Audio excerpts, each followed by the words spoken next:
Hello guys, this is Joe speaking. Welcome to LJPCBM 2020, day number 29, and today we're doing Boring Friends Vlogs, episode 149, and box video on my main channel, not my main channel, but Vimeo account, excuse me, and 3 LJPCBM React episodes. So if I'm ready, let's do it now. See what we got, shall we? See what we got.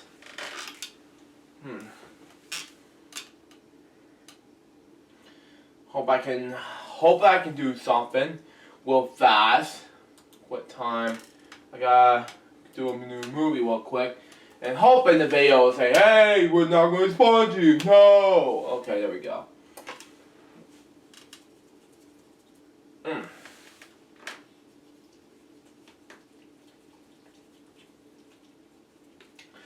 Okay.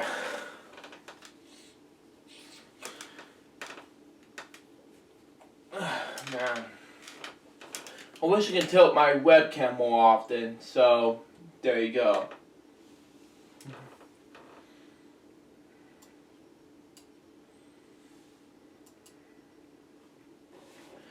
Hello guys, this is Joe speaking.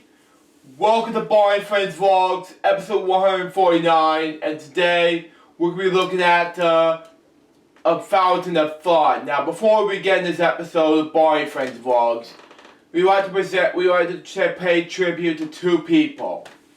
One is Bryce Armstrong, who passed away earlier this year at the age of 80-something-ish. I can't remember anymore. This is a topic I've done Fridays Blue Jays 295 episode 237, but she was dearly missed by all of us. He did voice Miss Ed Kite, who is a great amount of the bird who did in season 46, which I talked about in Boring Friends Vlogs earlier. Now, Bryce Armstrong, rest in peace. Now, my second one I'm going to talk about is Jim Lair, who inspired me the most of LJPCBM/Club. He passed away suddenly at the age of 85. Now, I was heartbroken when Jim passed away, and to tell you the truth, Jim's spirit must live on, in the spirit of PBS NewsHour. And he inspired me to make film TV shows, especially with Robin and Danebo, the creator of Adorned Orange. Robin McNeil is his colleague and friend. Jim's colleague and friend, while Danebo's creator of Adorned Orange. So there you go. So anyway, let's talk about A Fountain of Fun now, and go with, shall we? See what we got.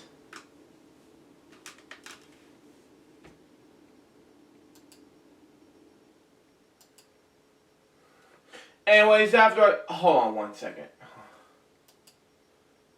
It's gonna take me a while. Come on, move that. Jesus Christ. Do you want me to just move and all of a sudden just never speak?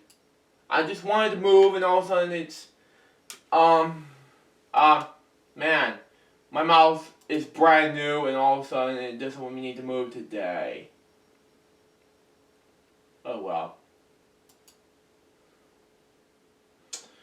Oh, man.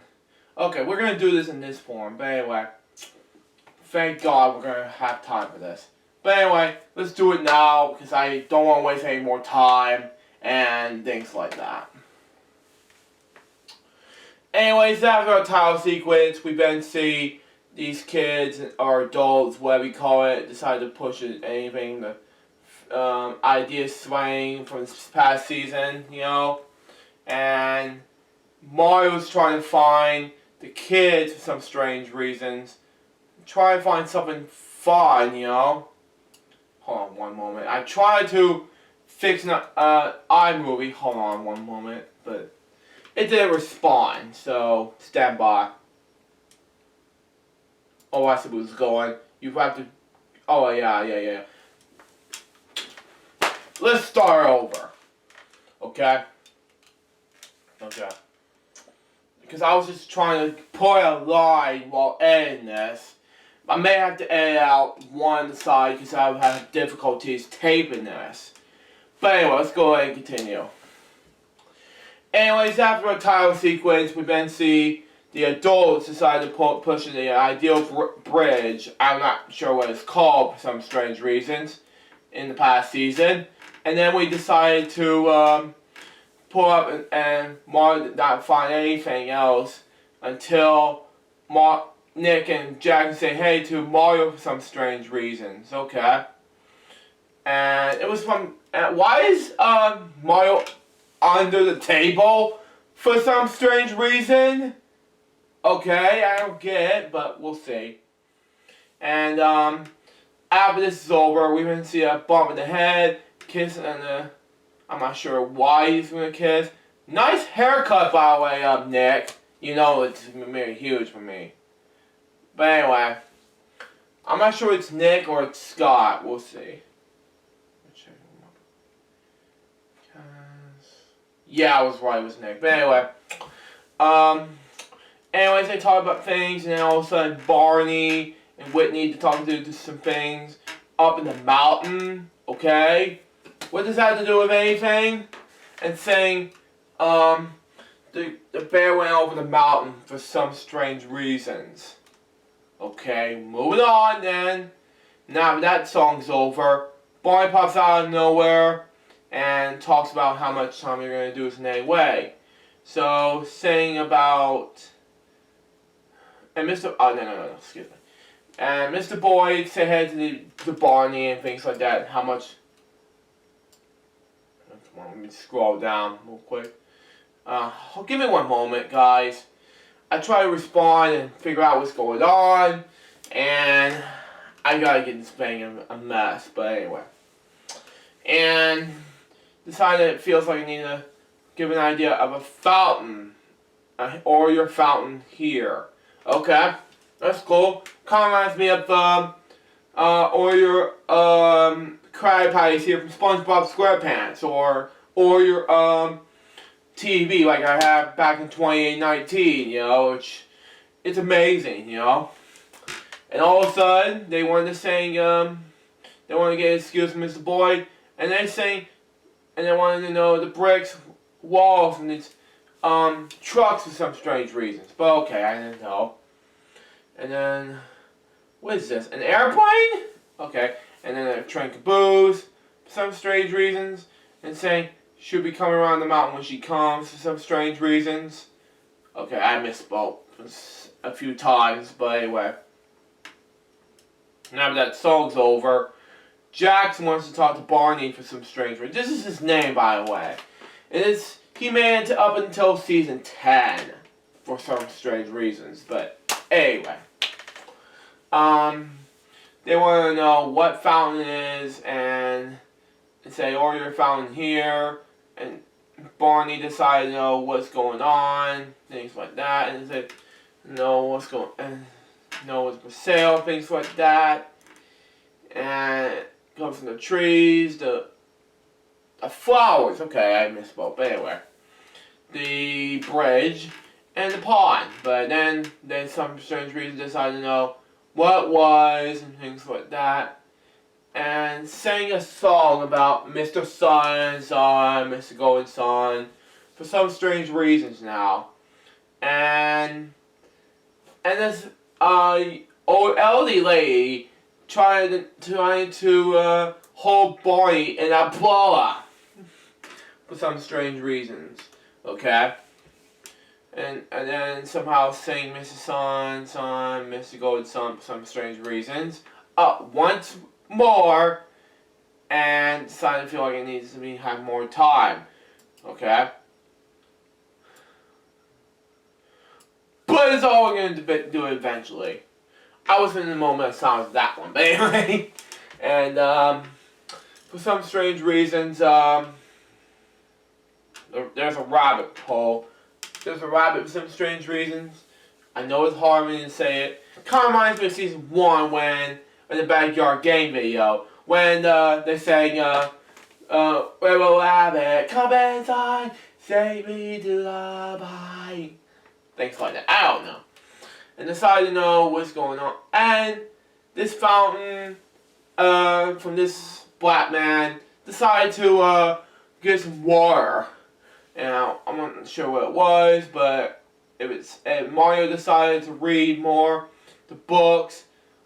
I mean, what's that to do with anything? Read a book about animals. What? The ducks, the birds, the fish, the bunny rabbit. Again, like season 1. Excuse me, I misspoke, but anyway. And then they sang a song about I love to read for some strange reasons. Outside of the area. For some strange reason now. And decided to feel like it's time for them to know what to read, you know? Okay, what's going on here? Hang on, I got put my iPad here. Ugh. Anyways, after that song's over, we didn't see a butterfly and sang about 3 little butterflies for some strange reasons, and decided to know the swings. They sang a song about saying swing is a beautiful thing, just like in Play It Safe episode. But I won't regret it. I kept itching my nose for some strange reasons, but anyway. I'm not saying it's from the episode for some strange reasons, but if it is, then what's the use of it? I know, oh, it's from Song in the Park. Oh, I thought it was it, but oh well. Anyways, after that song's over, the telescope of Mario waves at Mr. Boyd, decided that to know what the flowers are from, but okay. And saying about what's going to happen next to this from happening. But anyway.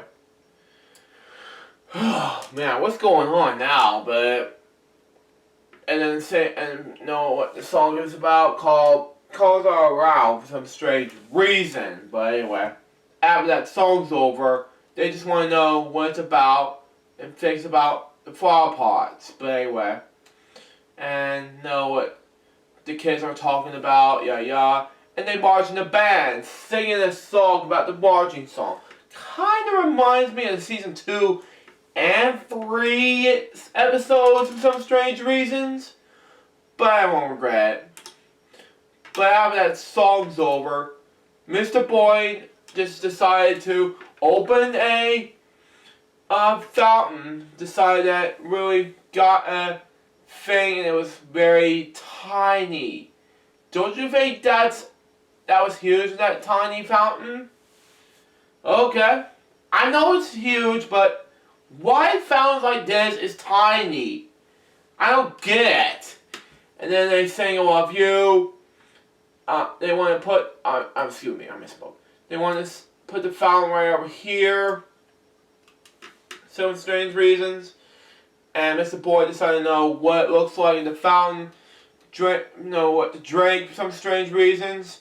Saying love you. And Mr. Boyd talks about some things, and says goodbyes. And Whitney had to hold Barney in the fountain. So that was a fountain of fun. I did have mishaps in this episode because I have difficulties. But well, what do I think about this episode? It was amazing. So far this episode was a successful episode.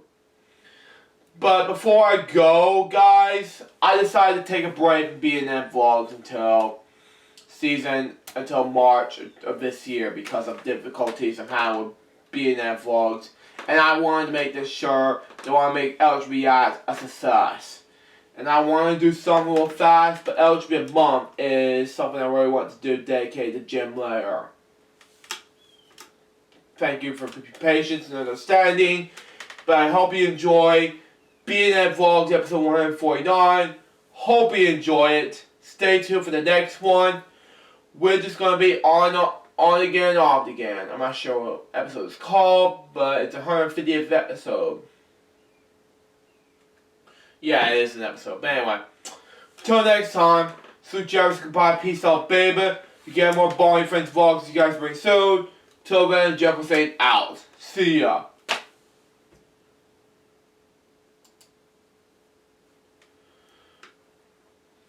And we're clear on that, so what we're going to do is edit the project.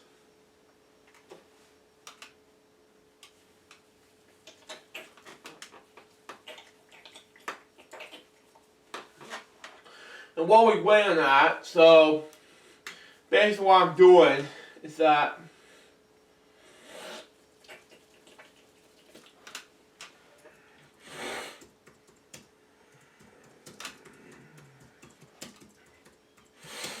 episode number 149 table.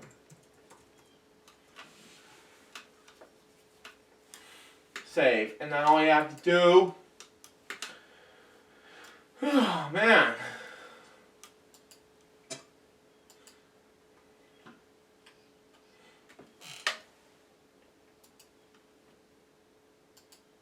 Save me up 2 minutes.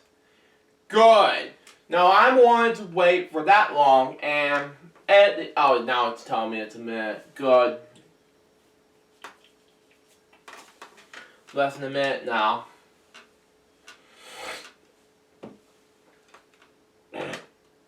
Sharon is Karen. Good.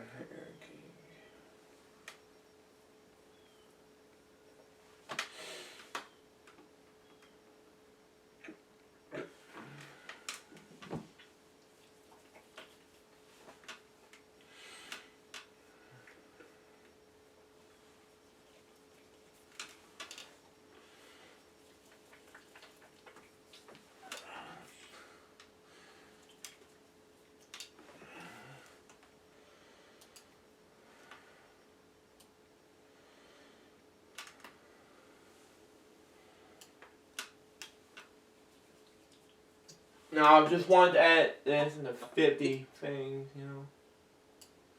Percent man.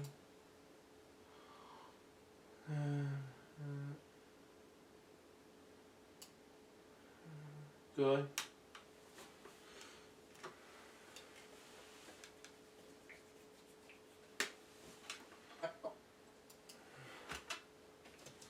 Hello guys, this is Joe speaking. We are to pay tribute to voice Kite. Spirit must live on, you know. The spirit of PBA up in the Danebo, the creator of Orange. So there you go. Go with, shall we? So we got.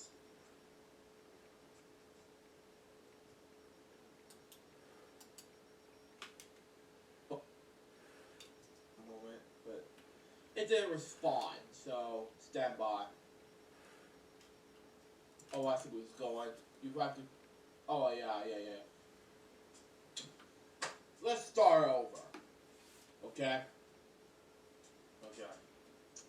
Because I was just trying to put a line while editing this. I may have to edit. Edit out one side because I would have difficulties taping this. But anyway, let's go ahead and continue.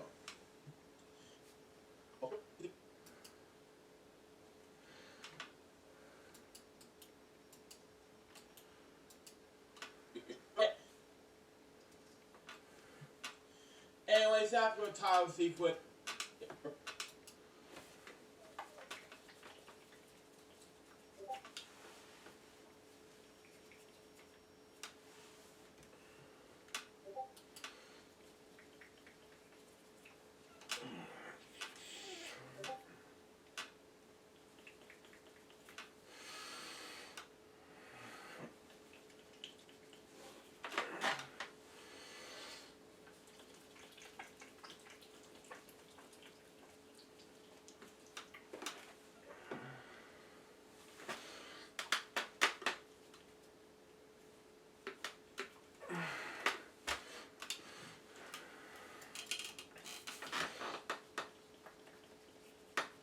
I will survive and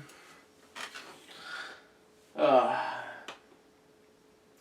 anyway, I'm gonna go ahead and let's see here. I'm going ahead and see what I got. 6, 1.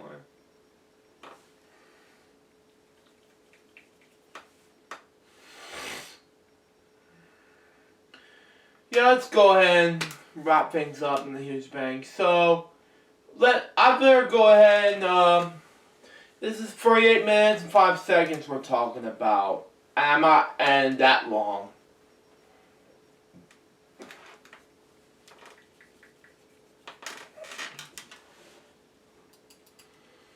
Yeah. Anyways, after a title sequence, we then see the adults decide to push in the ideal bridge. I'm not sure what it's called. For some strange reasons in the past season. And then we decided to pull up and wanted to not find anything else until Nick and Jack say hey to Mario for some strange reasons. Okay. And it was from. Why is Mario under the table for some strange reason? Okay, I don't get it, but we'll see. And after this is over, we're gonna see a bump in the head, kiss, and I'm not sure why he's gonna kiss. Nice haircut, by the way.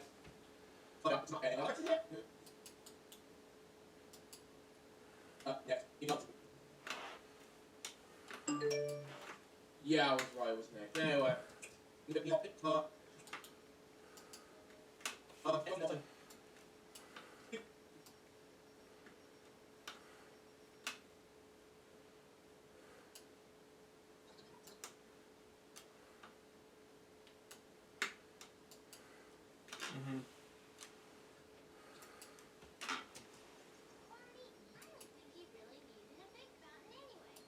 Nice hair. Yeah.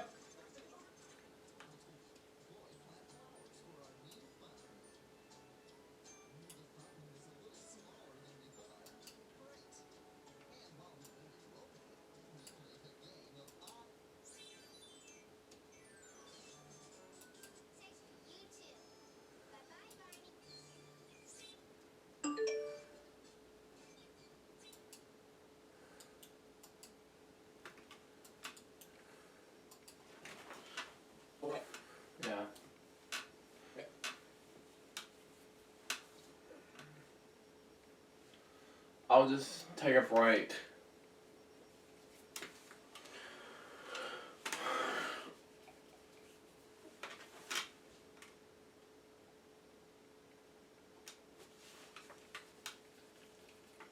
I'll be right back.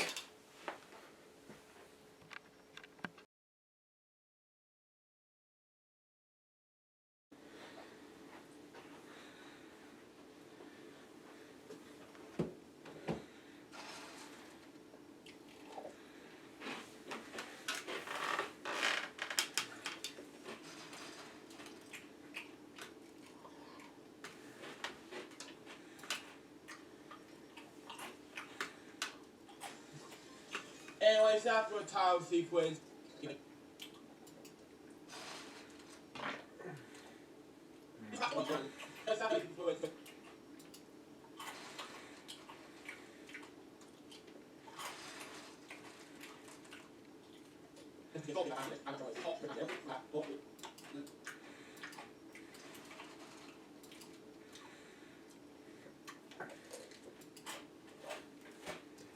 we then see the adults decide to push in the ideal bridge. I'm not sure what it's called for some strange reasons in the past season.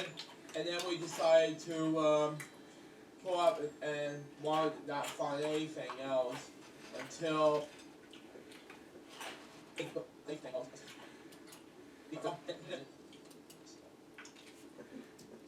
the past season.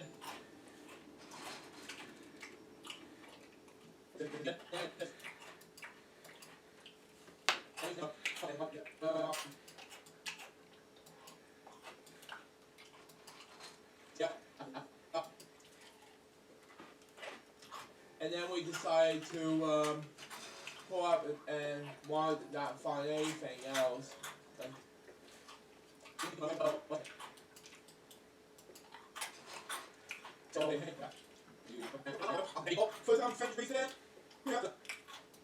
Okay, I don't get it, but we'll see.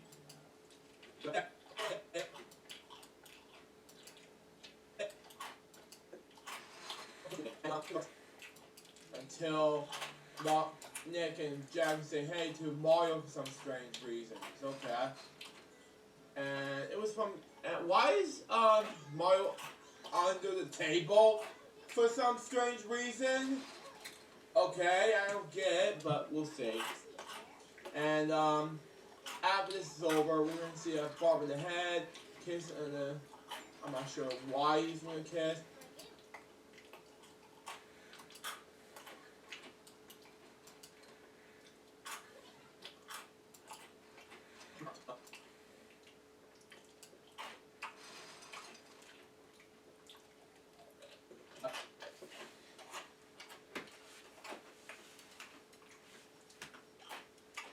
Up Nick, you know what you're gonna do for me.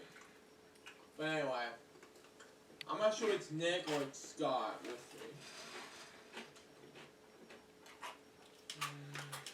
Yeah, I was right, it was Nick. But anyway.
I'll be back.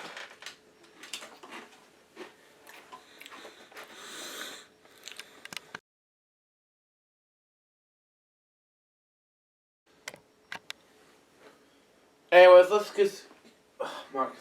let's continue on, shall we? So we got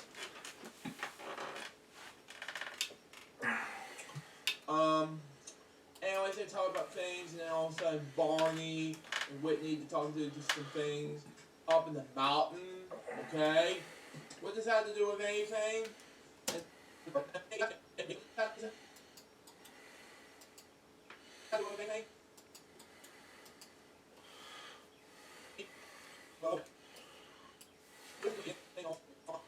Okay, that would be.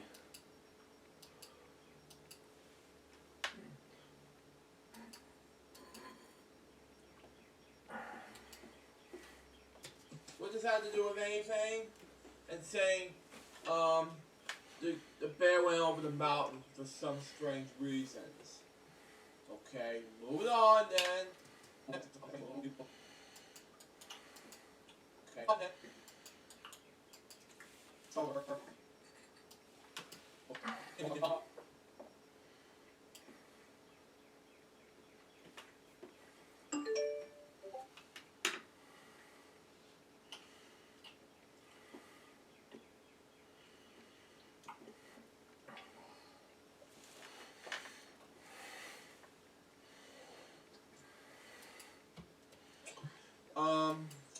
Anyways, they talk about things, and then all of a sudden Barney and Whitney to talk to just some things up in the mountain. Okay, what does that have to do with anything?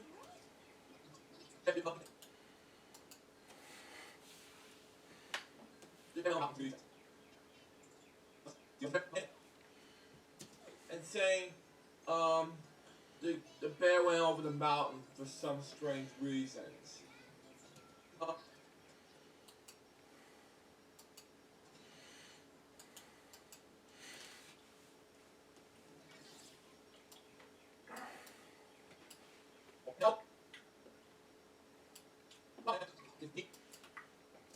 Now that song's over, Barney pops out of nowhere and talks about how much time they're going to do his main way. So, saying about... And Mr. And Mr. Yeah. So, saying about... And Mr.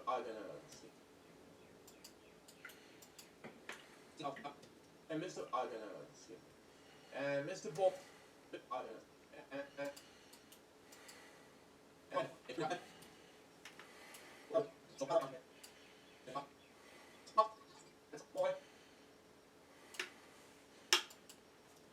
Now that...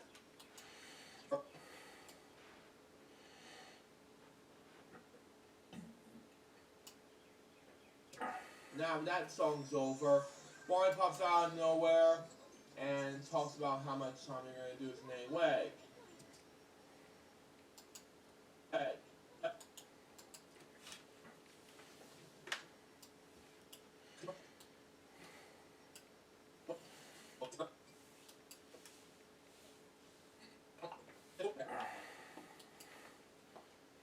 And Mr. Boyd said hey to Barney and things like that. How much? Scroll down real quick.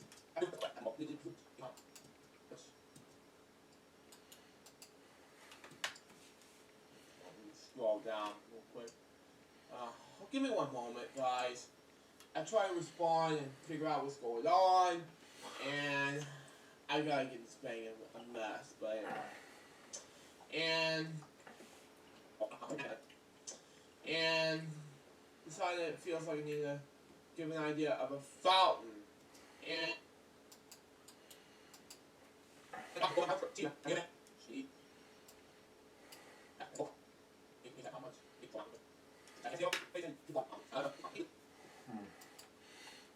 and decided it feels like I need to give an idea of a fountain, or your fountain here.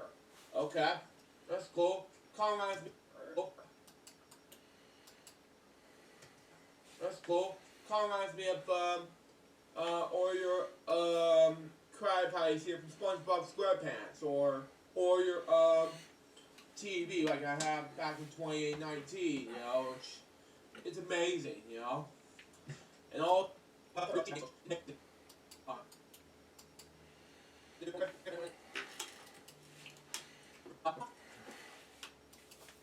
And all of a sudden, they wanted to sing, they wanted to get an excuse from Mr. Boyd, and they sang, and they wanted to know the bricks, walls, and these, trucks for some strange reason. But okay, I didn't know.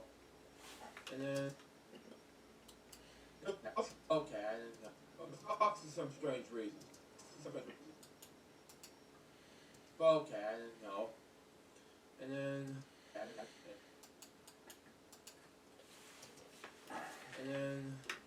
what is this? An airplane?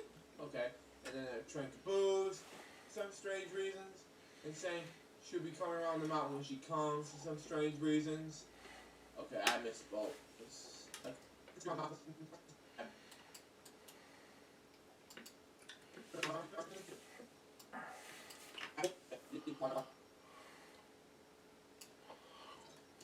And Mr. Boyd said head to the.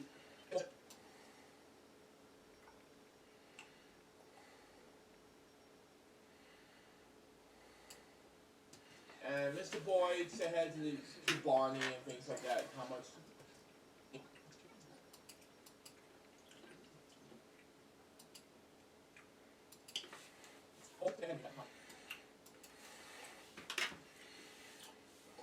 Okay.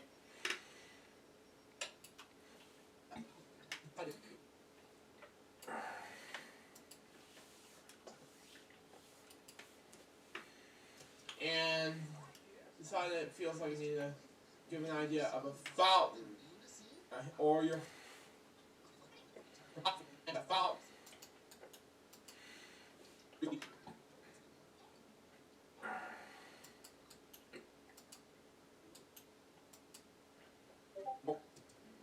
Or your fountain here.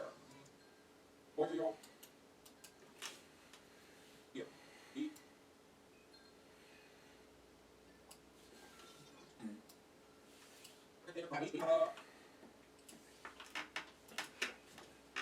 Okay, that's cool. Kind of reminds me of or your Krabby Patty.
Zero copyright strikes against your account.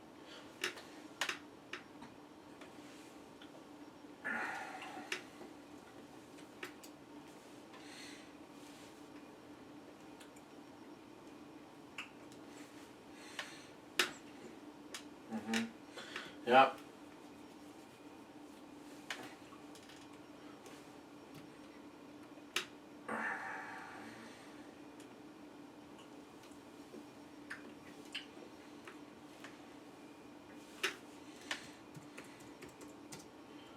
Nope.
Cry Pies here.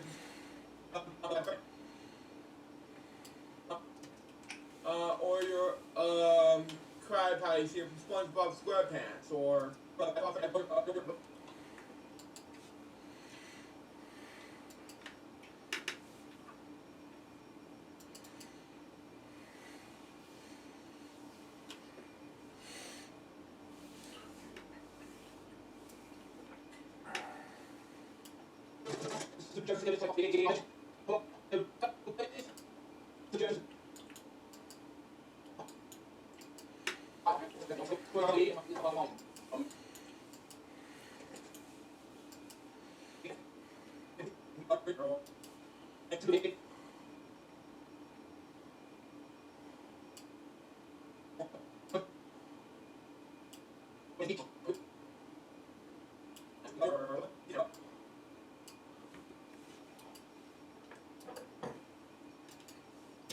your Cry Pies here from SpongeBob SquarePants, or your T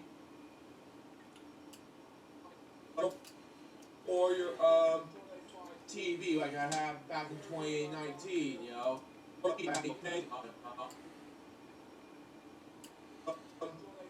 TV like I have TV like I have back in 2019, you know. It's amazing, you know. And all of a sudden,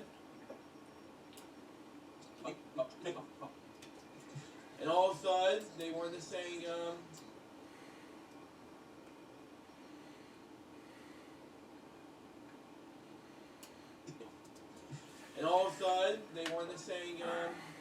they want to get excuse Mr. Boyd, and they say,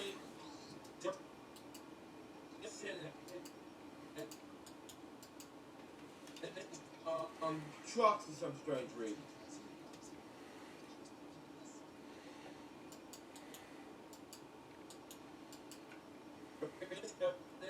And they say, and they wanted to know the brakes, walls, and these,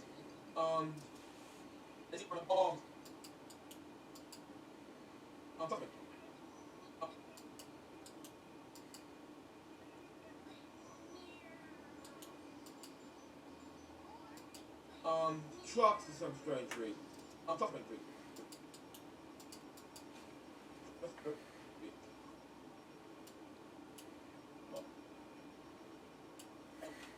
Okay, I didn't know.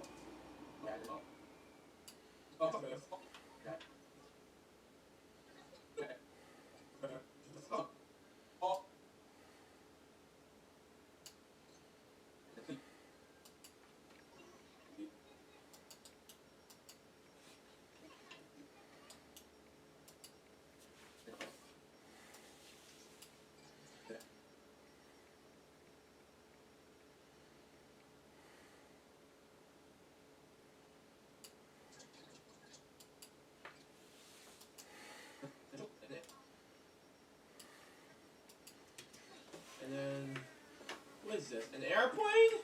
Okay. And then it transpose for some strange reasons. And but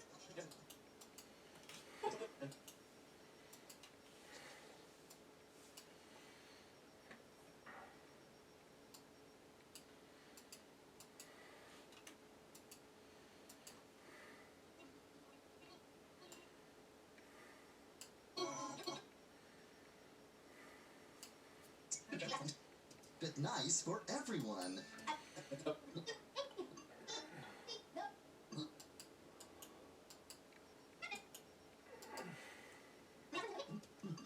Maybe they'll bring the fountain on an airplane. Meow.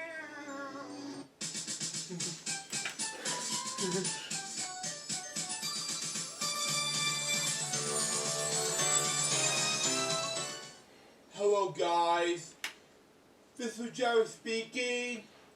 Welcome to Bar and Friends Vlogs, episode 149, and today, Maybe they'll bring the fountain on an airplane. Meow.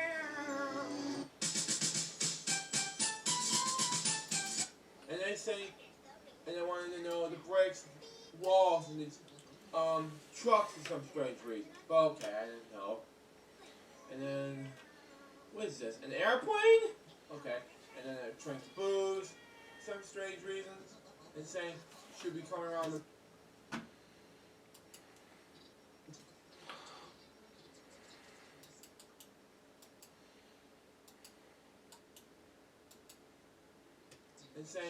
should be coming around the mountain when she comes for some strange reasons.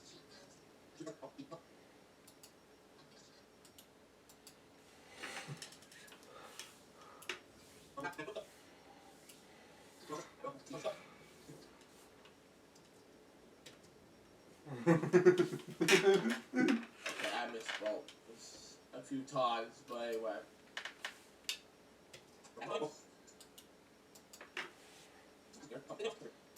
Mhm.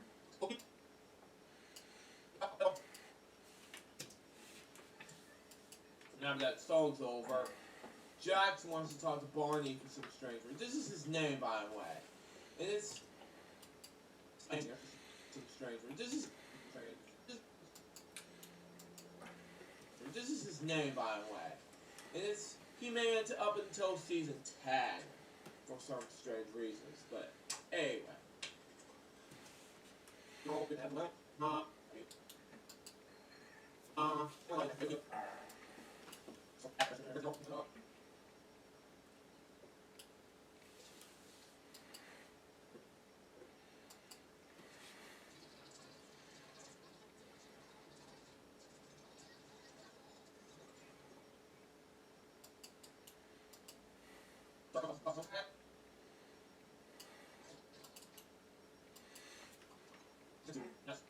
Now that song's over, Jax wants to talk to Barney for some strange.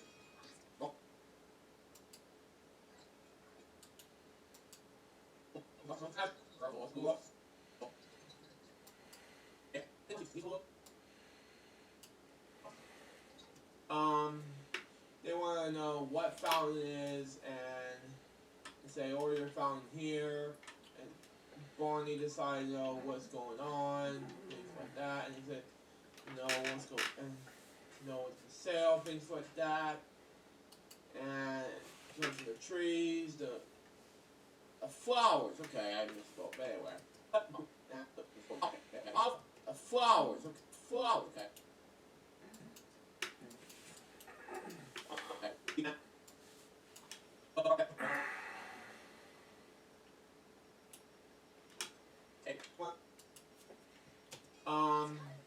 They want to know what fountain it is, and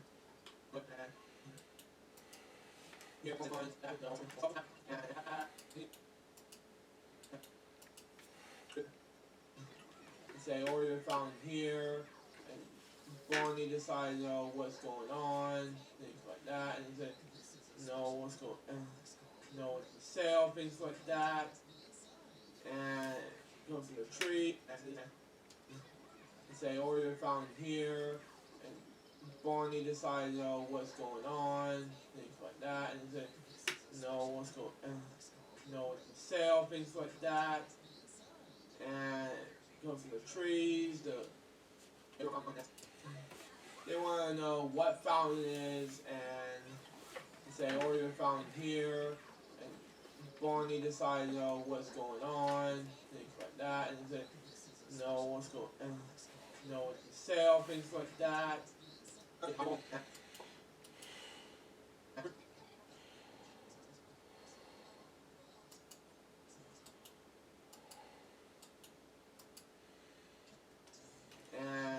goes to the trees,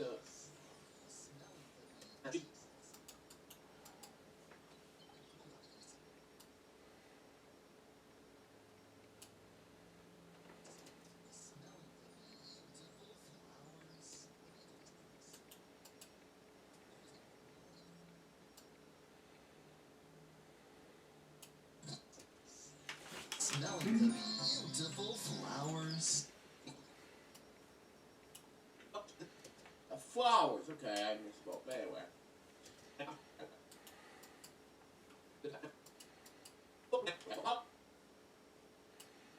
Flowers.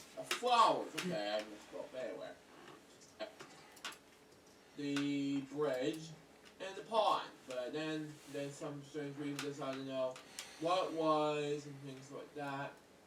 And sang a song about Mr. Sun, Mr. Golden Sun, for some strange reasons now. And this old elderly lady trying to hold Barney in a umbrella.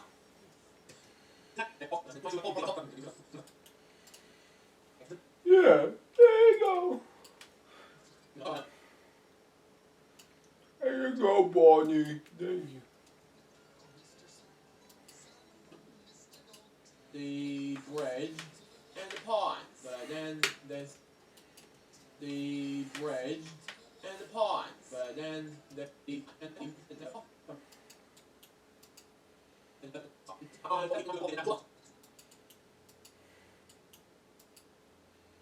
but then there's some strange reason decided to know what it was and things like that. And sang a song about Mr. Sun, Mr. Golden Sun, for some strange reason. And since all this Mr. Golden Sun.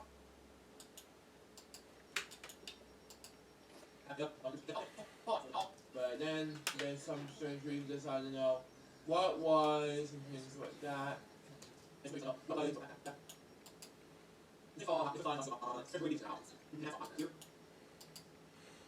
Sang a song about Mr. Sun, Mr. Golden Sun, for some strange reasons now. And this old elderly lady now.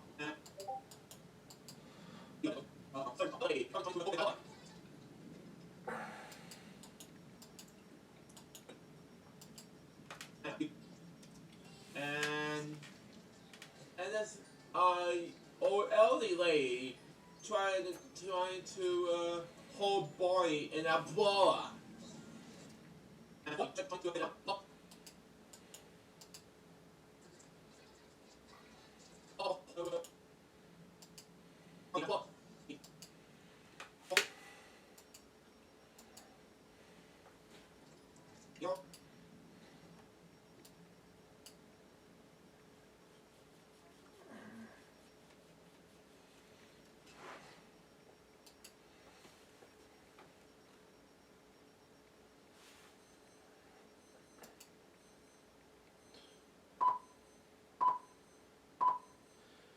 Can I hold you, ball? Thank you. Oh, God. I need to bring him a take. Hang on. Gotta bring her out, taking this video. Copy. And delete. And hang on. This is gonna be another outtake video for this one. It's already noon, so my package will arrive shortly. Anytime now.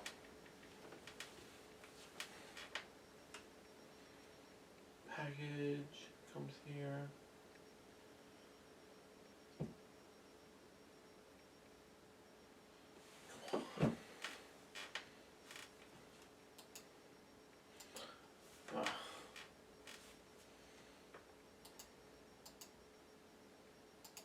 I say, oh boy. Can I hold it, boy? Why is that me? I don't know what I'm doing. Oh man, please help me. Paste the video. Anyway. You know what? Screw it. I'm gonna go ahead and paste the background fats. Choose the black and paste the thing. Yeah.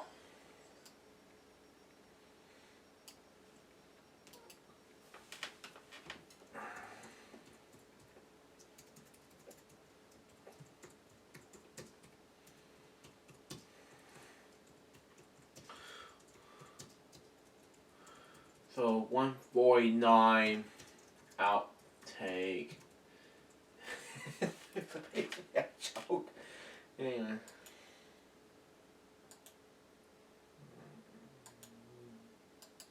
I was worse to make the worst. And go. new server data, and all you have to do is press go. It's delivered. Yes. Anyway, let's go ahead and see when my package arrives, and my other package arrives coming.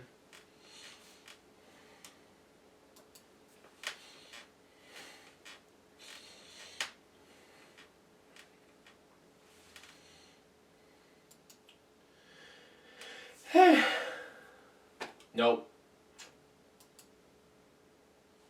Gotta keep this take.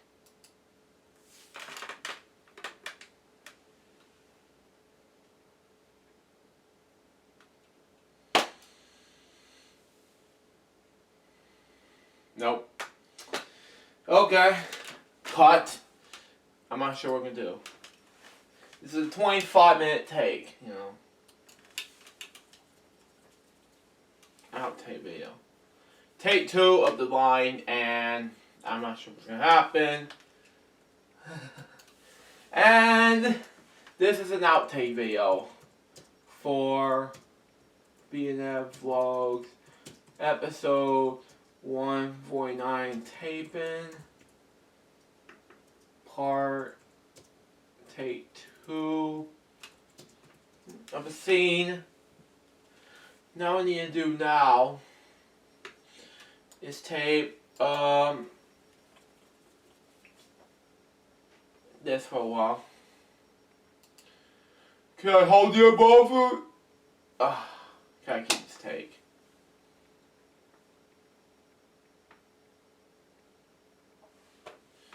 Can I hold you above it? Cut. That's take 3. I don't have time for explanations for this line. I'm sorry. Take 3. But anyway, this is not going nowhere. But anyway.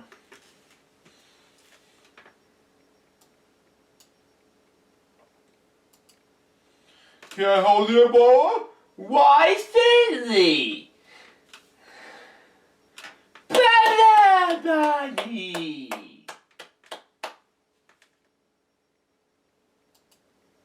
And cut. Then we gotta do this anyway. Yeah, I love that line, you know. Joke from episode 149. Yeah, cut, print. Yes, I did.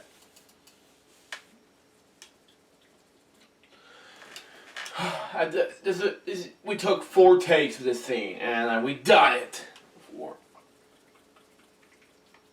It took me 4 takes for this video. Thank God it's over.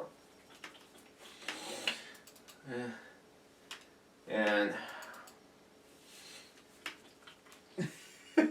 why am I gonna say that? Because it's something else that can happen.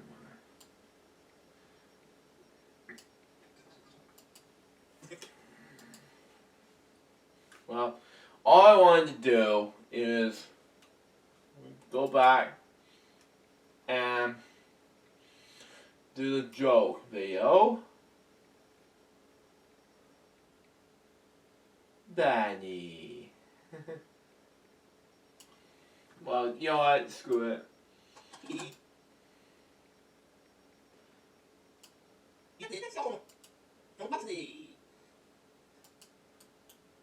Now all you have to do is press done and can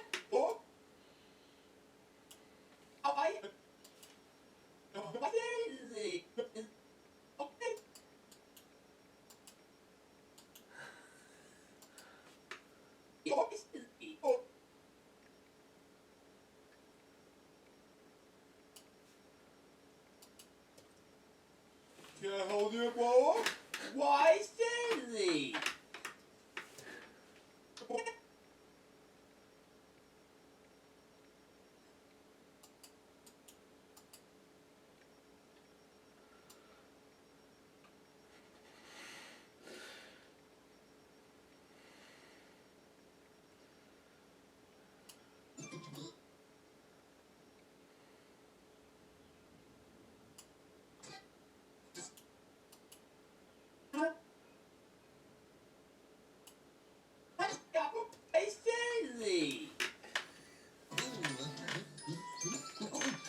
Watch me go.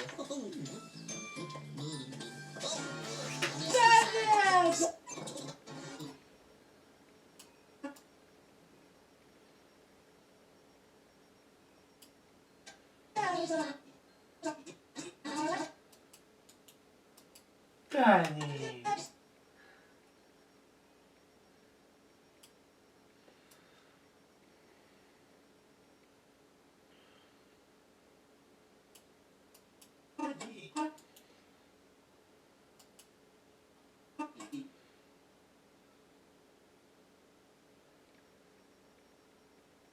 Oh, no, it's too slow. Too slow.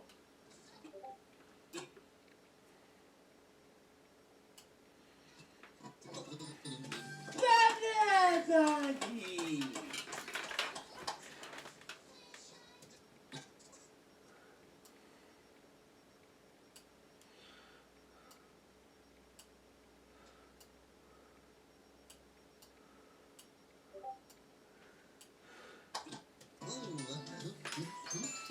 Lady trying to be in a boa. Can I hold your boa? Why Stanley?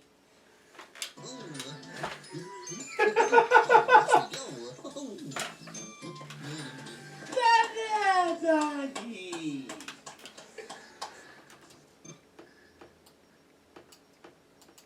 For some strange reasons. Okay? Okay.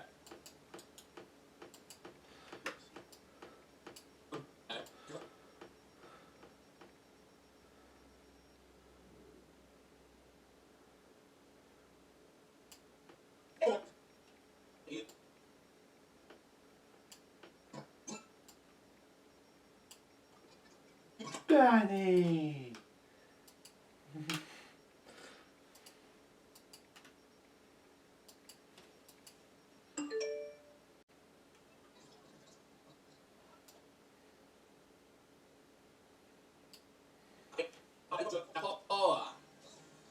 For some strange reasons.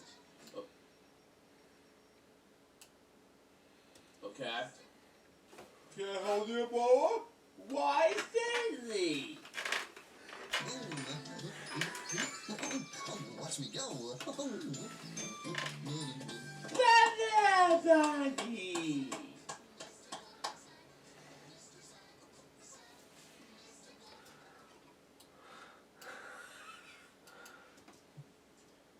And then somehow sing Mrs. Son, Mexico with some strange reasons.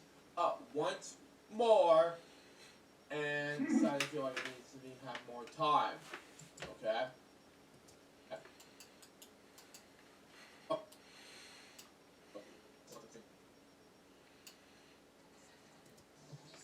And then somehow sing Mrs.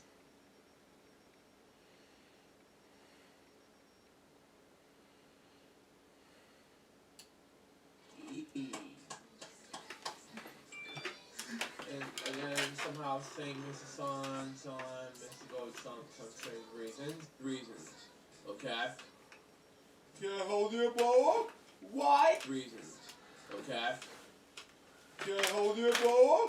Why Stanley? Watch me go. Daddy. And then somehow sing Mrs. Song. Can I hold your boa? Why Stanley? Good God help me. Watch me go. Daddy. For some strange reasons. Okay? Can I hold your boa? Why Stanley? Watch me go. Daddy. And then somehow sing Mrs. Son, Mexico with some strange reasons. Once more, and what? And it makes me talk.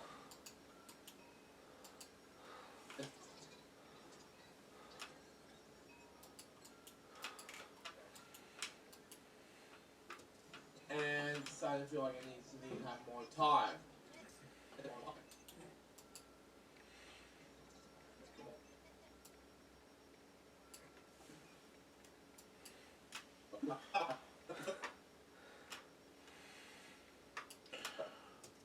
Okay. But it's all going to do eventually. I was in the moment of silence with that one, but anyway.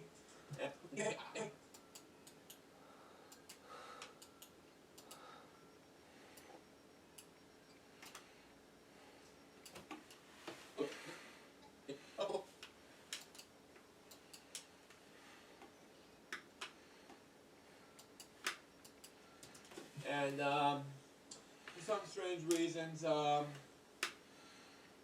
there's a rabbit hole. There's a rabbit for some strange reasons. I know it's hard for me to say it. Kind of reminds me of... Oh, I see where this is going.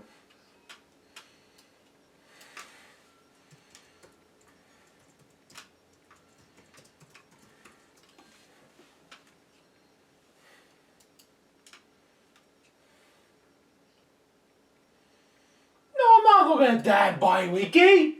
I'm looking at YouTube. Jesus Christ. Man. Nobody can help me out here.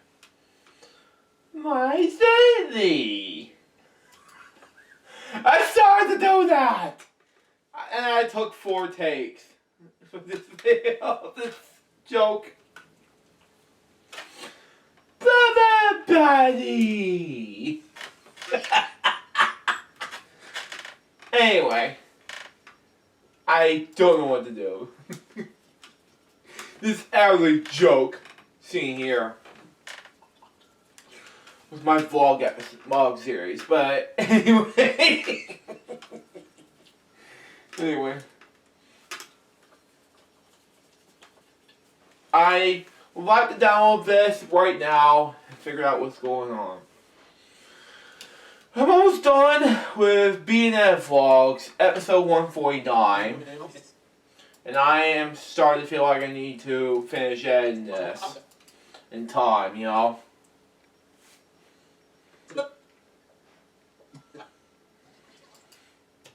And, for some strange reasons, there's a rabbit hole. There's a rabbit for some strange reasons. I know it's hard for me to say it.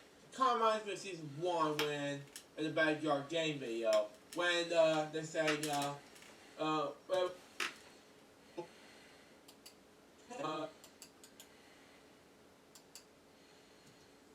will rabbit come inside? Take me to the bayou. Things like that. I don't know. And decided, you know,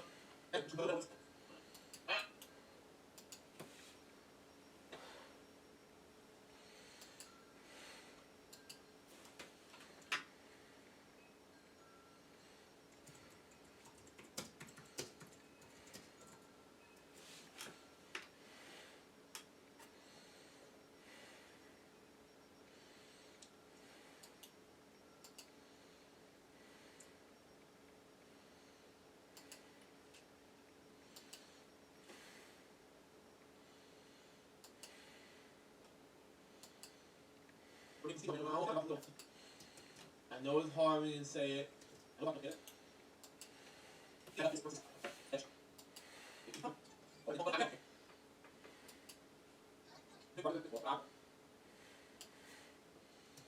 And for some strange reasons, there's a rabbit.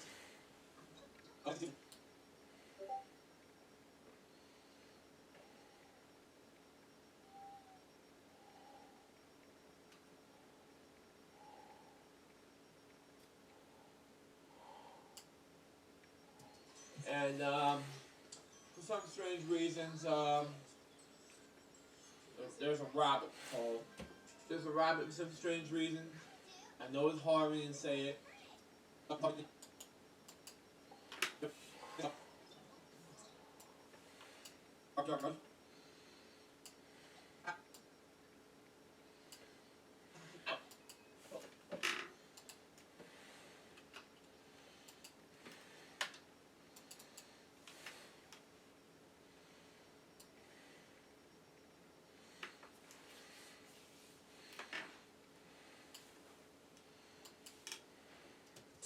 and I'll teach it to you. That rabbit reminds me of this.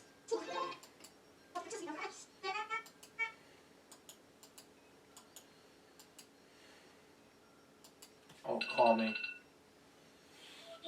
Hello? Hey, sweetheart. How's it going with you? I'm good. How's it going with you? Just still in right now. All right. Well, did you, with your Google thing? Yes, it costs $10 per month. I thought it was $9.99. Still $9.99. Yes.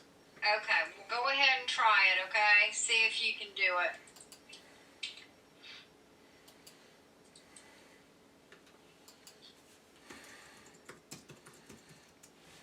Let's try that again.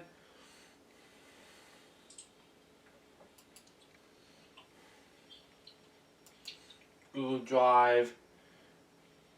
It did not work. What? It says buy storage.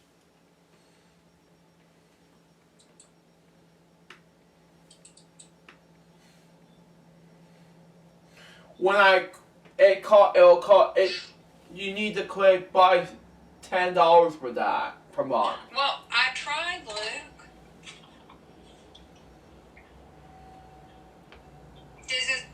Did you say buy storage? I did not save any of the storage that I have for the video, and all of a sudden 732.8 gigabytes out of 15 gigabytes used. And it's nowhere to be found, you know? Alright, well, buy storage. Buy $9.99 worth of storage. That's fine. I'm gonna turn that off, the webcam. I'll be right back.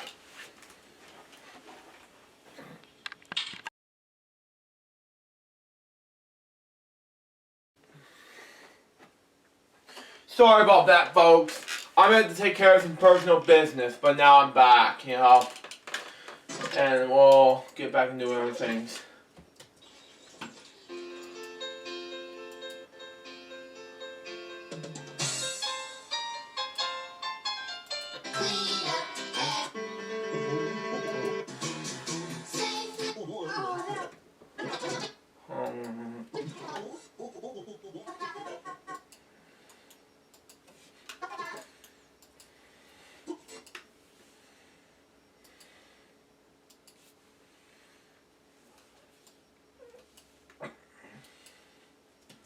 And decided to know what's going on. And this fountain, from this black man, decided to, get some water.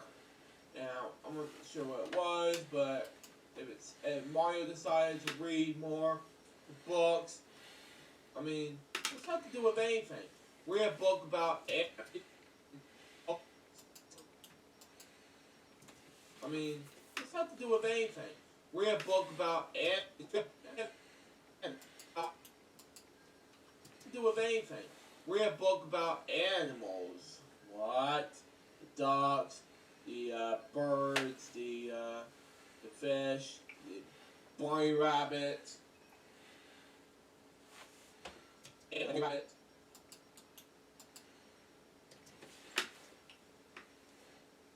Again, like season 1. Excuse me, I messed up, but anyway. And then they sang a song about I love to read for some strange reasons. Outside of the area. For some strange reason now.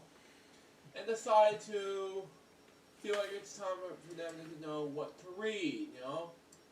Okay, what's going on here?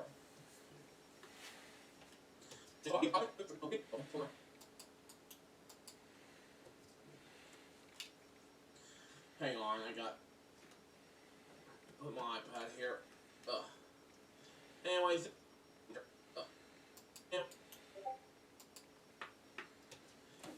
after that song's over, we didn't see a butterfly, and sang about feel of butterflies for strange reasons, and decided to know the swings. They sang a song about saying, swings a beautiful thing, just like in Play It Safe episode. But I won't grant it.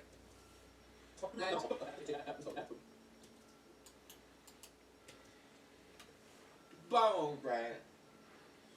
I kept itching my nose for some strange reasons, but anyway. I'm not saying if it's one of the episode for some strange reasons, but if it is, then what's the use of it? I know. Oh, it's from Song in the Park. Oh, I thought it was it, but oh well. Anyways,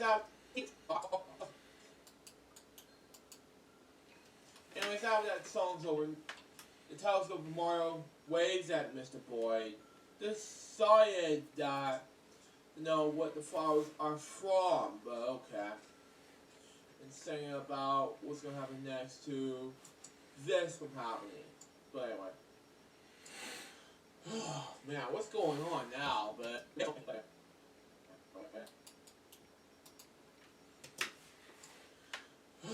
Man, what's going on now? But and then say and know what the song is about. And then say and know what the song is about, called Colors Are Around for some strange reason. But anyway, after that song's over, they just want to know what it's about and things about the flower pots. But anyway, and know what the kids are talking about, and they march in the band, singing a song about the marching song. Kinda reminds me of season 2 and 3 episodes for some strange reasons, but I won't regret it. But after that song's over, Mr. Boyd just decided.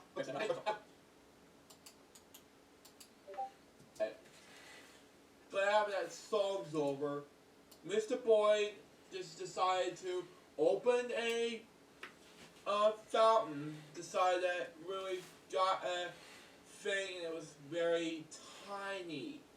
Don't you think that was huge, that tiny fountain? Okay. I know it's huge, but why fountains like this is tiny? I don't get it. And then they sing all of you. They want to put, excuse me, I misspoke. They want to put the fountain right over here. Some strange reasons. And Mr. Boyd decided to know what it looks like in the fountain. What to drink, some strange reasons. Saying love you. And Mr. Boyd talks to him about some things, and says goodbyes. And Whitney had to pull Barney in the fountain.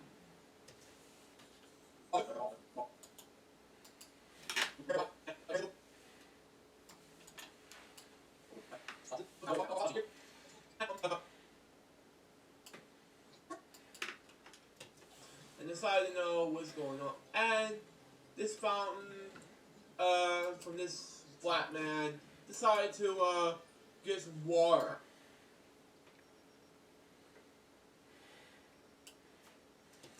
And decided to know what's going on. And this fountain, from this black man, decided to get some water. Now, I'm not sure what it was, but if it's, and Mario decided to read more.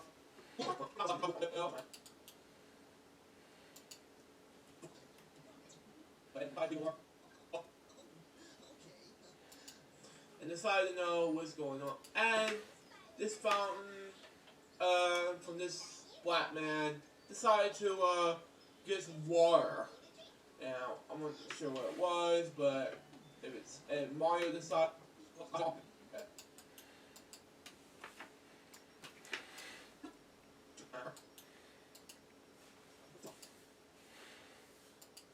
That's why that.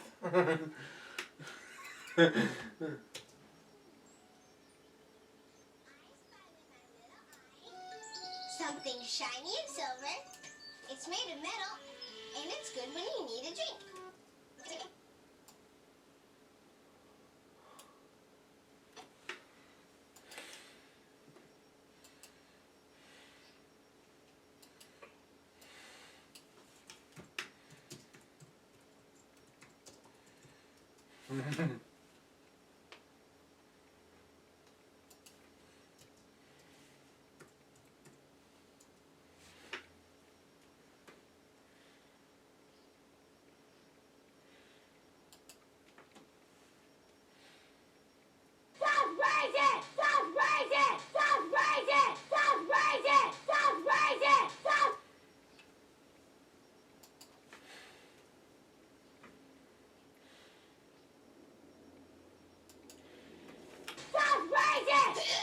Oh, well.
Oh, well. Oh, well.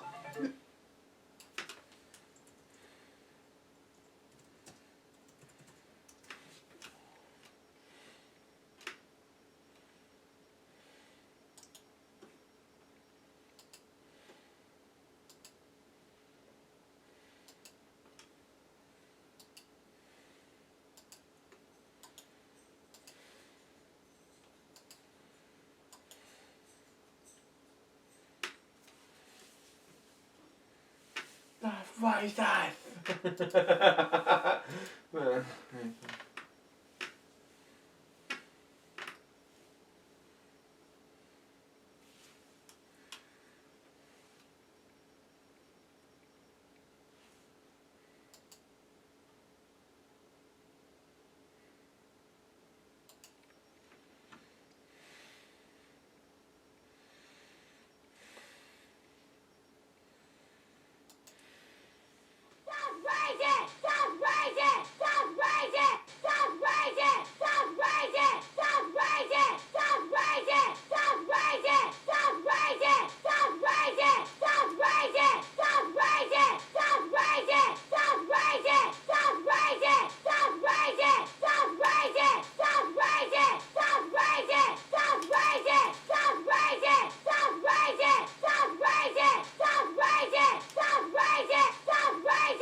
I heard too much of that.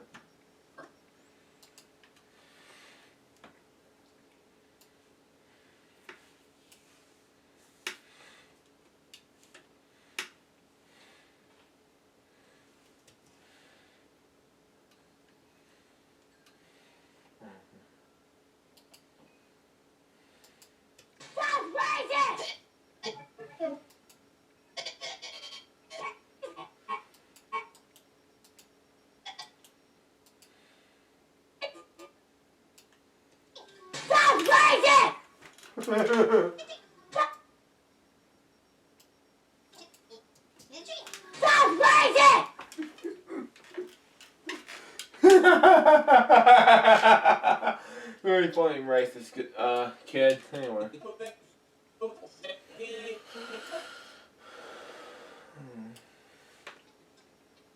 If it's Mario decide.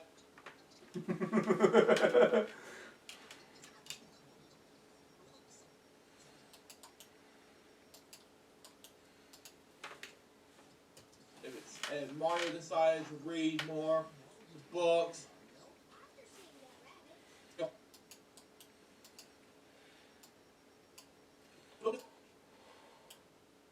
Not to do with anything. To do with anything. Read a book about animals. What?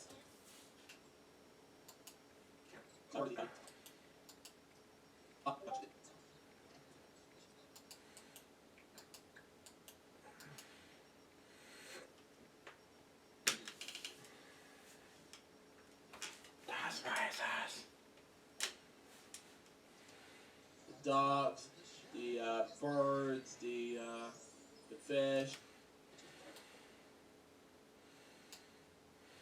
the ducks.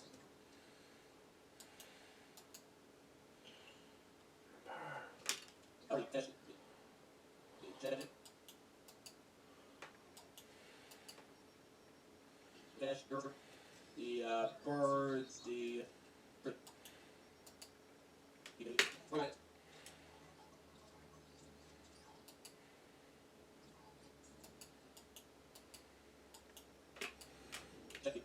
the fish, the bunny rabbit.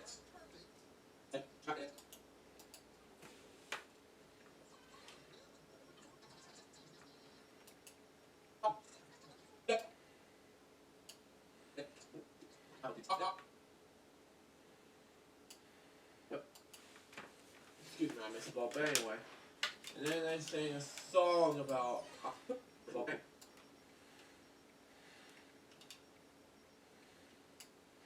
But anyway. And then they sang a song about I love to read for some strange reasons. Outside of the area. For some strange reason now. And decided to feel like it's time for them to know what to read, you know? Okay, what's going on here?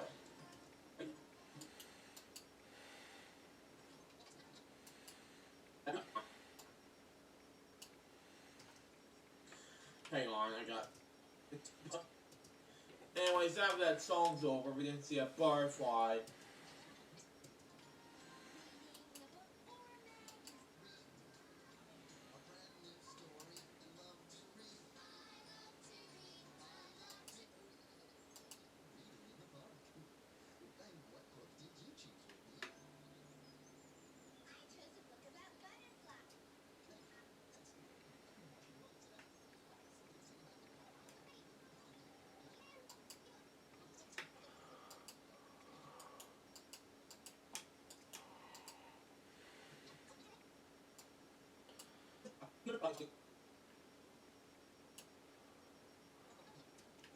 Anyways, after that song's over, we didn't see a butterfly, and sang...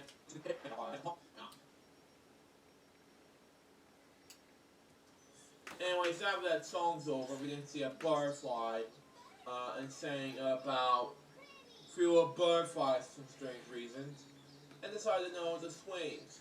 They sang a song about saying,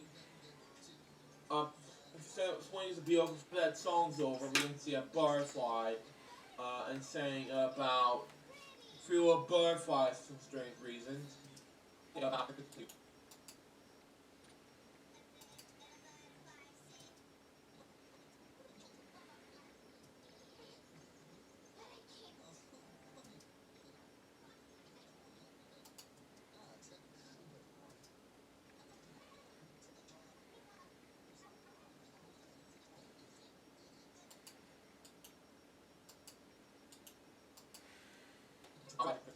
And decided to know the swings.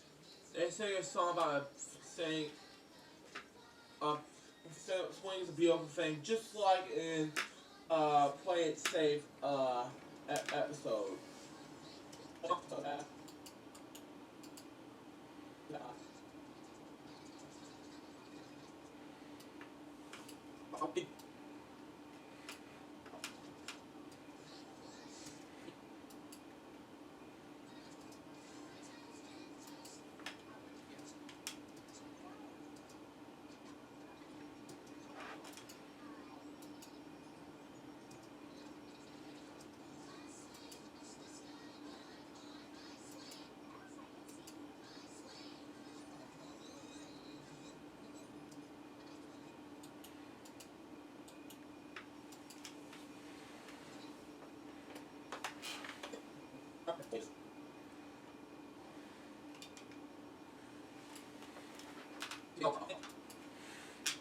Anyways, after that song's over, the telescope of Mario waves at Mr. Boyd.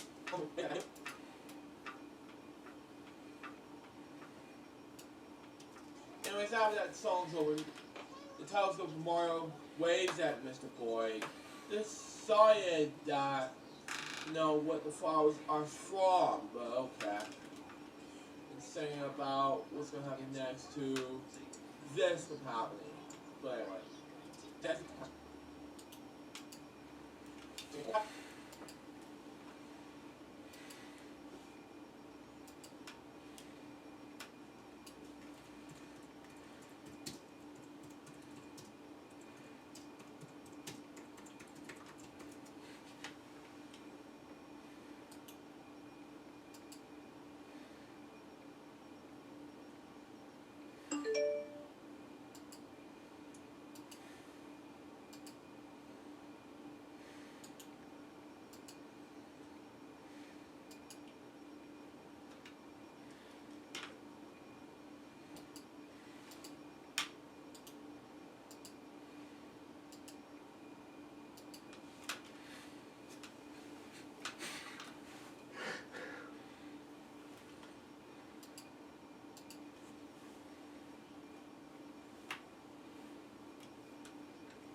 This is for COVID muscle. Because if you have me in a mouth with liquor, I just drink it.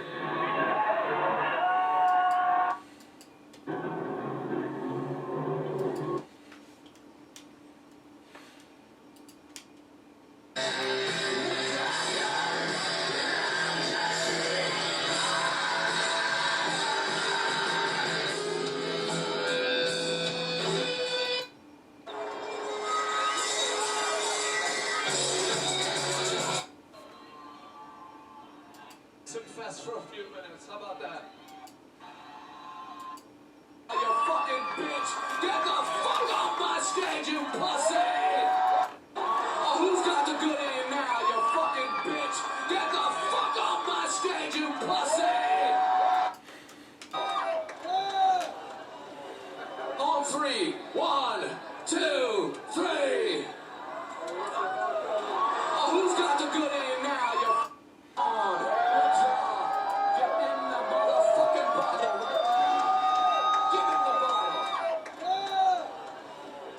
On three. 1, 2, 3.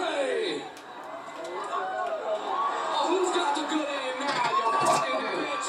Get the fuck off my stage, you pussy!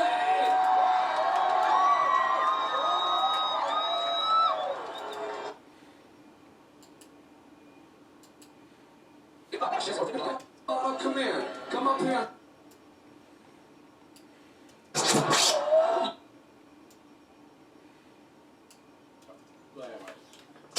You want to throw a bottle? Come here.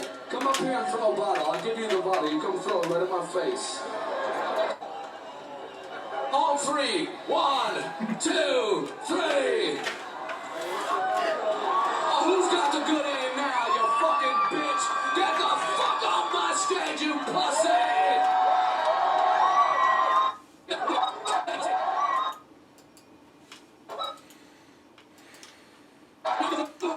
Good aim now, you fucking bitch! Get the fuck off my stage, you pussy!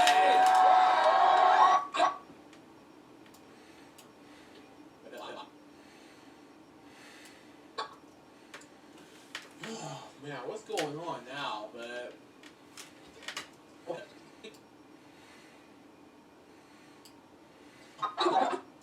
happening? But You want to throw a bottle? Come here. Come up here and throw a bottle. I'll give you the bottle. You come throw it right in my face. You can't even hit me, you fucking bitch. Come here. Get on the stage. Come on. Oh, who's got the good aim now, you fucking bitch? Get the fuck off my stage, you pussy! now what's going on now? But and then say and you know what the song is about called "Colors Are."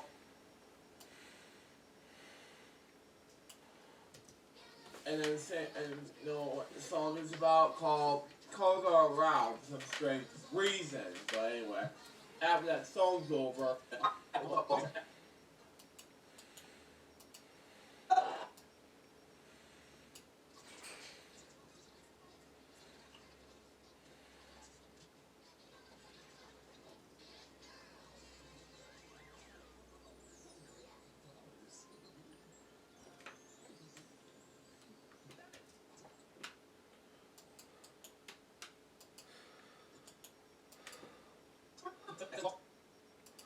after that song's over, they just want to know what it's about and things about the flower pots. But anyway, and know what the kids are talking about, and they barge in the back. Anyway, and know what the kids are talking about, and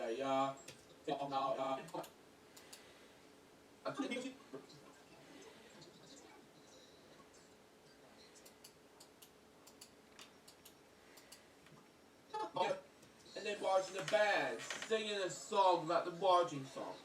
Kind of reminds me of season 2 and 3 episodes for some strange reasons, but I won't regret it. Uh-oh.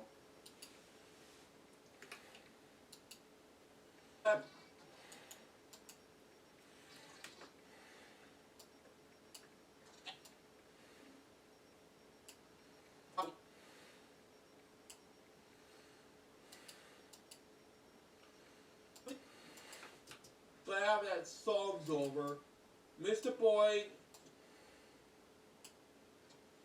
just decided to open a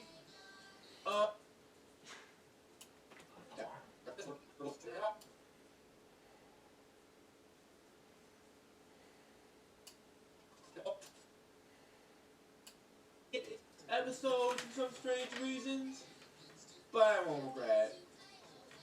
But after that song's over, Mr. Boyd just decided to open a fountain. Decided that really got a thing, and it was very tiny. Don't you think that was huge, that tiny fountain? Okay, I know it's huge, but why fountains like this is tiny? A thing, and it was very tiny.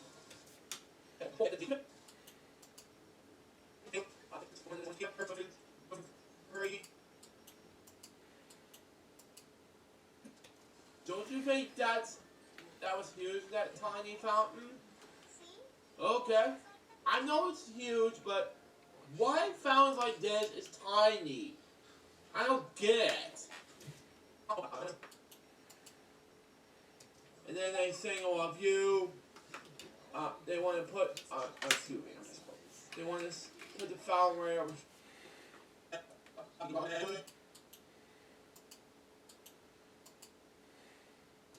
And then they sing "I Love You." They want to put, excuse me, they want to put the fountain right over here. Some strange reasons. And Mr. Boyd decided to know what it looks like in the fountain. Drink some strange reasons.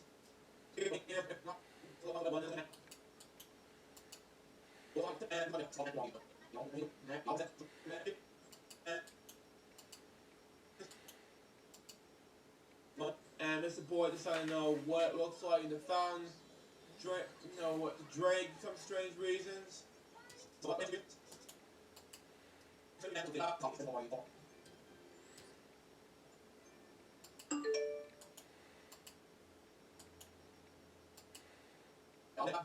Say "I love you." By the fountain.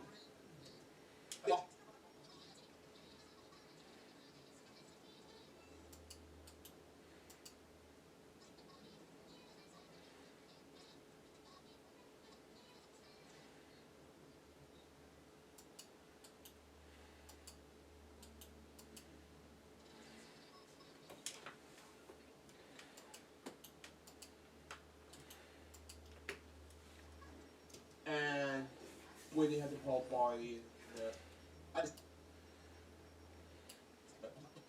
And Mr. Boyd talks to him about some things,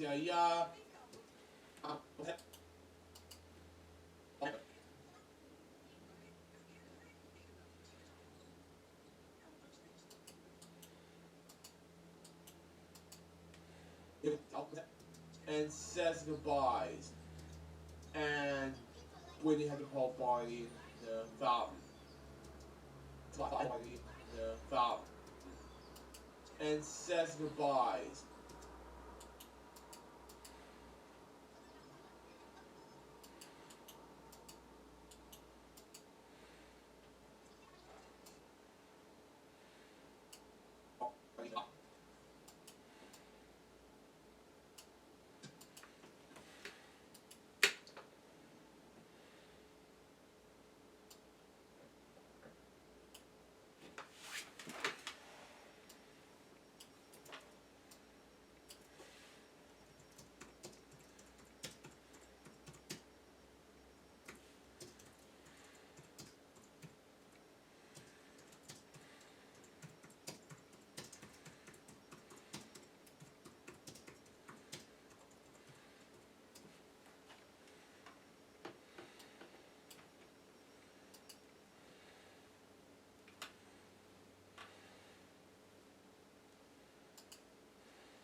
Why?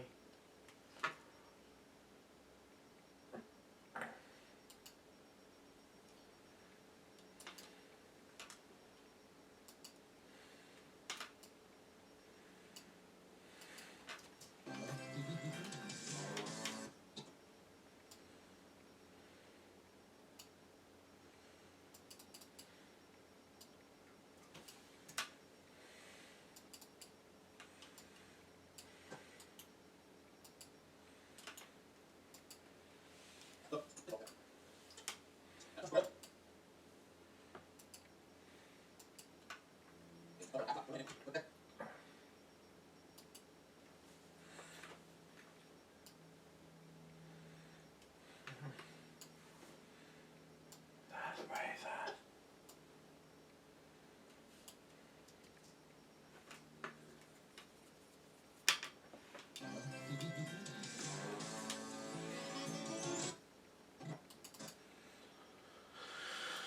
I misspelled stare wrong. Hang on. And then I'll just...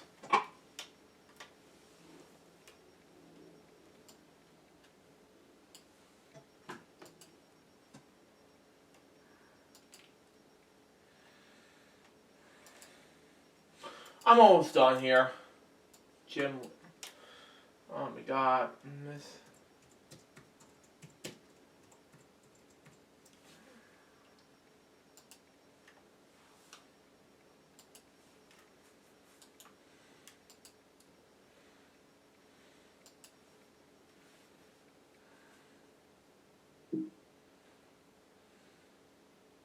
Uh-oh.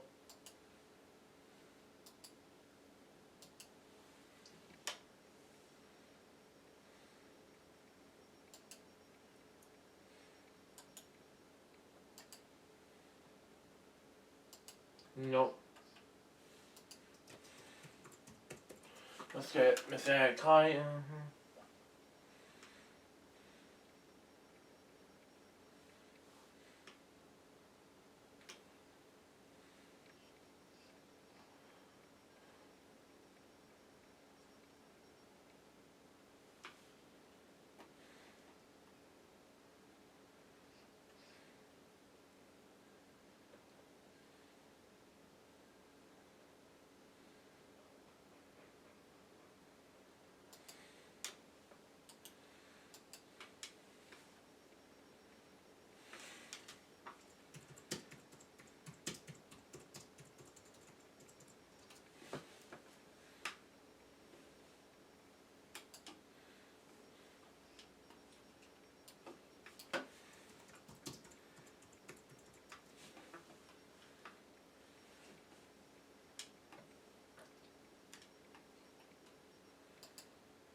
Just finished the episode. Took me months to finish it. But the first episode was a decade.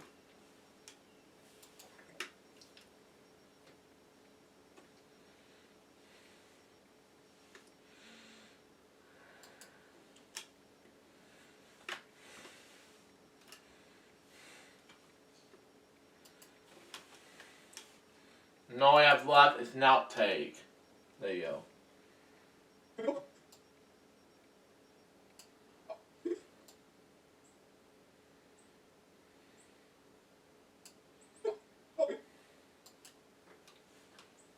It's 1 o'clock now, so let's see here.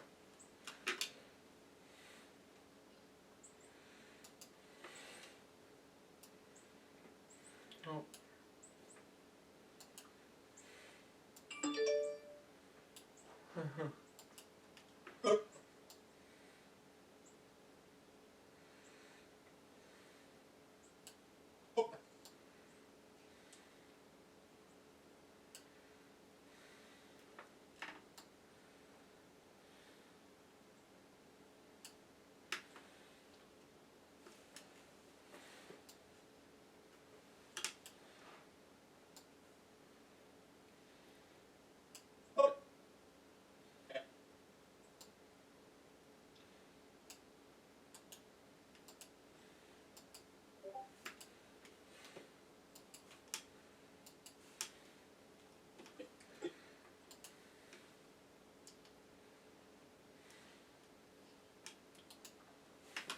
Beep beep and beep.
Can I help you, Bob?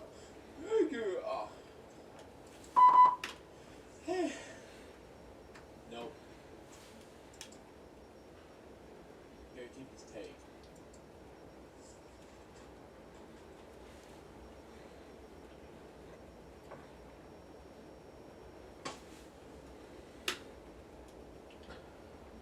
Nope. Okay. Cut. Can I hold your ball food? Oh, okay, keep this tape.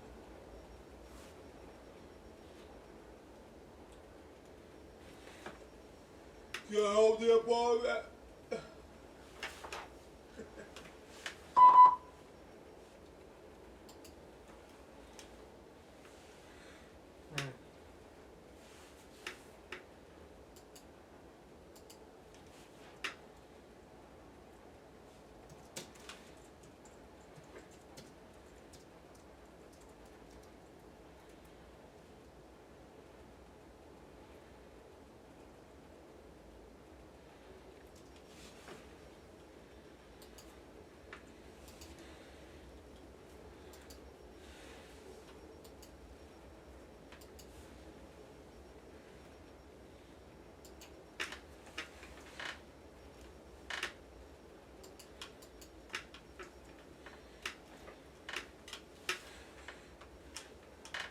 So anyway, I'm currently exploring this, and we'll be right back in a few minutes. See ya!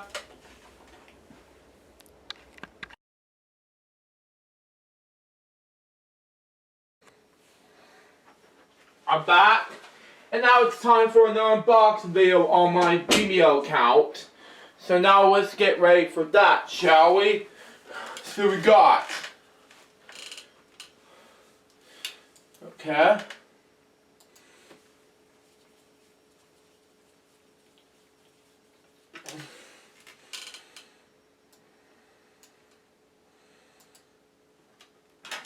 Hello guys, this is Jerry speaking.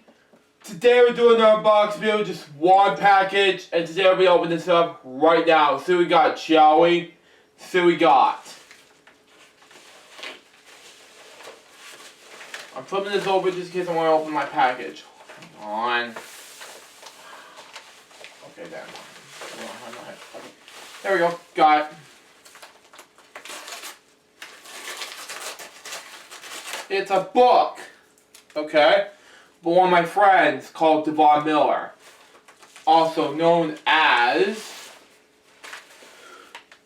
and it's not even close to be wrong, but anyway, Mr. T-Tot Clock and the Magic Library. Front, the side, and the back. And it features Mr. T-Tot Clock loves to read. He has books from A to Z, okay? He loves to read so much that he always wished to venture his books in this library, which hears him and ensures magical chaos, from Mr. T-Tot Clock. I spent that much money on this, but anyway. Anyways, guys, that wraps up this unboxing video today. January 28th, 2020. Hope you enjoy it. Stay tuned for the next one, which is going to be, LJPCBM ads episode 411. But until next time, so Jerry's goodbye, peace out, baby. We get more unbox videos. See you guys very soon. Till then, Jeff will say out. See ya.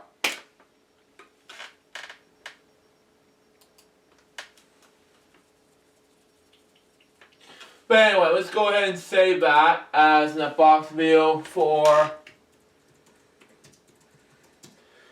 1/28/2020 taping. Save, there we go.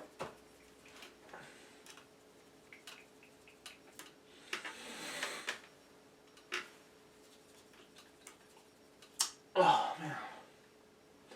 BNF vlogs. Then we got this out of the way. And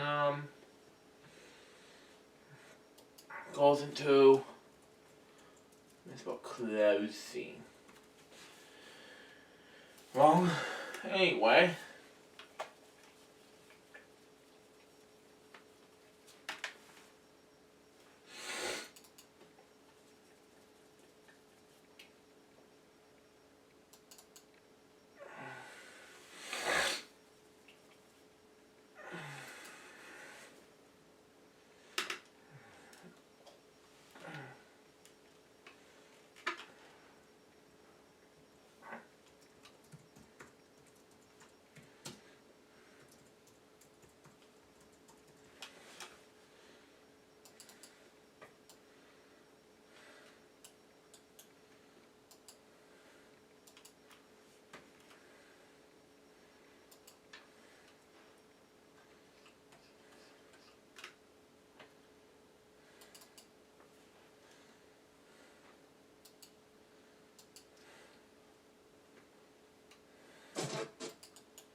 Uh-oh, no.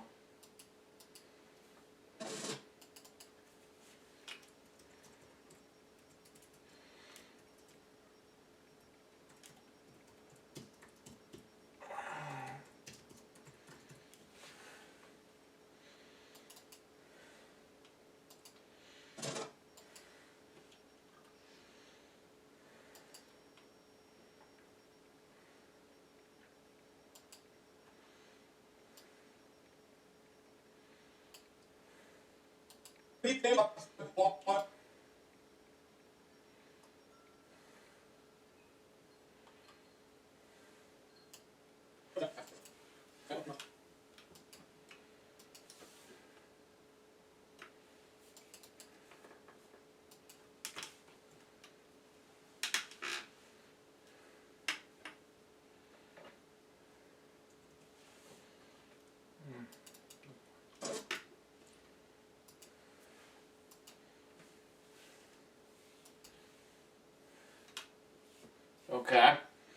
Now what I need to do is import this project and I'll be done.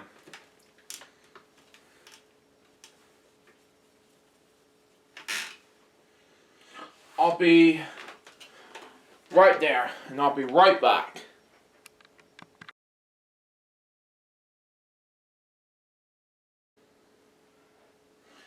Okay, I'm back and I decided to tape LJPCBM Reacts episode 411 and 412 today. So let's get started, shall we?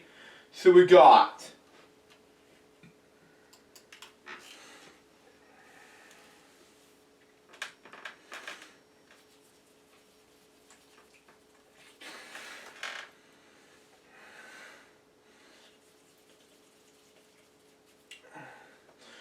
let's see how long the processing take. 2 hours, 16 minutes. Good.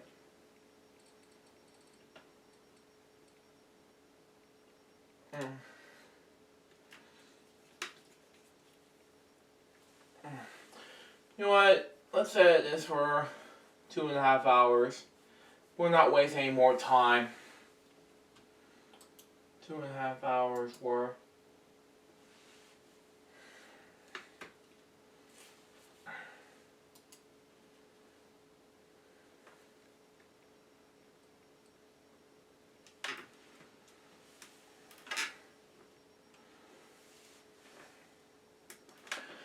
Hello guys, this is Jerry speaking. Welcome to LJPCBM Reacts episode 411, and today we're reacting to Purple Roads podcast episode 6, and we're gonna be reacting to this in 5, 4, 3, 2, 1, go.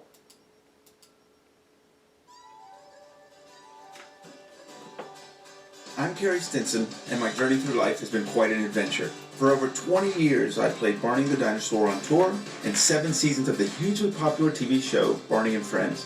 Wow. Now my journey is to bring together friends and guests from all over the entertainment world for inspiring and at times amusing behind-the-scenes conversation.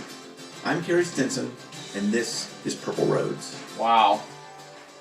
Welcome to another Purple Roads. I'm so glad to have you here. So excited to have another show. This is Carrie Stinson, and this has just been a blast. I want to thank all the fans for watching this show. All the feedback has been amazing. It's just been so exciting, and really excited about our guest today. We got a lot of surprises today.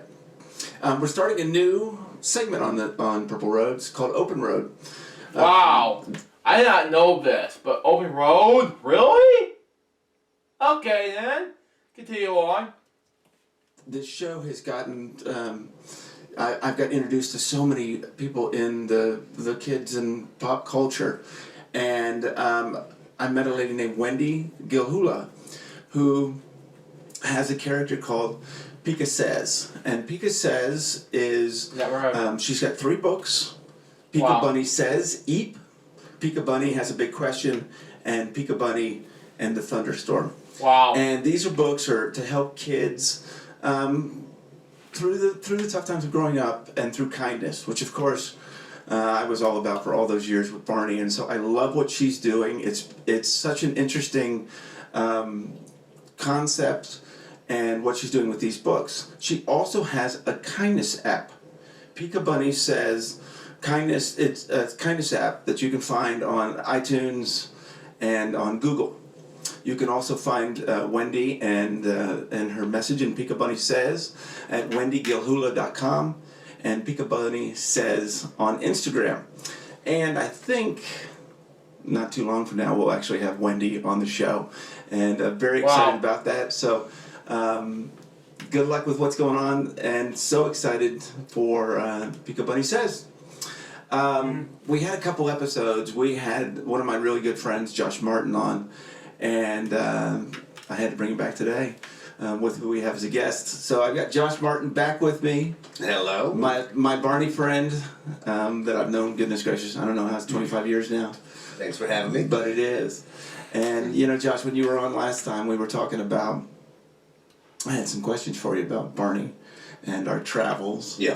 But you've slipped into the world of Majin Buu, and we really hadn't talked about that a whole lot, Dragon Ball Z, so I wanted to ask you a few questions with that. Yeah, I'd love to. All right.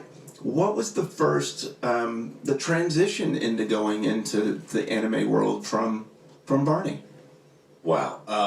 Well, oddly enough, I went from being purple to being pink. So that was kind of a natural progression. Both kind of wide hips, so that wasn't too big of a stretch. Right. But, it was different because now I was out of the costume. Sure. And I was providing the voice, Right. whereas all the time before I was lip syncing or Sure. dino syncing, as we called it. Yes. So that was different. Some similarities, though, were our breath control, if you can believe that or not. As you are well aware, Yes. the importance of breath control in the costume. But Oh, hang on, got not responding.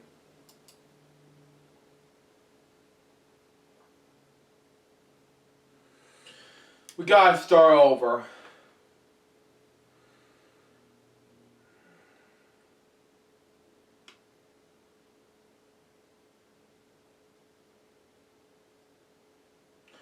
Yes, my internet just decided that ScreenFlow is not responding correctly.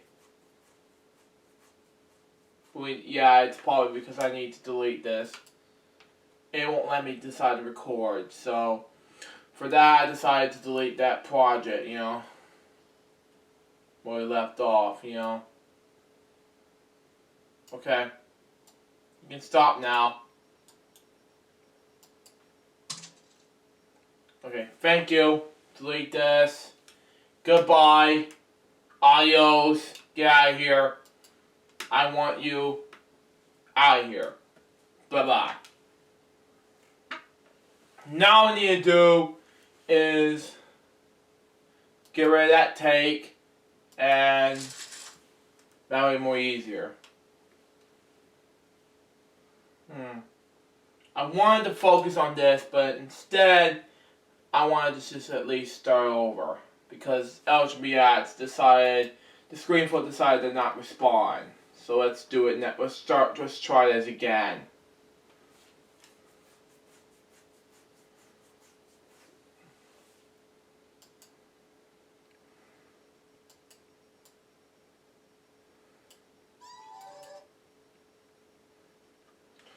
Hello guys, this is Jerry speaking.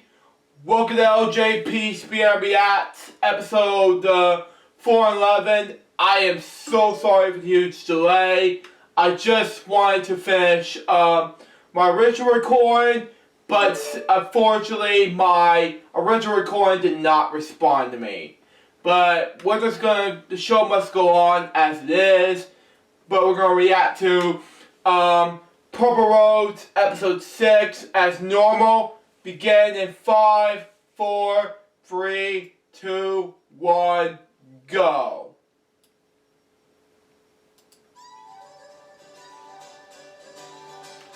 I'm Carrie Stinson, and my journey through life has been quite an adventure. For over 20 years, I played Barney the Dinosaur on tour, and 7 seasons of the hugely popular TV show, Barney and Friends. Now my journey is to bring together friends and guests from all over the entertainment world for inspiring and at times amusing behind-the-scenes conversation. Okay. I'm Carrie Stinson, and this is Purple Roads. Welcome to another Purple Roads. I'm so glad to have you here. So excited to have another show. This is Carrie Stinson, and this has just been a blast. I want to thank all the fans for watching this show. All the feedback has been amazing. It's just been so exciting, and really excited about our guest today. We got a lot of surprises today. We're starting a new segment on Purple Roads called Open Road. Oh wow, very exciting. Continue on. This show has gotten. I've got introduced to so many people in the kids and pop culture, and I met a lady named Wendy Gilhula, who has a character called Pika Says, and Pika Says is she's got 3 books. Pika Bunny Says Eep, Pika Bunny Has a Big Question, and Pika Bunny and the Thunderstorm. And these are books are to help kids through the tough times of growing up and through kindness, which of course I was all about for all those years with Barney. And so I love what she's doing. It's such an interesting concept and what she's doing with these books. She also has a kindness app. Pika Bunny Says kindness. It's a kindness app that you can find on iTunes and on Google. You can also find Wendy and her message in Pika Bunny Says at wendygilhula.com and Pika Bunny Says on Instagram. And I think not too long from now we'll actually have Wendy on the show. And, very excited about that. So good luck with what's going on, and so excited for Pika Bunny Says. We had a couple episodes. We had one of my really good friends, Josh Martin, on. And I had to bring him back today with who we have as a guest. So I've got Josh Martin back with me. Wow.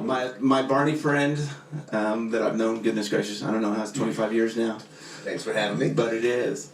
And, you know, Josh, when you were on last time, we were talking about, I had some questions for you about Barney and our travels. Yeah. But you've slipped into the world of Majin Buu. We really hadn't talked about that a whole lot, Dragon Ball Z, so I wanted to ask you a few questions with that. Yeah, I'd love to. All right. What was the first, the transition into going into the anime world from Barney? Wow. Well, oddly enough, I went from being purple to being pink. So Wow. It was kind of a natural progression. Both kind of wide hips, so that wasn't too big of a stretch. Right. But, you know, it was different because now I was out of the costume. Sure. And I was providing the voice, whereas all the time before I was lip syncing or dino syncing, as we call it. Yes. So that was different. Some similarities, though, were our breath control, if you can believe that or not. As you are well aware, yes, the importance of breath control in the costume. But it carries over into the voiceover world too, because especially in anime, there's a lot of fight sequences and long periods of screaming, and, you know, fighting and other things like that, and exerting efforts, and so I was pretty well conditioned. For all of that. Now, obviously, I know the challenges that we had with Barney. Yes. And Dino Sync and the lip sync aspect of it was definitely a big challenge. And we talked about this in the last couple episodes that we had with all the Dragon Ball Z, which was just so awesome. Chris Sabat and Justin Cook last week were just, I'm still getting past that. It was amazing. But what is it for you, the challenge of syncing up and working with other actors that you aren't with? They're not there. You're either starting it or matching up to what they've been doing. Right. Yeah. I'd say in the beginning, I was next. I was one of the last people to put their parts on. Okay. Just because there were so few lines for me in the beginning, and so many other people to try and coordinate. Sure. Later on, as I got into it, it just kind of became second nature. There was a lot of catching up, kind of figuring out what this story was about. But it was. I had great directors like Chris Sabat, Justin Cook, people to help me along, give me the 411 and help me, be a part of it without falling too far behind. Sure. What got you to go from body costume actor to voiceover actor? Wow. Well, I was performing with Chris Rager. Okay. Yeah. In a comedy troupe. We had started comedy troupes. From Dragon Ball Z, Mr. Yes, Satan. exactly. We had met at KD's studio here in Dallas, Texas, and we had been in comedy troupes together all that time during school. And after I came off the road doing Barney, I got back into the comedy scene with the boys, and while doing that, Chris Sabat came to one of our shows and saw me do one of my characters and thought that kind of character would fit with the Majin Buu character that was coming up in the show. And what was that character? The character in the comedy show was named the Pillsbury Homeboy. Oh boy! As you may be able to surmise, that was a take on the Pillsbury Doughboy, except he was a gangster rapping homeboy. In this case, the story was he got jumped on his way home from school one day by the rival gang, the Keebler Elves. And it just kind of, flipped that switch, triggered him, and went home, kind of stewed for a while, and came out a gangster rapper. So, yeah. And then that took you to Majin Buu. And then Sabat saw me do that, and he saw Majin Buu coming up with just this big pink monster kind of thing that has childlike tendencies. He only wants to turn things into candy and chocolate and eat them, and doesn't realize that he's being controlled by an evil entity that's making him kill people. And so that was the dynamic there was cute and evil, which was kind of the take on the Pillsbury Homeboy that I made. And luckily, Sabat had the wherewithal to give me a shot, and 20 years later, here I am. Yeah, that's crazy. And then now you're out there in the Comic-Cons doing all of them across the country. It's amazing, yeah. After 20 years of doing it, you go into the booth, you do it, it comes out. When I started back in 2000, without the internet being what it is now, I didn't know, I had never even seen most of my episodes, much less knowing whether anybody else had seen it or cared. But now I'm on the convention scene, and it's pretty obvious that there's a large number of people that did watch, that did care, and actually still care and continue to care. It's not going anywhere, that Dragon Ball Z. Which is amazing. Now, what is it like for you when they find out what you used to do as well? So they find out about Barney. They're a fan of Majin Buu, and then they find out about the big purple dinosaur. That blows their mind even more, because, you look at me, and I don't look like I should necessarily sound like, me, you are! And so kids will come up to the table, and they'll see the pictures and be like, that's not you. Then I'll do it, and they'll be, oh my gosh, it is you! And then they'll see a picture of the purple one, and they'll be like, wait, what's that? I'm like, I used to wear that costume. Oh my! I've had people run away from the table, and I'm not joking, never come back. Like their mind was just blown that much. Some come back and they're just, I'm so sorry.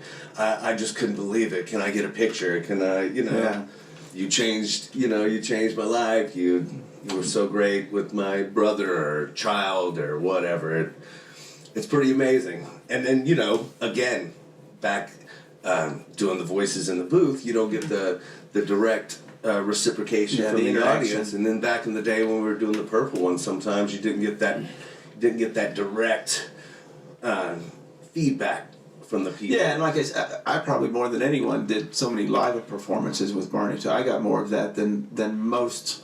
And I probably, if not all of them, and you got a lot of it too because you did that. But I'll tell you, there's nothing like that. But you didn't, and you didn't. Some of the kids back then weren't necessarily able to articulate how much they loved it. Besides screaming and going crazy, screaming and blowing kisses, but now they're adults. They're just like, listen, you know what? That made a huge difference on my life, and I'm an adult, and I can say that, and I'm happy about it. Well, and it's so cool because you can appreciate it, right? You were in all the hospitals, and once again, all the performances and how much they loved it, and so you have this appreciation. This is one of the things I love about this show, is letting our audience see how much every single person that's been on this show cares about what they do, cares about them. We understand, when you're spending the money and you're spending the time. But no, we weren't just people taking a paycheck. Wow. We absolutely love what we do, and we respect it very much. Had to. Yeah, I can't imagine doing it without. Well, you're sitting here talking about people can't imagine Majin Excuse Buu me. when they see your face, Right. and I think our guest here today, you're gonna be surprised. We've got another amazing voiceover actor today. I agree. I think you're right. I'm gonna let you introduce him. Well, I'm sure a lot of people are familiar with this character and the voice. Maybe you should let him do the voice and introduce him. Let's see if you can recognize his voice. Bowser. That's right. I just Super got Mario nervous right there. That's right. Get your fireballs, and your turtle shells ready. It's Kenny James, voice of Bowser from Super Mario. Welcome. Hey, how you doing? I'm great. How are It you? was so hard for me to sit here and be quiet. I kept wanting to interject little questions. Right. Welcome, Kenny. It's so great to have you here. Thank you. It's great. I can't even tell you, Josh. When I was talking about having Kenny on, people were freaking out. Right. Bowser from Yes. Yes. I get. Do you realize No. how popular? No, it's starting to sink in, but it's taking a while. But I get the same thing you guys were talking about, where people like they come up to my table and be like, "You're like the voice of my childhood," and I have to wrap my head around that. I'm all Wow. like, "Oh wow, oh yeah." Huh? Yeah, it's pretty deep, isn't it? When you start thinking that. It is. It's really bizarre. I kind of got into it later than most probably, but I've been Bowser for 15 years Okay. Wow. and just started doing cons in mid 2018. Wow. So people are still just finding out that I'm a real person. Wow. So every con I didn't even know it was like a person did the voice. Except for Smash. Oh man, I didn't know you didn't do Smash. But anyway, continue on. What is their concept? What was their idea of where that voice came from? If it wasn't you. Yeah, I don't know. Right. I guess they just thought it was all generated somehow. And with Smash, they do use animal sounds. Oh, Wow. Gotcha. Yeah, I had a fan come up to the table one day and said, "How come in Smash you sound more like Godzilla?" And I Wow. was like, "'Cause it's not me." Mhm. That producer likes using animal sounds. So Wow. yeah, I don't know what they use, some combination, but he's more vicious looking in that game too. So, Wow. That's interesting. yeah, but I would have done it. How did you get into it? How did you get the part of Bowser? Well, I tell people all the time it was the right place at the right time kind of a situation, like a lot of people. Wow. No, it's definitely my story, and Yeah. I think yours too. I fell into it. I was working. I used to be a extruded curb cement mason, right? I was a finisher. We'd extrude curb, and I was a finisher, and I paint stripes really straight.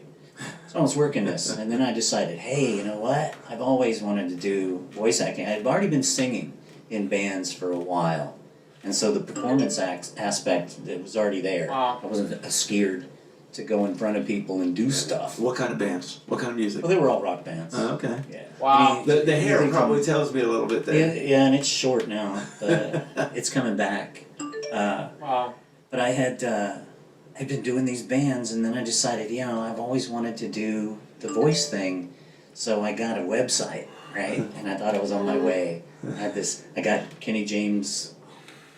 I think I had Kenny James' voice at first, and I built this little HTML website that I coded myself. It was terrible, but it worked. Yeah. And I had gone over to University of Washington Experimental Campus in Seattle and taken this voiceover course with Okay. Nigel Lloyd Neal. I think he was more of a commercial actor than anything else. Okay.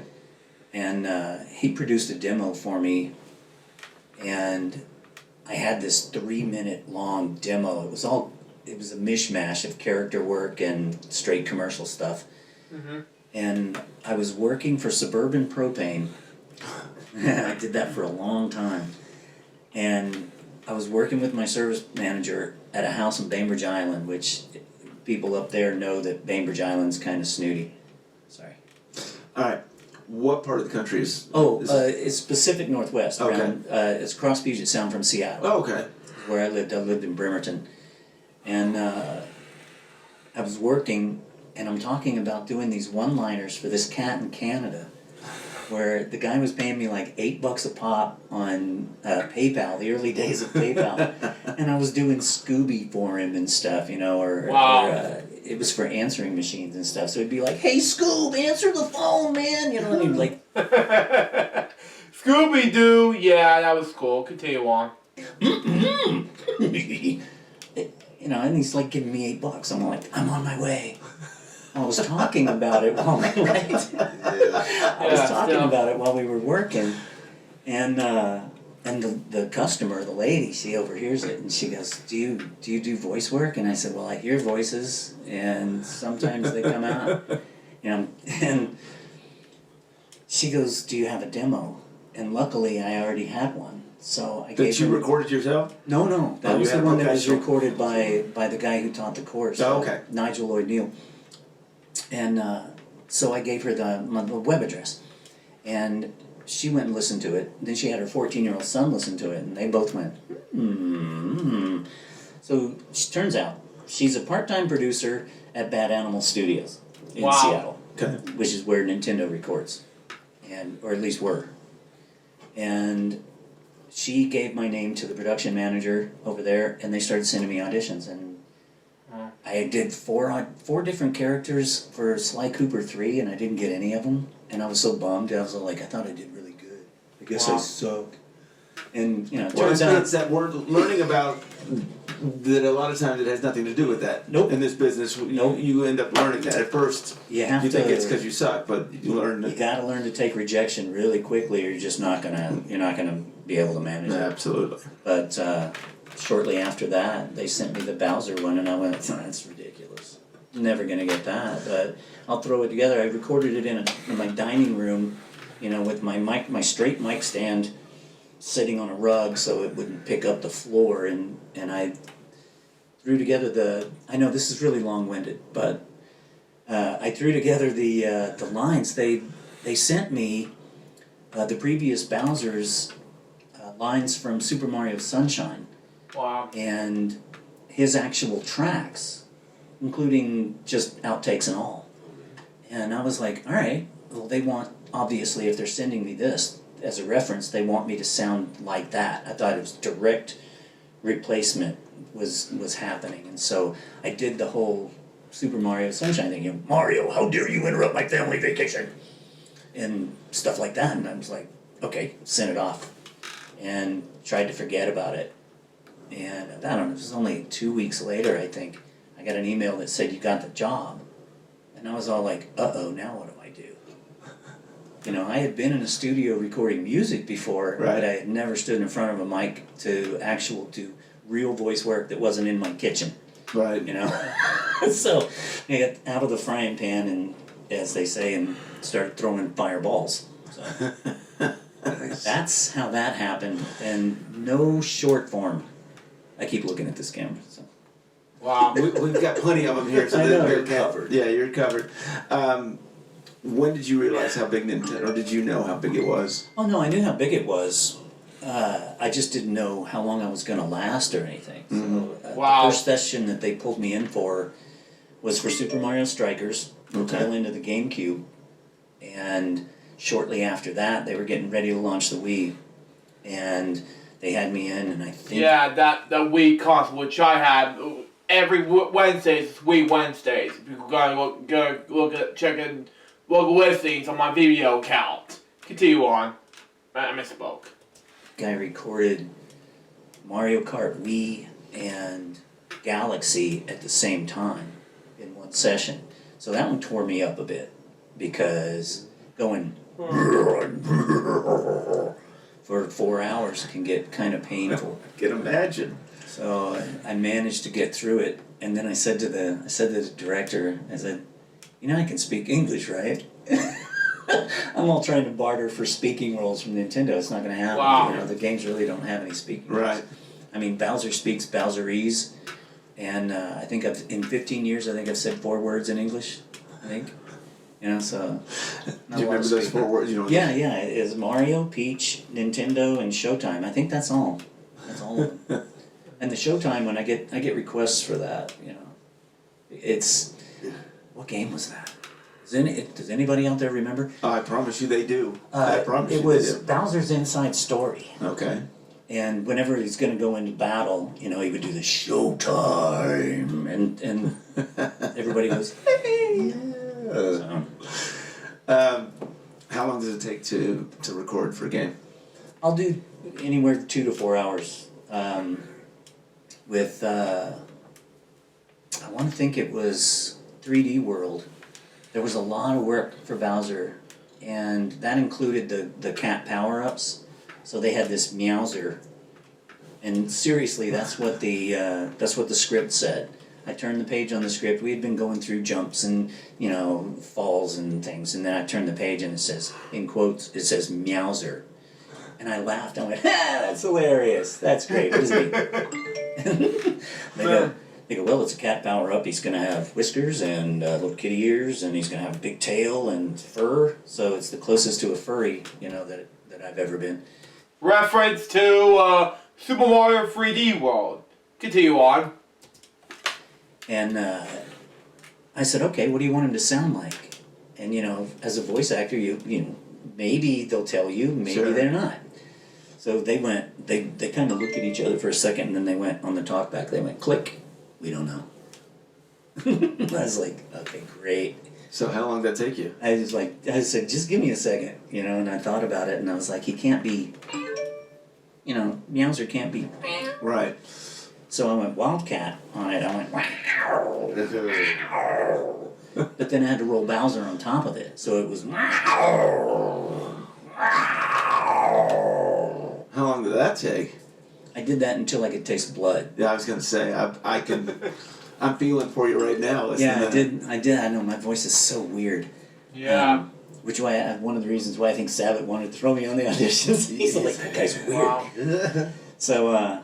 So I did that, and then I had to come in. I believe it was the following day we were going to finish up, and I came in and I was all really nervous because the Japanese have to approve. Sure. Oh, I can Because imagine. I'm Bowser everywhere. Oh, okay. There's not a Japanese Bowser. Oh. I'm Bowser. You're Bowser across the world. As far as I know. Pretty sure. Yeah. Wow. So I go in and I go into the control room in the red room there, and I go, all right, what about the Meowser stuff? And they go, we're translating an email from Japan right now. And I was like, oh, no pressure. This is like, you know, so I sat there kind of sweating a little bit, and all right. Somebody comes in, they said, they loved it. Moving on. I was like, yeah. I went on and we did the rest of this. I think I only did another hour for that day, and then I was back home on the ferry, go home. Wow. You just take a ferry to go to work. The interesting thing Wow. about that is how you did it, coming up with well, a cat wouldn't do this and this and that. But you don't explain that to them, right? They just say No, yeah. Right, you don't do the explanation. Well, I was thinking this when I did and this and this and this. They just listen to it and then make a decision. Is that yeah. correct? And when I did the session for Odyssey, they had me on Yeah, which is a reference on Nintendo Switch. Continue on. live, like on Skype or some other platform with Japan Sure. while I was recording. So it was noon for me, and it's like 4 o'clock in the morning the next day or something there, I forget. It was bizarre. And there was a laptop sitting in the cutting room, and I was like, what's this for? Because I don't see anybody. Sure. And they said, oh, the Japanese are watching. And I was like, great. So I did. I started playing with it. You know, I would go, and then I would look at the laptop and go, like, huh? So I started playing with them. But they thanked me when I was done. I had to be translated. The producers and most of those producers and everything speak pretty good Japanese. Well, I guess they'd have to. Yeah, I was lost. I was like, yeah, arigato, I gotta go. Because I didn't know what to say. It's interesting because you know we had Sabat and Justin Cook and a lot of the It was a great show. Kara Edwards and Chris Rager and of course Josh, and it seemed like when they're doing the voiceover, a lot of them are physical. when they're doing it to a lot of Oh, yeah. martial art. Are you doing the same thing? Oh yeah, with Bowser. I have this thing about I have to do the hands. Yeah. Bowser's claws.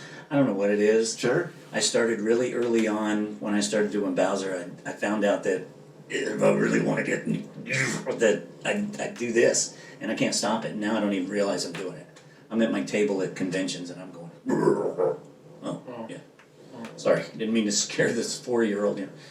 Wow. But stomping around and stuff. You learn. Sure. You know, early on that you can't be stomping your feet.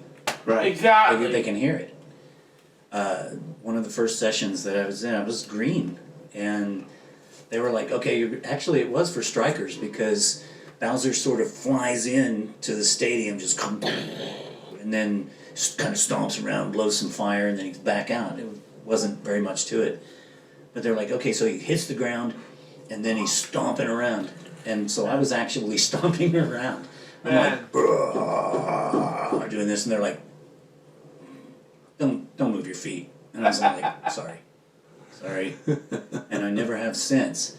So, you know, what you have to do is you have to have your feet planted, and I'm sitting in a chair, but you use your body to get that sound. So if I'm roaring and stomping, it's gonna be, you know. I know it's way. I don't know how it works. I don't question it anymore. No. Yeah, I don't know what to do. But anyway, let's continue on. Yeah, for all of you that listen to this podcast, you might want to check this out on YouTube as well. Check out the Purple Roads podcast channel on YouTube and see this because it's something to see. I'll never listen to it. I'll just watch it. I've watched all of them so far, and it's like I'd much rather watch it because then you can get this, you know, the thing where we're goofing. Yeah. You know. Well, you know, you've got 2 purple dinosaurs and I know. so It's. I just said something about that, right? Where I'm like, it's like my life got so bizarre with this, with the Bowser thing and going to conventions, and Josh was the first Barney alum that I met. Yeah. That was in. Oh God, it was Muscle Shoals. Yeah. With it was Confusion. that's cool. November. Yeah. And November before 18. last. Yeah. And Chris was there. Yep. And so that was the first. These guys were the first anime people that I had met. Oh, okay. Their table was right next to mine. Josh and Chris Abbott. Yeah. No, Rager. Chris Rager. Me and Rager, yeah. Yeah, and you were. I remember you had just had your ankle replacement done. Yes, So you were not very mobile, and you were kind of a little bit. Recovering. He was recovering. Yeah, I felt worried for Josh at this point. Continue on. But, because I did the same thing you were talking about. I went, oh, did you do the voice of Barney? And you were like, no, I was in the suit. And I was like, and how much did he weigh? 50. About 50 when I started. I think they got her down to about 30 by the time I left. No, when I started, But I think it was about 70 when you started. it was like 70, 75 pounds when I started. They had just reduced weight on it. 75 pounds. But it's the same Can't concept. imagine. It's the same concept, right? I was so excited to have gotten the job. Right. Yeah, you just go, sure, you don't care. Can you wear a 75-pound suit? Oh, yeah, I do that all the time. Right? Yeah, well, one of my, I went for 6 months just telling, yes. Can you dance? Yes. Oh, sure. I can't dance. My mom had to teach me how to dance. She's professional. Oh, and you're seeing, I'd be going to the theater, and they're like, oh, we want you need to audition for this show. And I go, you're going to make me dance? And they'd be like, yeah, there's some dancing. They try to soften it, and they'd be like, I don't want to dance, man. And what do they wind up doing? They wind up making me dance. Well, sure. And I'm not great. I mean, I'm not uncoordinated, but dancing feels funky to me. Wow. So, but I've done it. I was in Evita and had to do a lot of dancing in Evita. Carousel, I didn't do very much. It was all local theater. I mean, you had that reaction like, oh my God, you were in Evita? No, I just said, go ahead. Well, no, we were talking about this earlier before we started this, that you've done an opera. Oh yeah, I was in a production of La Boheme. Go ahead. It was pretty. No, that's like first tenor. It's really loud. so Mm. I don't want to do that. That's high. I've been in a lot of yeah. I've been able to hit high C before. Now I'm 56. Yeah, right. And Bowser, I don't know if the high C ever work again. Maybe if I actually practiced more, if I kept the singing pipes lubricated, but Right. my wife's always ganking on me. She's like, you need to sing more, that'll keep your voice in shape. And I'm like, I know. Yeah. Because, man, I mean, Listen to your wife. I did Man of La Mancha, I did Carousel, Evita, I'm trying to think of all the musicals, you know, the Titanic, the musical. I did a bunch of musicals. And you just moved to Dallas, right? I just You did, need to yeah. get you need to get some theater auditions. Yeah, I They know. do- I know. they Well, go see, all the over thing the that place. worries me about theater is that they'll be all like, okay, well, it's going to be a 5-week run or whatever, and I'm like, oh, I've got 2 cons scheduled during that time. The last musical I was in was Hunchback of Notre Dame, and When I was was that was at the theater back up in Bremerton, and I was Saint Aphrodisias, the headless statue, and I built the Wow. rig for it. Oh, So wow. that, so you know Wow. the head drop thing Yeah, that yeah, you know yeah. people do with it. Yeah. You sneeze and the head falls off. Right. It's Just I just built built that up and yeah I stayed used in. aluminum rods and a Nice. coat hanger, and I was able to push the shoulders of the robe up while you drop your head into your hand and your shoulders are up here, Right. and it looks great, you know. So I come down, I'm singing this song, you know, and to Quasimodo and the other gargoyles. Yeah. And then I walked around the back of him and I would sneeze and my head would fall off. And I'd push it back up and the audience would just go, what just happened? And I was all like, yeah, I did that. Man. That's awesome. So you've done the live performances. What do you like better? Do you like the in the booth by yourself or out in front of a crowd? You know, anything I can do that's creative, that's the thing. It's just performing. That and I'm a big dopey show off. You know, I think it started from being a kid. Yeah. You know, first thing I remember doing in front of people was a what do you call it? Talent contest, talent show, when I was in 6th grade, and at the little podunk school that I went to. Yeah. So you're. I always talk about Texas as I'm Yeah. a huge Texan, proud Texan. You're Texan as well. Yeah, I grew up in the piney forests of deep East Texas, around Wow. San Rayburn Lake. So, went to school in Broadus and decided that I didn't want to work at the plywood plant or you know, haul trees out of the woods for the rest of my life. So I joined the Navy 7 months before I graduated, and 12 days. I mean, graduation day. 12 days later, I'm in San Diego boot camp. So. Wow. I Wow. went. I did 6 years in submarine service. So Wow. Wow. I know. See how multifaceted is this guy? Well, you know, Josh, you got a kind of a similar. You didn't want to do any fishing for crawfish and Oh, right. working in the factory. Yeah, the same. I mean, you're in the same right. Louisiana. Absolutely. Oh, that's right. You're Yeah. from Louisiana, huh? Either crawfish or work at Calumet. Yeah. So yeah, we were. I was so deep East Texas that you know Shreveport was like an hour away or hour and a quarter.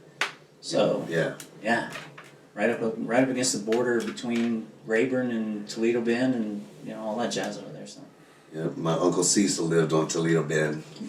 Yeah. My Uncle Cecil, you heard that. Did you Right. saw the reaction to that it He was was almost like, like a little Cajun accent came out there. Oh, it'll slip out. I have heard it.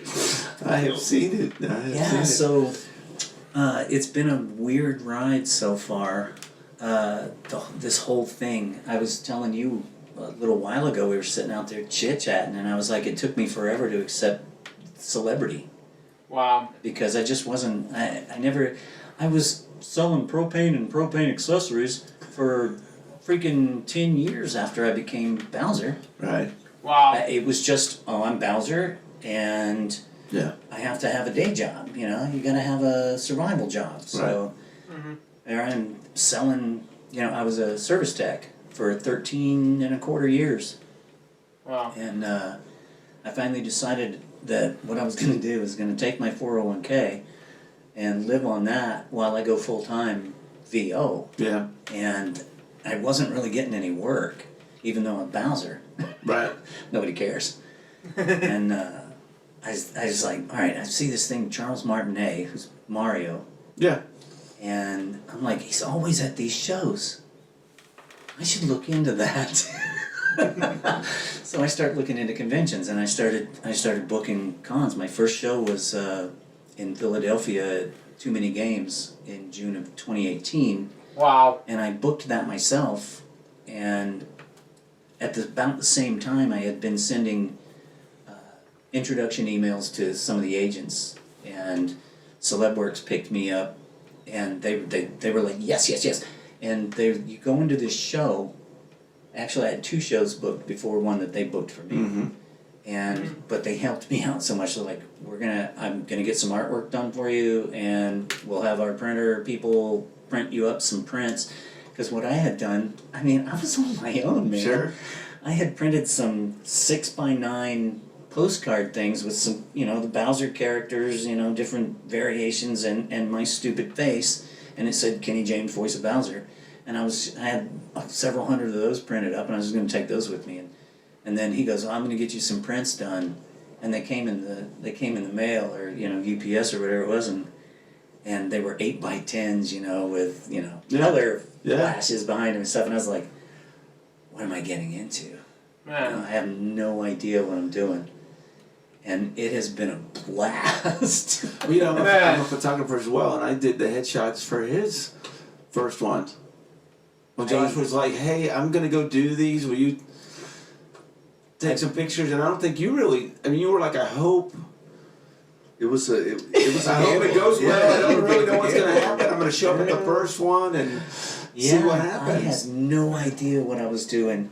And then one of my best con stories comes from Confusion, which was November of that year, of 2018. Where was it? Was Muscle Shoals, Okay. Alabama. It was a first-year show. They've gone on and done a second one, so I guess they're continuing on. Sure.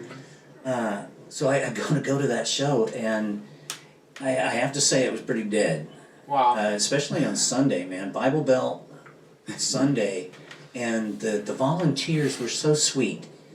I had my handler, and she just looked at me on Sunday, and she goes, you know what it is? It's church. She goes, after church, they'll show up. They'll be here. You watch. Crickets, man. I mean, the vendors were packing up, And I had a Q&A on Sunday at like 2:30 p.m. or something, or 2 o'clock, whatever it was. And I went to go over there, and there was nobody there. I felt really, this is my second show. Sure, you thought, right? And I'm all like, oh, this is great. So the agent, who was there with some other, I think Samantha Newark, was there, and some other people there with Celebworks, and so he goes with me to go to this Q&A. Yeah. And he goes, there's nobody here. So he says to the guy, the con guy, he goes, this is ridiculous. We should just call it, And he goes, no, there were 2 people here before. And he goes, and she's prettier than you are, so... So I'm like, okay, there's 2 people. So I'm like, all right, you guys just come and sit at the table. Right. And ask we'll questions. just chat, And to try to shorten this up a little bit, but she, this girl did not know who I was. Her boyfriend had been there on Saturday, and he brought her on Sunday, and she goes, she's like raising her hand to talk, and I go ahead. I did not know who you are. I had to look you up, and she goes, you're in my Google search. Wow. And I went, yeah, you can find me, on the internet, Bowser, so, And she was quiet for a while. I'm talking to this guy, and she's just sitting there, and then after a while, she starts slowing down, and she's like, I do have another question. I said, go ahead.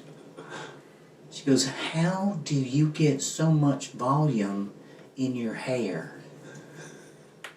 What's going on? Continue on. I'm not kidding. And I'm sitting there going, Neri, my agent, is laughing so hard. Oh, I'll bet. And I felt bad because he's laughing. And so I answered the question. I told her exactly what I do to my hair. Are you going to give us that tip here? Oh, yeah. What no, do you do to your hair? my hair for all that was- volume? My Yes. hair was shorter then, but with all this top, you know, I had it kind of feathered back, and Whoa. You like Cliff Williams from AC/DC. Okay. That was slow, but there was a short version of Cliff Williams, but okay, that's fine enough. Continue on. so I told her, I said, yeah, I wash it, I condition it, and then I brush it back with a blow dryer, and then I spray the hell out of it with Suave Max Hold. Wow. And she was like, okay. Okay. So, you know, now it's a little bit different. It's longer and curlier, so.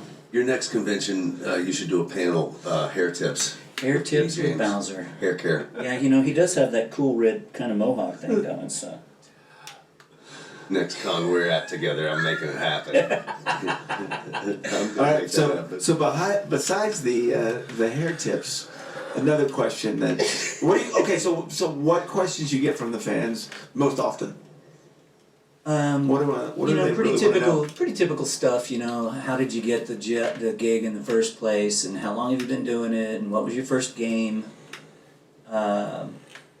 They'll ask me about whether you record with other actors, you know, you get that one all the time, you know, and you don't, you know, Right. not typically, you know, I the first time I met Charles was at the studio, but Wow. I was on the way out of my session, and he was coming in, they were bringing him in from the airport, and so I decided to sit in the lounge and wait for him because I had never met him. So I was all like, geez, Mario's This coming is in. Mario. Yeah. Charles Burnett. Mario, Luigi, Waluigi, I mean, all those things. Baby Mario, baby Luigi. And so I waited, and he came in, and they got him sushi, and that's when I knew my place. Because they were like, okay, so you know the lounge, you know, there's snacks and stuff, help yourself. And then when Charles came in, they're like, hey, Charles, we got you sushi. I was like, all right. Got the Nintendo hierarchy, got it down, but I didn't really care for sushi much anyway. So Well, we get very detailed questions. So do you remember in episode 6 Oh, of season jeez. 3 do you get those kind of questions? I do, and not just those questions, but you get a lot of people's ideas for new games. Oh, I'll or bet. I think the story should go like this, or I've been working on this idea, and I wish I worked at Nintendo. And I go, well, I don't work at Nintendo. Right. You know, I'm an independent contractor. Right. With voice acting. Really? Yep. You know. Really? You're a independent contractor. Okay. Continue on. For the most part. I mean, you can get under contract for people, but the old contract days, like the movie studios, that's a thing of the past. You know? Right. People used to get signed on, and they're like, all right, we'll sign you for 2 years, and you made as many movies as you could in 2 years. Sure. You know? Yeah, right. Sure. So, Yeah, the industry's changed a ton. oh yeah. I mean, everything's instantaneous now. Yep. So, I mean, I'm currently working. Well, the whole reason, we haven't even talked about that, the whole reason I moved to Dallas was because of anime.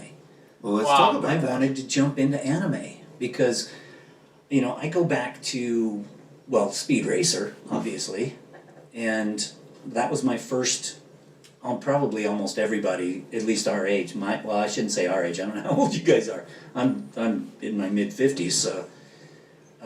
Yeah, I'm not far away, and yes, I've watched Speed Racer. Speed a Racer lot. was I'd run home from school so I would Sure. miss it, you know.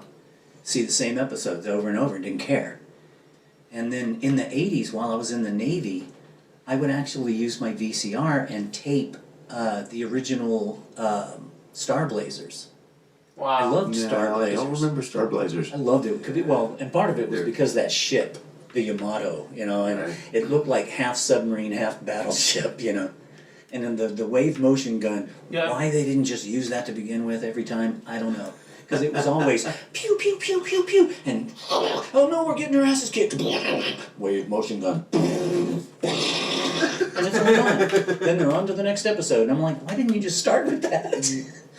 But, you know, it's not Funimation's as... actually redoing that presently. Oh, Yes, really? I saw that on Funimation Now, which I am a subscriber of. where I get my Funimation Now. Man. Anyway, think that'll get me anything? Probably not. I'm going there tonight, so I'm gonna record. Well, there you go. There you go. Yeah. Yeah, my compensation is your PBS station from years like you. Thank you. Continue on. Currently, they've got me cast in Legend of the Galactic Heroes, and then the one I'm going for tonight, the session I'm going for tonight, I haven't signed an NDA or anything, but I don't want to step on the director's toes and just say what it is until I go and actually Sure. record. So, but yeah, I'm going to be doing another show. So is it any different than Bowser? Is it? Yeah. Because that's so remember.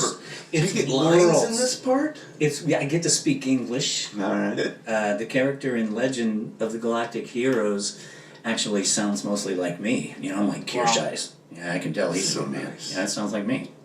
Yeah. But Yeah, but we saw that with Kara Edwards. She does one too. That's one of her I characters. saw it. She said that she goes like it's just my voice. It's my voice. Yeah. Those are the So nice. relatively easy ones. Sometimes I think it's easier to go over the top than it is to just speak normally. I'm one of the people that doesn't like to listen to myself. Yeah. So I don't know a lot of people that do, but I'm getting used to it. Because And- isn't that important to actually hear what you're doing and be able to adjust and be able to? I think so. Yeah, sure. Yeah. I mean, you don't want to fully rely on the director because if you're doing that, then you might as well just have them do it. Sure. But I mean, sure, they're going to spoon feed you. Well, some, sure. You know, because I want to know what they want. Right. And, Well, we went through that with Barney, being Yeah. on Barney and Friends for all those years. Same thing. Sometimes Yeah, the director yeah. will be so specific, and sometimes Well, and there's an and emotion, do something, and with my music background, I'm not trained in music. I mean, I can follow the dots to a certain extent, but you know, when they hand me a chart and it's like dots. Well, this one goes up, so that one must go up, and this one goes back down. Okay, I can sort of figure that out. Mostly I learn by ear. I'm really quick by ear. But the musical background, the rhythm of it, and all Sure. that stuff, all comes naturally to me. So it just plays right into doing anime. Because you got to be let in with beeps. So you get Sure. beep, beep, beep, go. right. And at the same time you're listening to the beeps and being prepared to jump on the beep, then you're also trying to remember what the preview just was, because they'll play. Oh, that was way too close. Let's see that again. The preview just was. See, that was his hand, like that. I'm like, huh? What is that? Going, his hand. Anyway, let's continue on. Because they'll play you the preview in Japanese, and so you've got this much time to cover, so your brain has to sort of get wrapped around how long that is, Right. and whether or not the character has a little pause in there somewhere, and hopefully you can nail it in one go, but it's not likely going to happen, you know? It's like, do it again but slower. Right. I joke about that a lot, you know, because the direction you get in theater or anywhere, you know, it can be so simple and yet so annoying, you know, because they'll be like, do it again but better, you know? Right. Yeah. Yeah. It's like, yeah, thanks. Oh, I've heard that. Yeah, Absolutely. do it again but faster, do it again but slower, do it again but quieter. Right. Yet that, I really like that. We're going to keep that line, so we're just going to go ahead and play that one through and then just jump on the next one. So you're just ready to just jump on it. And like I said the other day, I was being recorded and I didn't even get all three beeps because we were rolling back and doing Sure. it. And all I got was the third beep, and my brain still jumped on it. My brain knew tonally that it was the third beep. Wow. And so, time-wise, I know the timing of the beeps. Wow. Doot, Wow. doot, doot, go. So all I heard was deet, go, and I started talking. And Brittany was directing, and Brittany Loudon, she goes, "That was cool." And I was all like, "Yeah." I just That was quick. heard the third beep, and I had to go. I didn't even know if they had pushed record. You know, but the engineer's recording a lot of the time anyway, because you never know what you're going to catch while. Sure. So, Absolutely. yeah. Yeah. You know, it's interesting. You were just saying about some of the stuff you haven't been trained in. Yeah. But I think there's an aspect of it, right? Like, you can only train someone so much. You can't train someone to be Bowser, right?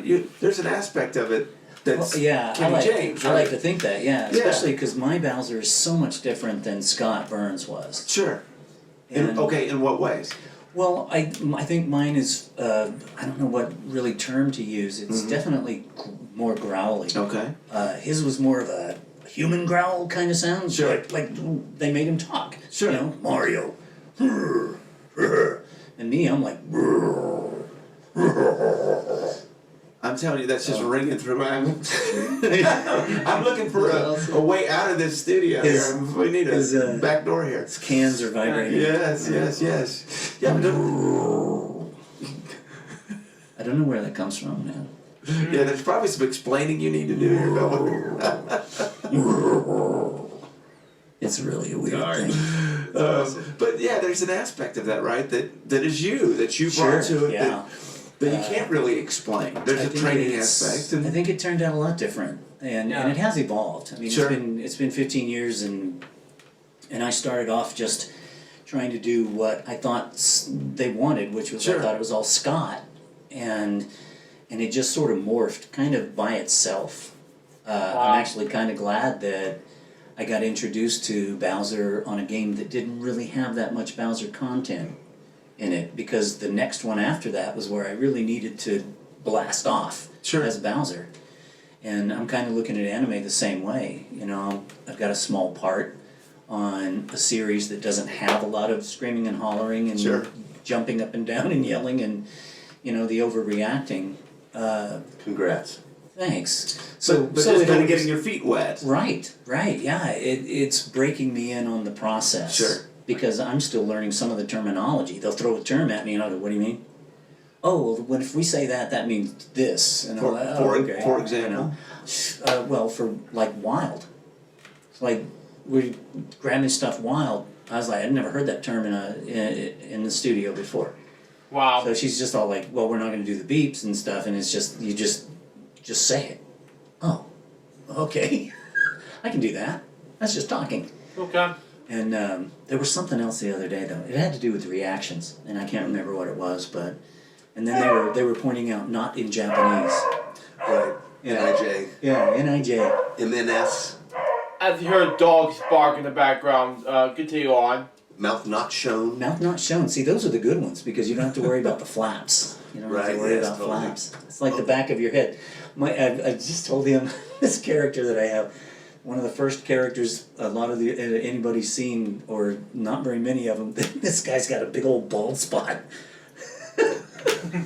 Animated bald spot. Wow. Yeah, it was showing the back of his head, you know, or the shot was from behind of him. He's the first officer on a merchant vessel, but they're also smugglers. And the captain's sitting, and my character was standing, and it was a two-shot from behind. Yeah. And he's got this giant bald spot. I just spit all over the place. We'll get it in post. It was it was hilarious. And I went in there for a session a couple days ago, and we laughed about it again because it's like, oh, yep, there's the bald spot. In a whole different scene. And I was like, oh, God, why do they keep picking on this guy? So did you get some tips from these guys, from some of the other voiceover actors? You know what? I haven't had time. Okay, you just jumped in. My meeting, well, I moved. And then, you know, I started getting contact. Josh Greeley, I got in contact with him because I knew he lived right there in Flomo. And the first thing he tells me, he goes, where are you living? I'm like, oh, I'm over on this street. And he goes, oh, yeah, that's over by the Super Target we go to all the time. And I was all like, oh, okay, you are close by, you know. And then we did Reno, and I got to know more of the guys. There was a great crowd in Reno. It was me, and it was Justin Cook and Ian Sinclair and Monica, and who else was there? Somebody else was there. I don't remember. It was a fun weekend though. We just all goofed, Yeah. you know. We were staying at the Atlantis, and it was fun. Always about the food, right? Oh yeah, yeah. I know dinner is a big thing because you sit at your table all day. I hardly ever go to the green room. Well, I do go to the green room, but it's mostly for schmoozing and to get coffee or a Red Bull. Nice. I love to go in the green room, see who's in. Sure. And who's sitting around. Oh, it's Shatner. Yeah. Yes. So, favorite fans that you've met on these that are just huge fans of Bowser? Reactions? Oh, man. I had, right here, well, I've had two celebrity reactions that were nearly identical but worlds apart. All right. Basically, Terry Farrell from Deep Space Nine. Okay. Wow. When I introduced myself to her in the green room, sitting there with John Wesley Shipp, and I had met John a couple times, and so I walked over and I was like, "Are you following me?" And he goes, "No, stalking you." Yeah. And I'm like, "Ha ha ha ha ha." And then Terry, "Hi, I'm Terry." I'm like, "I'm Kenny. I'm the voice of Bowser for Nintendo." She goes, "Shut the up." Sorry about that. Yeah, very discretion advice. But anyway. And the same thing happened with Justin Roiland at a whole different show. I told him who I was. He's like, "Shut the up." And I was like, they love me. You know, with Terry, it was more like, my brother's gonna freak out. We have to get a picture right now, you know. And then you trade prints, and Yeah. you know. And with Justin, I asked him in the green room. I said, "If you got somebody that I can sign a print for, you know, come over to the table before you leave." He was there on Saturday Yeah. only, you know, and his queue was packed. You Yeah. know? And he was getting ready to leave, and I walked over and I said, "Don't forget to come over and get a print if you want one." "Oh, yeah. And he's still signing away. He's signing. And then he comes walking over to the table with these other people that are trying to get him out the door. Yeah. And he walks over and he goes, "This one." Picks a print. And I go, "All right, you want me to make it out to somebody?" He looked at me like I was stupid and goes, "Yeah, Justin." And I was like, you know, I freaked out. Did you have that reaction, or did you keep it cool? I was so cool. I was like, "All right." Oh my god.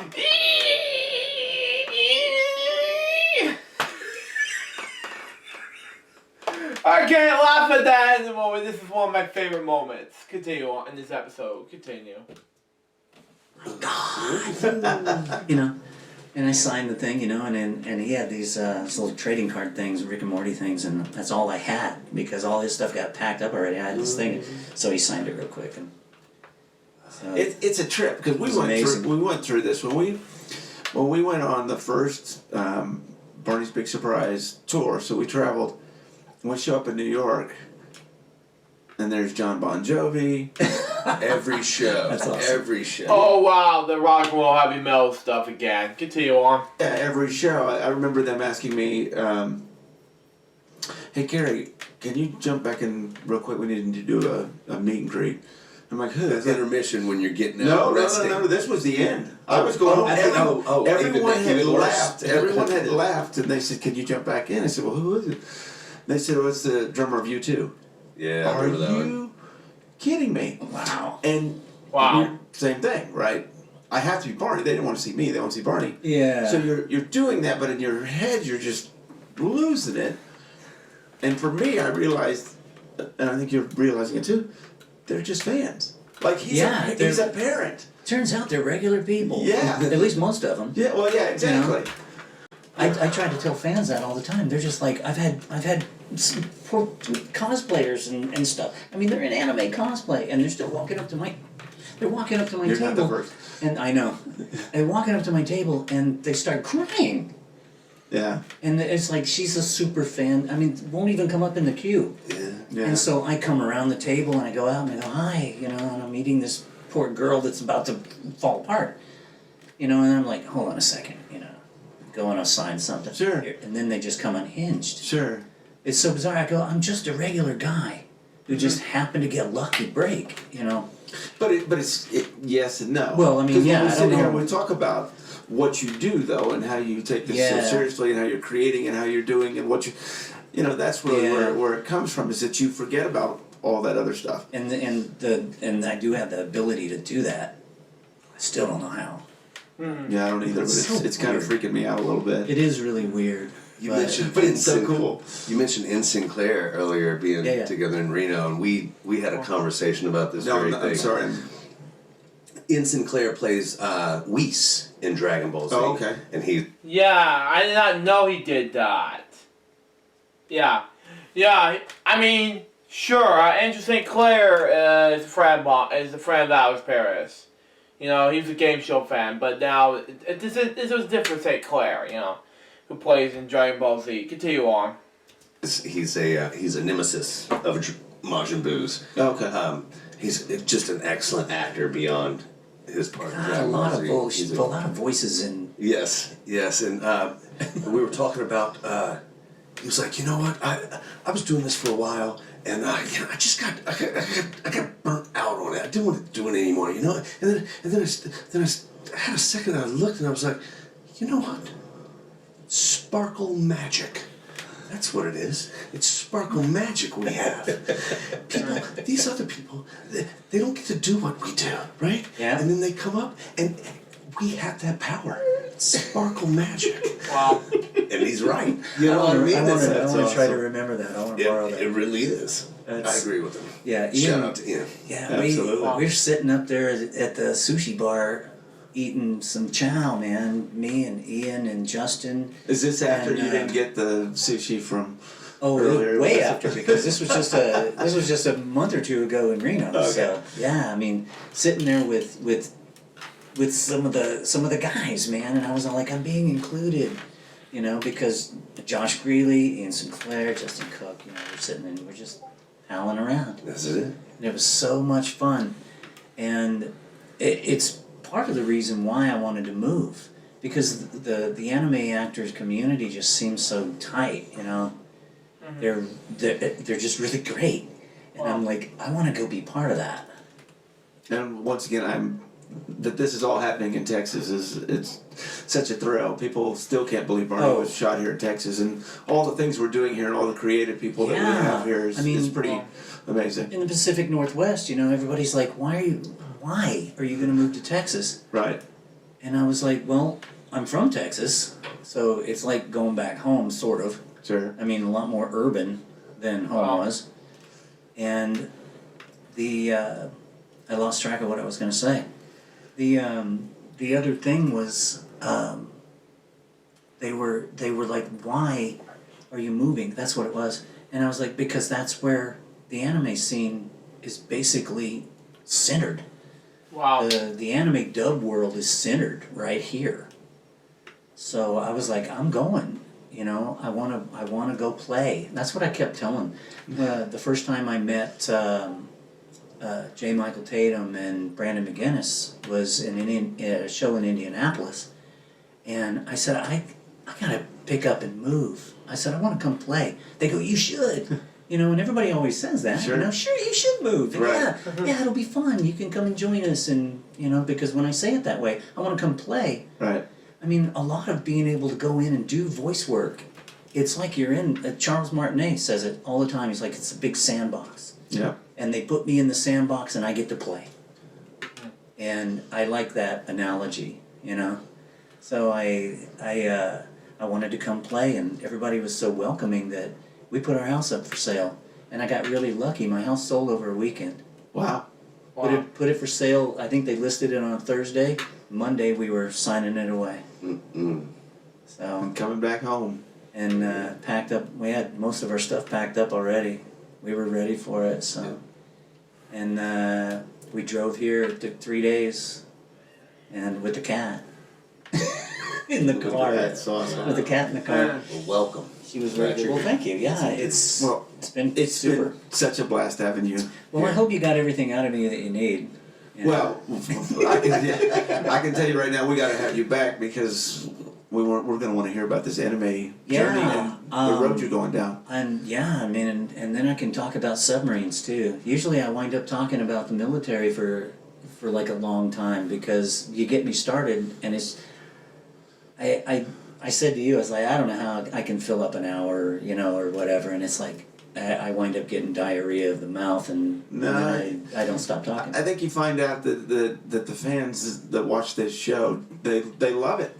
You know, they want to hear the stories and why and how you did it and all of that, because it really is fascinating. And you know, you hear this voice, but then it's like, whoa, there's a story behind that. Yeah, I got a varied background. I tell you, I've done a bunch of stuff. It's been a pretty good run so far. I hope it continues. Well, thank you for being here today. Yeah. Please come back and we can talk about this anime That'll be journey. awesome. I'll do it anytime. I love it.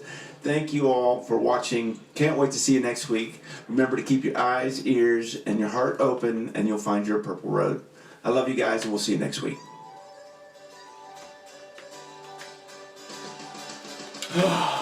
Man. So that was Purple Roads, episode 6. What do I think about this episode? It was amazing. So far, this episode went to be a success. Anyways, guys, double episode of LJPCBM Reacts, episode 411. Stay tuned for the next one, which is going to be LJPCBM Reacts, episode 412. Purple Roads, episode 7 on Stella, the storyteller actress. Phyllis, forgot to pronounce her last name. Something like that. But until next time, this is Jeff. Goodbye. Peace out, baby. Get more reacts. We guys very soon. Till then, Jefferson out. See ya.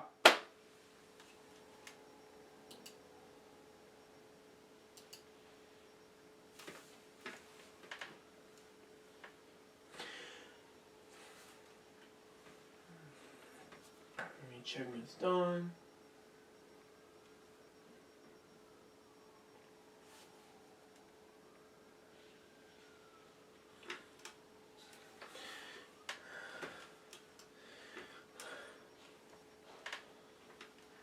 Wait, who is she? Wait, what the Wait. It could be clear by now. Anytime now, computer. Come on now.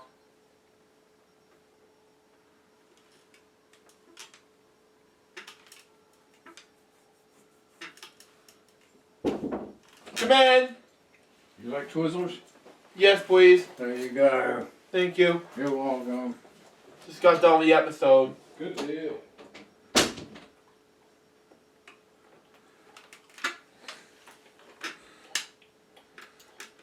It looks like we're clear after he opened the door like that.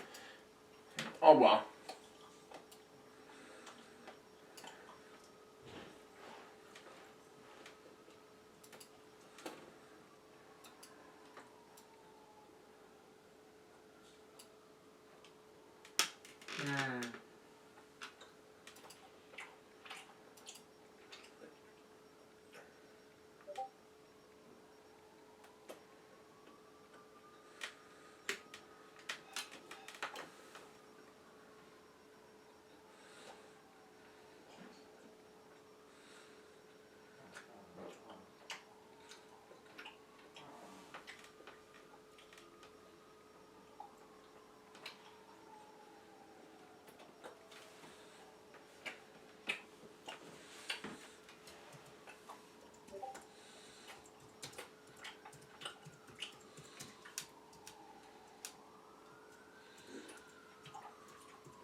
Stand by. We're gonna.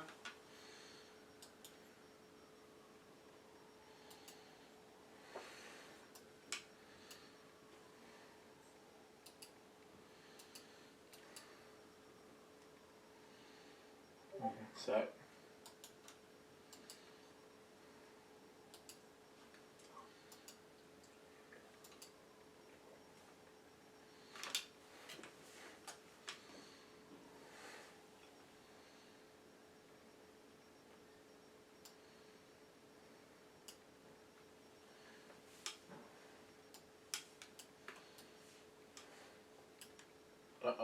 No.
Uh-oh.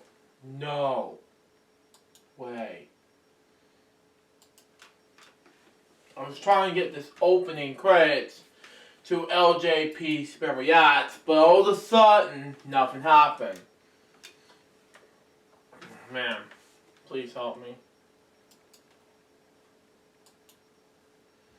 Well, I guess we tried everything.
Who's James Dillon? Let me see if it's a porn bar or not. Let me see.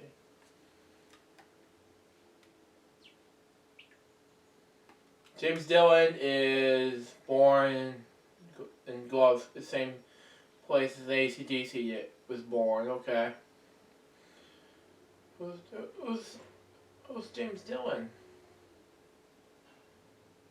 Okay, what's that mean?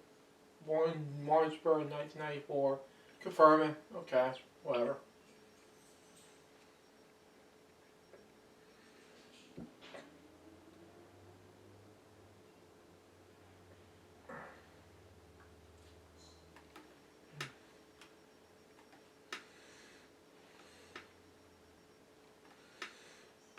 Okay, now what I need to do is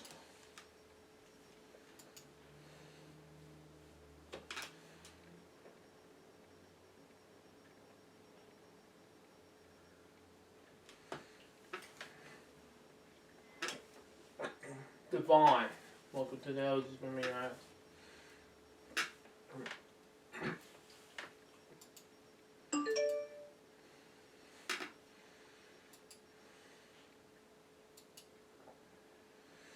Okay.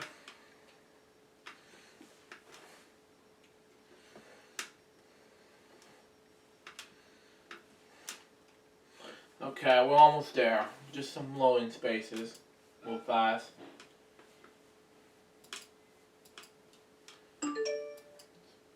Posting in, okay. So we have planned.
Stand by.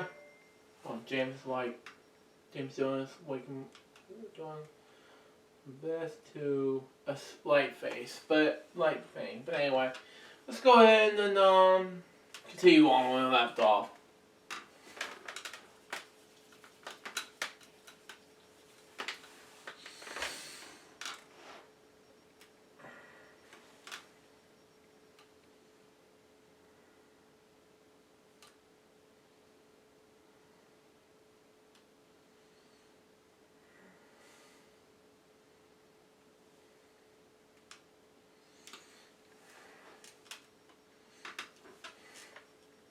Okay, I'm still downloading this, standby, but you know, after I'm done ending this episode, because we need like a few minutes or 10 minutes of a break, I'll be right back.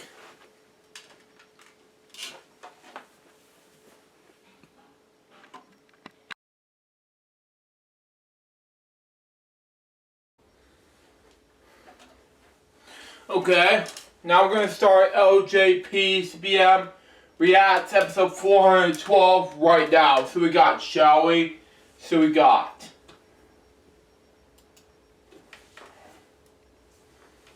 Okay. As soon as I'm done with this timer, things like that, at least we're going to try it out.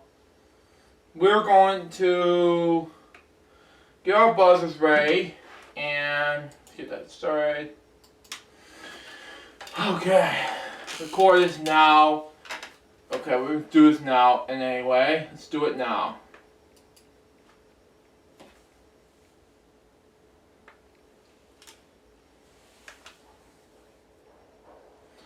Hello guys, this is Jerry speaking.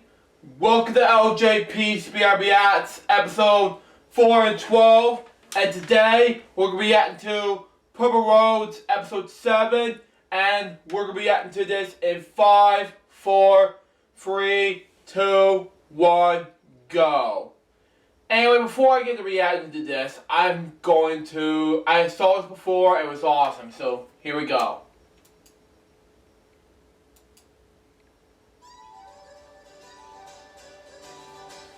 I'm Carrie Stinson, and my journey through life has been quite an adventure. For over 20 years, I played Barney the Dinosaur on tour, and 7 seasons of the hugely popular TV show, Barney and Friends. Wow. Now my journey is to bring together friends and guests from all over the entertainment world for inspiring and at times amusing behind-the-scenes conversation. Wow. I'm Carrie Stinson, and this is Purple Roads. Wow. Welcome to another episode of Purple Roads. I'm Kerry Stinson, and I am so thrilled you're back here with us today, joining us. This has been such an amazing experience, and I am thrilled to have you here. I want to give a shout out to a fan that contacted me, Nick Birch. Nick Birch was a huge fan and friend of Carol Spinney. And also a fan of Barney. Went to the Barney Musical Castle in 2011, and I know it was tough for him and a lot of the fans of Carol when he passed away. And Nick is now watching our show, and I just want to tell you, Nick, I'm so thankful that you're watching it. So glad you're watching it, and I know you're a huge Barney fan, so you're going to be very excited about who we got on the show today. We want to give some love to our sponsor, Infusion HF70. We are so thrilled that they are part of it. It's a fantastic water, and you should definitely check it out. Wow. So I don't want to talk too much more. I want to bring on our guest. I am so thrilled that she is here. This is someone that I worked with, someone that is such a huge part of the Barney world, and has these amazing stories that I am so excited we're going to talk about today. So her name is Phyllis Cicero, but you probably know her as Stella, the storyteller. So we're so glad to have you here, Phyllis. Thank you, Carrie. I'm so proud to be here. I'm excited. Thank you for having me here. And thank you, everyone out there. I am loving it. I'm ready to talk to you. Tell me what you want to know. And as far as to let you know, her voice has changed. And I'm like, oh my god, this is a little bit different than that. Continue on. Well, people have been asking to have you on the show. The fans love you, love the work you did on Barney, and so did I. I had a blast. They've been talking about this. So we want to talk about all our Barney years, but we also want to talk about what you're doing now, because you're doing some really exciting things. I am really excited about moving 2020, and we're moving forward. I am. You tell me when you're. Okay, what I'm doing, I teach. I'm a voiceover instructor, and I developed a program, and we are at KD Conservatory College of Film and Dramatic Arts, and I'm having a big event. So those of you who like the voice or are interested in the voice, an open house. It's happening Wednesday, January 15th at KD Studio here in Dallas, Texas. And KD Studio is a big acting studio here in Dallas. It's been around for a long time. Yes. A lot of fans know Josh Martin. Josh was with us. Absolutely. And so Josh came from KD Studios. Yes, he did. And Chris Rager, who was on our show. Wow, okay. That was you, okay. And where's Josh? Okay, never mind. Continue on. Here at the event on Wednesday night, he will hob and knob. So if you come, you'll get to hob and knob with Josh and Chris. They have absolutely graciously consented to come as industry professionals. So they'll be hobbing and knobbing. This is a come and go, meet and greet, come and eat.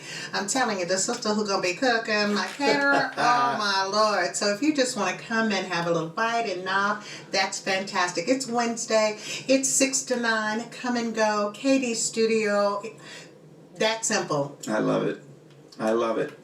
So one of the things I talk about on this show is I am a very proud Texan. Yeah. I was actually born in Washington, D.C., but I moved here when I was 10 years old. Fast as you could. As fast as I could get here. I fell in love. My father and my mother really showed me the state, and I really embraced it. I am so proud that Barney was started here and lived here. Absolutely. And I've got a Texan here as well from Tyler, Texas. Tyler, Texas, born and raised. Yes, I'm an East Texas girl and a proud Texan. 6 years in New York didn't breed it out of me. Yes, and that is part of the Barney legacy that stands bright, is that, wow, this was done here.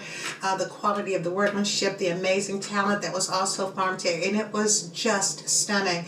And it did feel like, okay, we are opening up this third coast. We are here, and this show is fantastic and touching so many people.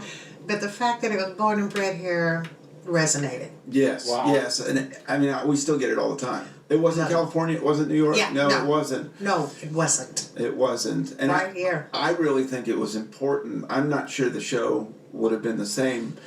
What we did here and the people that we, for me, for example, I don't know that I would have made the show because I didn't have an agent. I didn't have all those things that you typically would do. But they watched me and they said, we want you and we want to let you grow and we want to see where you go. And I know they did that with a lot of the actors and a lot of the cast and crew. And I think that atmosphere of nurturing and educating at the same time was part of really the culture of the show, that we were all learning, that we were all being nurtured, we were all being educated, we were all being guided by the best in the business. And not being, that California side eye sometimes when they say, oh, you're from Texas? Or the New York side eye, oh, you're from Texas? And you see it on their face that says, hick. Hick. But we were in an atmosphere where we were all learning. We were all Texans. We were all working under the great tutelage, and they were going, yeah, you're good, this is great, you are fantastic, and we are so happy and proud to have you, and you felt that every day, every time you came into the studio. One of the things that I learned very quickly, because I had never been in a costume before, when I auditioned, I wasn't a dancer. I tell people all the time, my mother was my choreographer. She was a dancer, professional dancer. One. Yeah, absolutely. But what I learned very quickly with Barney is the responsibility. Right? When I was in that costume, there was no Carrie. It was Barney. And how much love, how these kids, this was their friend. Yes. And so this was not just a job. This was something that was very important, what we were doing, and we really had to give it all. And I know you felt that way. Oh, absolutely. When did you learn what this was? Well, funny enough, believe it or not, I knew about the show. I had no kids. I was a young actress then, and I was running and burning and auditioning and doing everything, and I'd recently moved back from New York, so I was back in Dallas literally just about 2 or 3 years before the opportunity came. But somewhere, as I joke, I don't watch television, television watches me. And I heard the song, I love you, you love me, we're a happy family. And I was in a grocery store and I heard a kid singing it an hour over. And this is long before I knew anything about the show. It was just on and I went, how fabulous is that? And it was sort of whirling around in the roller decks. So when the call came in to do the audition for it, I went, oh, I know that show. Oh, how cute is that? And of course she was a new character, and they were still figuring out exactly how they wanted her to come in, and I thought, wow, how exciting an opportunity to do this. So I guess coming in, I had a sense of how children were already accepting it and processing it. And when you hear this little voice 1 hour over going, I love you, you love me, just absent-mindedly repeating that phrase, I just thought, this is powerful. Wow. This is powerful. Whatever. And then there were la-di-da-di and everybody with a headshot came out to audition. Wow. So I went, ooh, okay. So I think coming in, Carrie, I had a sense that, yeah, this touches kids. They get it. And I love you. You can't really go wrong saying I love you. Yeah, and I think that's another part that's so important is that, when I saw you today, you were like, I'm a hugger. Well, obviously I'm a hugger too. And that's what we are. There's a purity to it that I think, especially these days, it's questioned. Oh, yeah. It's questioned. When you say you love someone, you truly do. And that's what that character was about. I think that's why it responded so well, is that people realized he was your friend. He was everyone's friend. He was everyone's friend. And there was no judgment. There was nothing. And I've told stories about seeing some incredible things from kids that, kids in the hospital that haven't spoken in 2 years and this and that, because they saw their friend. Wow. And I think it's just absolutely amazing what was created and how adults maybe didn't get it, but the kids got it immediately. Well, the show is based on engagement. And unfortunately, with our social media, the one thing that happens, I remember very clearly, the moment I looked around the room and there were 5 young people in the room and they were all on their devices. They were not speaking to each other. And I went, okay, gather them up, give them to me. I said, because you're here, but you're not here. And I think, hopefully, I'm seeing the pendulum swing a little bit in the other direction, but that's why people don't believe you. Don't touch me, because you're right here, but I can really converse with you, or I can relate to you here. So this is a tool, which is what I would tell my son all the time. I said, honey, this is great. I love this device, this technology, but it's Sure. a tool. Yes. And let me tell you something. When you're here, you can always hit return. You can, when you get to the house. I said, but when you are here, as she gestures to the world, none of that can be repeated. You gotta absorb that right here and right now. Right. Whatever's in that box, you can go home and pull that back up again. Right. Okay? It's not going anywhere. Right. But all of this that's happening here, you can only get that. Right. Right here, right now. So I think that show, that kind of engagement that said, it's okay, I love you, you love me, we're a happy family, with a great big hug and a kiss from me to you. Won't you say you love me too? So the whole, it's a simple tone, but I love you, you love me, won't you say it? And you saw, I did a lot of Yeah. the appearances. The appearances, when I first started. I did that yes. for a long time. And seeing those kids flying like an airplane and Knickerbocker, they knew everything. Yes. And they were, as you're talking about, they were engaging Engaged. with the friends and with the parents. And, Yes. even the parents that didn't understand it, at the end of the show when the beautiful I Love You was being played, and the kid hugged its father or mother and the kiss, now I get it. It's delicious. Now I get it. Yeah, it's amazing. So when you started the show, when did you start realizing the importance of what you were doing, of Stella, that the kids knew who you were, that character that you... Well, let me tell you about the audition process. That was pretty interesting. And as I said, everybody with every female up from 12 to 112 auditioned because the specs were simply that favorite aunt. Excuse me. And that's all they told you. Well, there may have been other things, but that's the one that stood Okay. out to me. But basically, they weren't tying themselves into a type. There's, Sure. that crazy aunt. I'm saying, okay, that would be me because I had no kids Right. and I was an aunt Sure. to my nephews at the time. And I thought, okay, yes, I'm that auntie, the auntie that my nephews from Jersey would come and Sure. spend weeks with, and we'd go everywhere. And I said, okay, I got that much. And so I was trying to figure out where this storyteller, where she was coming. There was a children's show called Shusha. I don't know if you Okay. remember that one. Okay, Shusha, Google it. You I will will, laugh. I will. Okay. And Shusha wore hot pants Okay. and multicolored leggings and over-the-knee boots. She was super cute, Yeah. and she had a little derby. She always had a little cap on, little hat on. I'm a hat girl. Okay. And I thought, and she had a little Latino accent, and she was so cute, and she would open the show at the top of a tall stairway, and she would go down, and there would be confetti. Now, no aspersions on Shusha. I don't know if she saw well or she Right. could not read the prompter, but I found her hilarious because she'd get down and she'd go, today we are going to talk to Johnny. Hi, Johnny. He is going to, and I thought, I love you. And I thought, just the right amount of kooky. Sure. And so I found a little red hat, I found some boots, and I said, okay, I'm going to do my Shusha. And I got to the audition, and when I say everybody, there were all kinds of characters there. Oh, sure. I mean, there were leopard skin boots, and moms with cowboy hats, and there were everybody, all kinds of 'Cause characters. at this time, Barney was pretty big, right? Yeah, oh, so yeah. everyone Okay. knew this The was a big character- audition. The character was created because some of the feedback that they got is the repetition, which was exactly the element that appealed to the kids, Sure. was losing the adults. Because and so Stella was to come in periodically and break up, break up hearing the same songs over and over again. Sure, which sure. is exactly what the kids needed, but the parents were like, oh God, if I hear that Right. song one more time, I'm gonna lose my mind. Sure. So she would come in from a different country with stories to tell. Right. So I was sort of that one.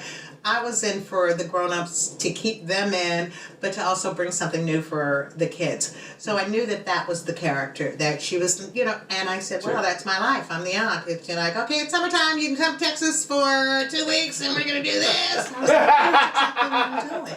So I knew that was coming, and I was really excited. And well, lo and behold, three callbacks later, I was in Houston, and I got the call, and they said, okay. And part of it was that I was tall enough to stand next to Barney, and I had big Right. head, so that helped. Man. Yeah, people don't realize how big Barney was. Yeah, he's pretty big, and they Pretty needed tall, yeah. a girl that wasn't gonna, that That you would lose. Yeah, that you would lose on camera. And I said, Right. okay. I said, well, thank God, thank you, Daddy, from a big head.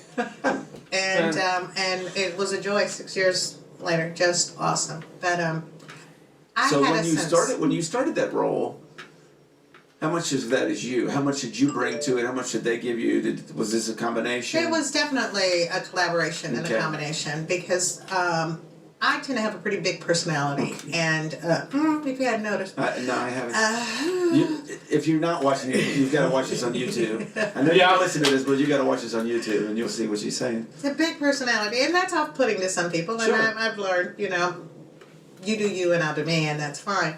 But one of the things that had to when you're standing next to a character that is that huge and green and purple, You're right. and you've got colors, and they wanted a character that was that, but not overbearing. Right. To the point. So I think being an aunt, I understood you're dealing with other people's children, brothers and sisters for sure, but they're other people's children, and there's respect and boundaries that have to be respected. So I was very happy to bring that to the plate. That yes, I understand. I'm for a moment. These kids are in my care for a time, but I have to also take care of the parents. I have to take care of their values, what they are sending them with. It's not about, okay, away from mom and dad, and we're just going to do our thing. Right. So I thank Dorothy and Samuel Cicero for instilling that in me, that respect for other people's children, other people's property, okay? They've invested in their kids, and it's not my job to come in and change it, but Right. to enhance it and encourage it and nurture it. Had you ever been on a kids show? Had you worked with kids Yeah. before at this point in your career? I'd never been on a kids show. Okay. No, and at that point, actually, no, not in depth. I mean, may have been some workshops or a commercial here. Ooh, she's never been on a kids show. That was something. Continue on. Here or there where we could, but I always liked kids. Sure. And like I said, being the auntie and Sure. being the actress auntie, it's like, go to Auntieville. And I mean, okay, you've never been on a plane? Okay, can I take you on a plane? We're going to fly. And that way, I'm a middle child, so I'm perfect for that. I'm peacemaker, soother, okay? Okay, rule breaker a little bit sometimes. Don't y'all do this at home.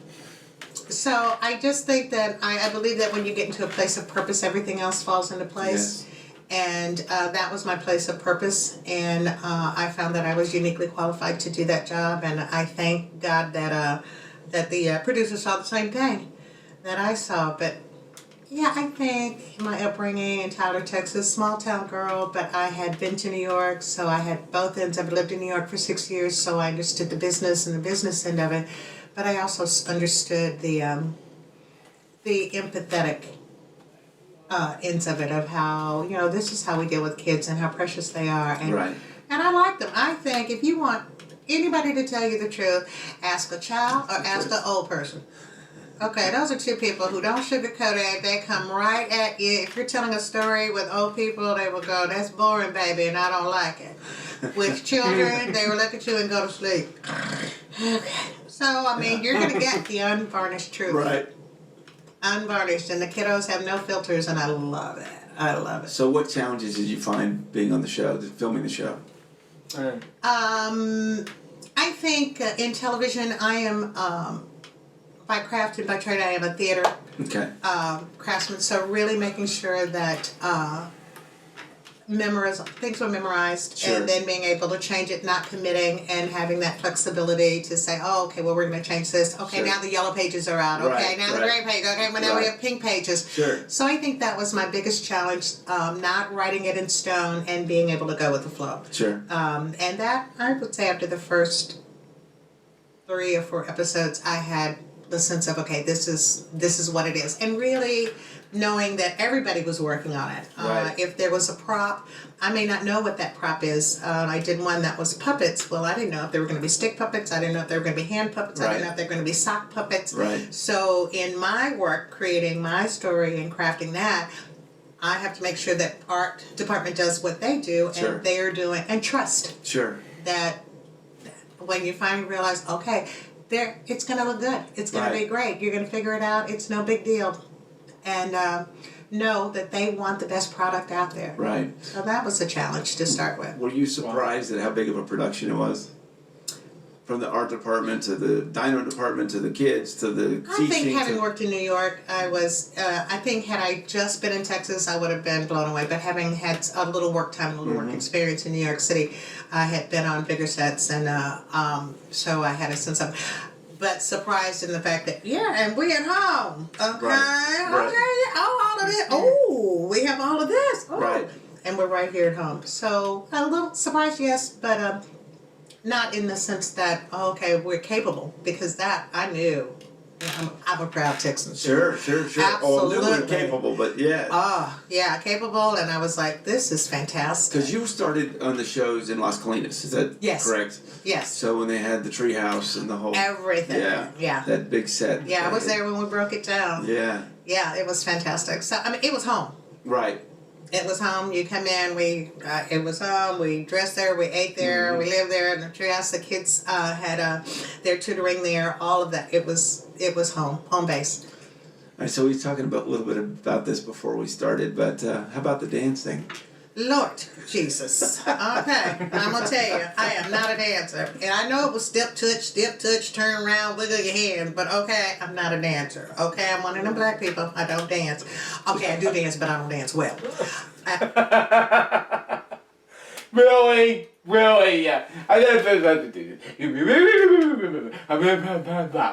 Oh God, continue on. And I would frequently have the kids when we were down between takes going, okay, Miss Phyllis, and they love teaching me the dances. I thought, okay, we are cool.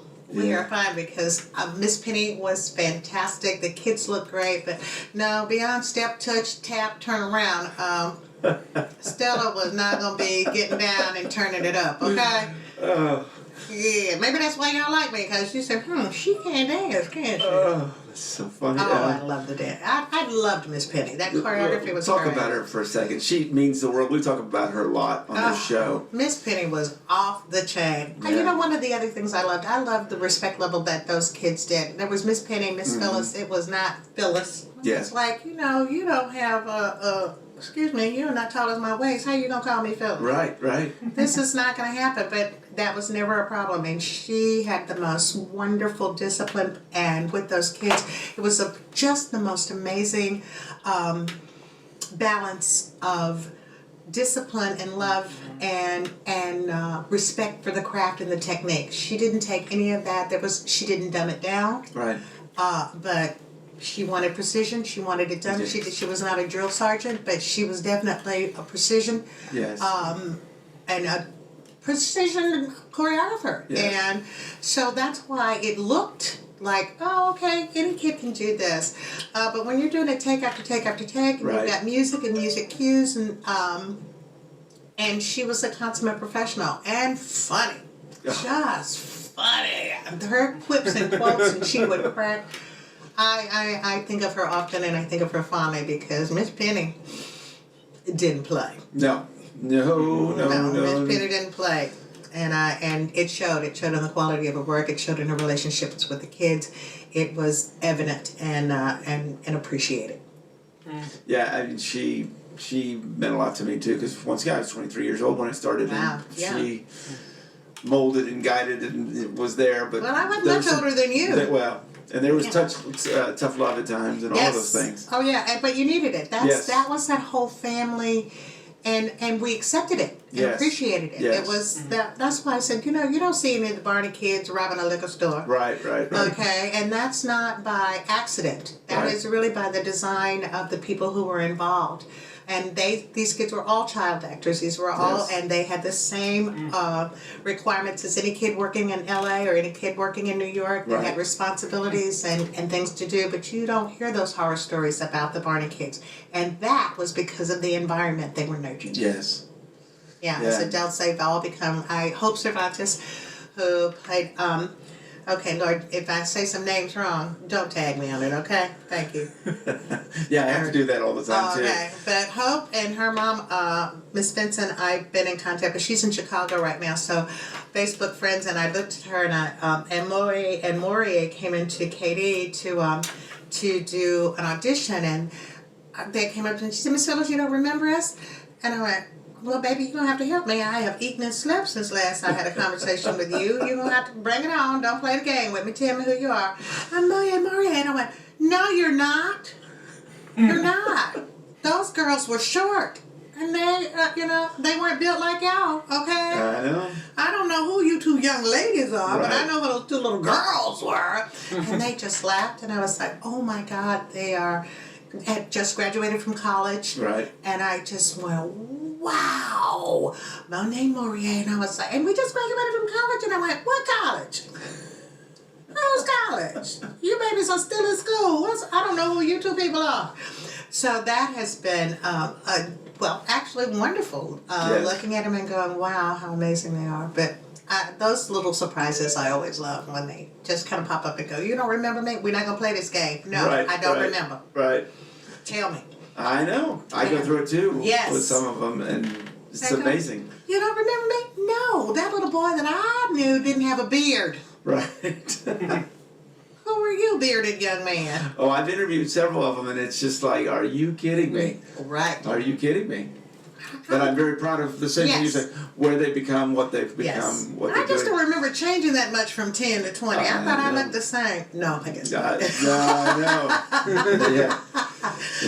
It's funny. It is funny, but it's lovely, and to hear where they're going, and like I said, Mrs. Royal robbed the liquor store last week, but I'm waiting for my probation officer to tell me what's going on. No, these kids are like, oh, I'm in the arts, or I've gone into banking, or I've, Yes. that show has impacted them positively, and as a result, they impact people positively. Yes. So that's everything. That's Yeah. 100. That's 100 right there. Do you have a favorite moment from recording an episode, something you did, something you were part of? There are so many moments. Some of them that stick out. I love Gigi, Miss the Cookie. And when her stomach would rumble, this was rolling, and she Okay. would have to leave because she had, and it was always after lunch, and Uh-huh. she would like go, I gotta get off set. Okay, let me pat you down and get off set because I feel my stomach. And it was the loudest stomach rumble on the face of the earth, and you would just cry laughing, and she would live in fear for about an hour after lunch when we were taping because it's like, okay, it's gonna start rumbling. Right. Okay. And I thought, okay, Mr. Cookie is the Cookie. The kiddos, whatever. When I soon learned about the kids is they will tell everything. Yeah. So you need to be very careful what information you share with them because they have no problem telling everything. Mrs. Thoreau, how old are you? And I said, I never tell my age, sweetie. Well, my grandmother is 42 years old, and she dyes her hair. And last night she made macaroni and cheese, but she didn't use the real cheese. She didn't tell my daddy. She had an extra pack. Yeah. They tell everybody. I said, that's why I don't tell you my age. Mrs. Rose, 21. That's how old I am. Say about 21. Because they would tell everything. And I soon learned, oh no, because if you tell them my little minor birds will do anything. What did you do last night, Mrs. I went home and I went to bed. Right.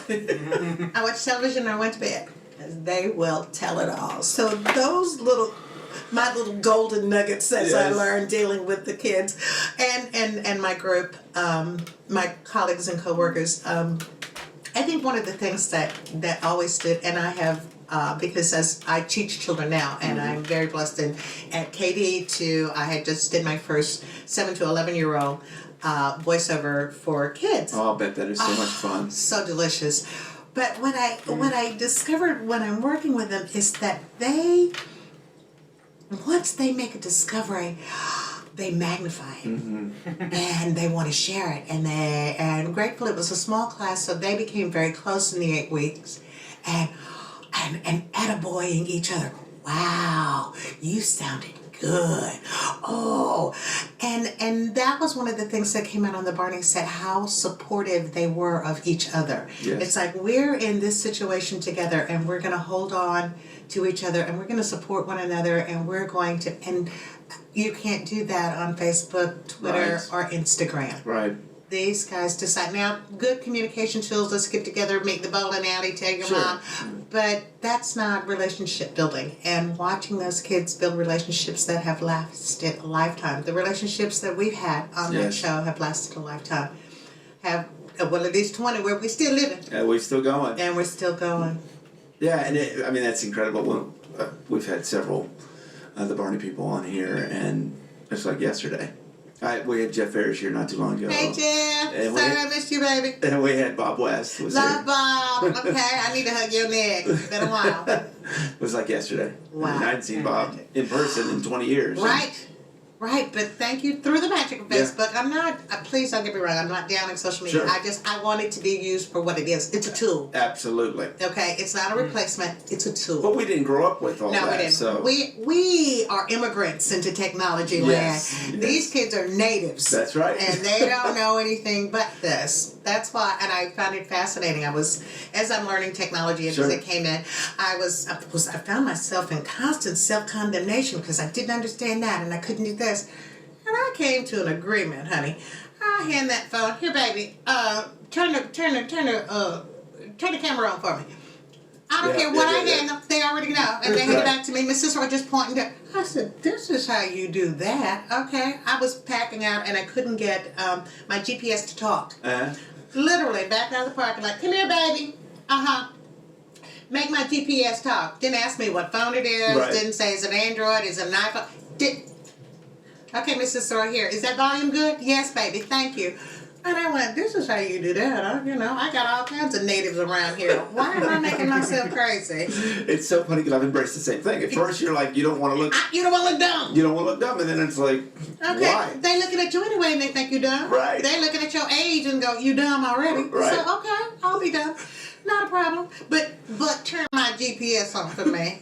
Okay, thank you, baby. It's not loud enough. Turn it up. Okay, do I need to plug it in? Okay, thank you.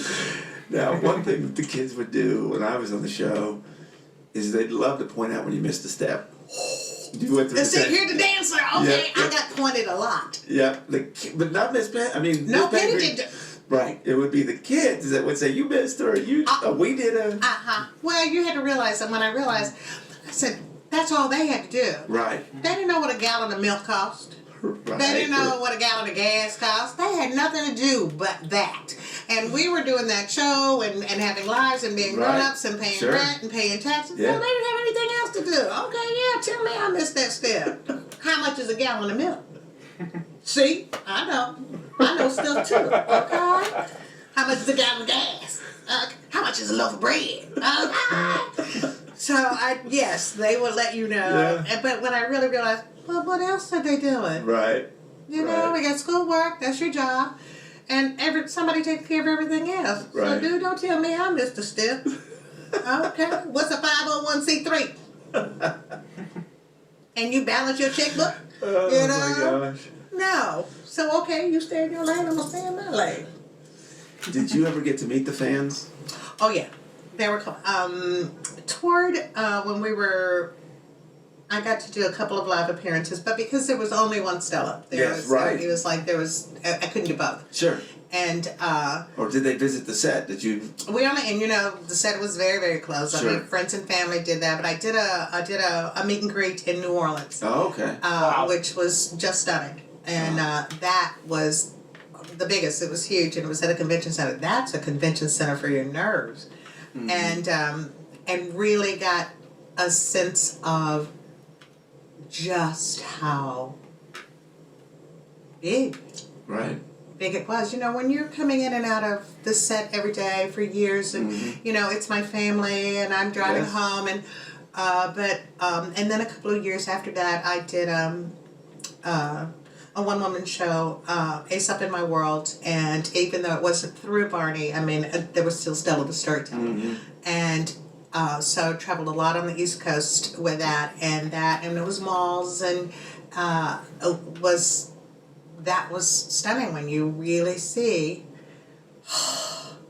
what is going on with the kids and what the public is doing. So, I mean, I did shows on the beach in Jersey, I did shows in malls and in front of carousels, those things like that. I thought about it, I should have brought you some of the, I just moved recently and came across a lot of the playbills for that.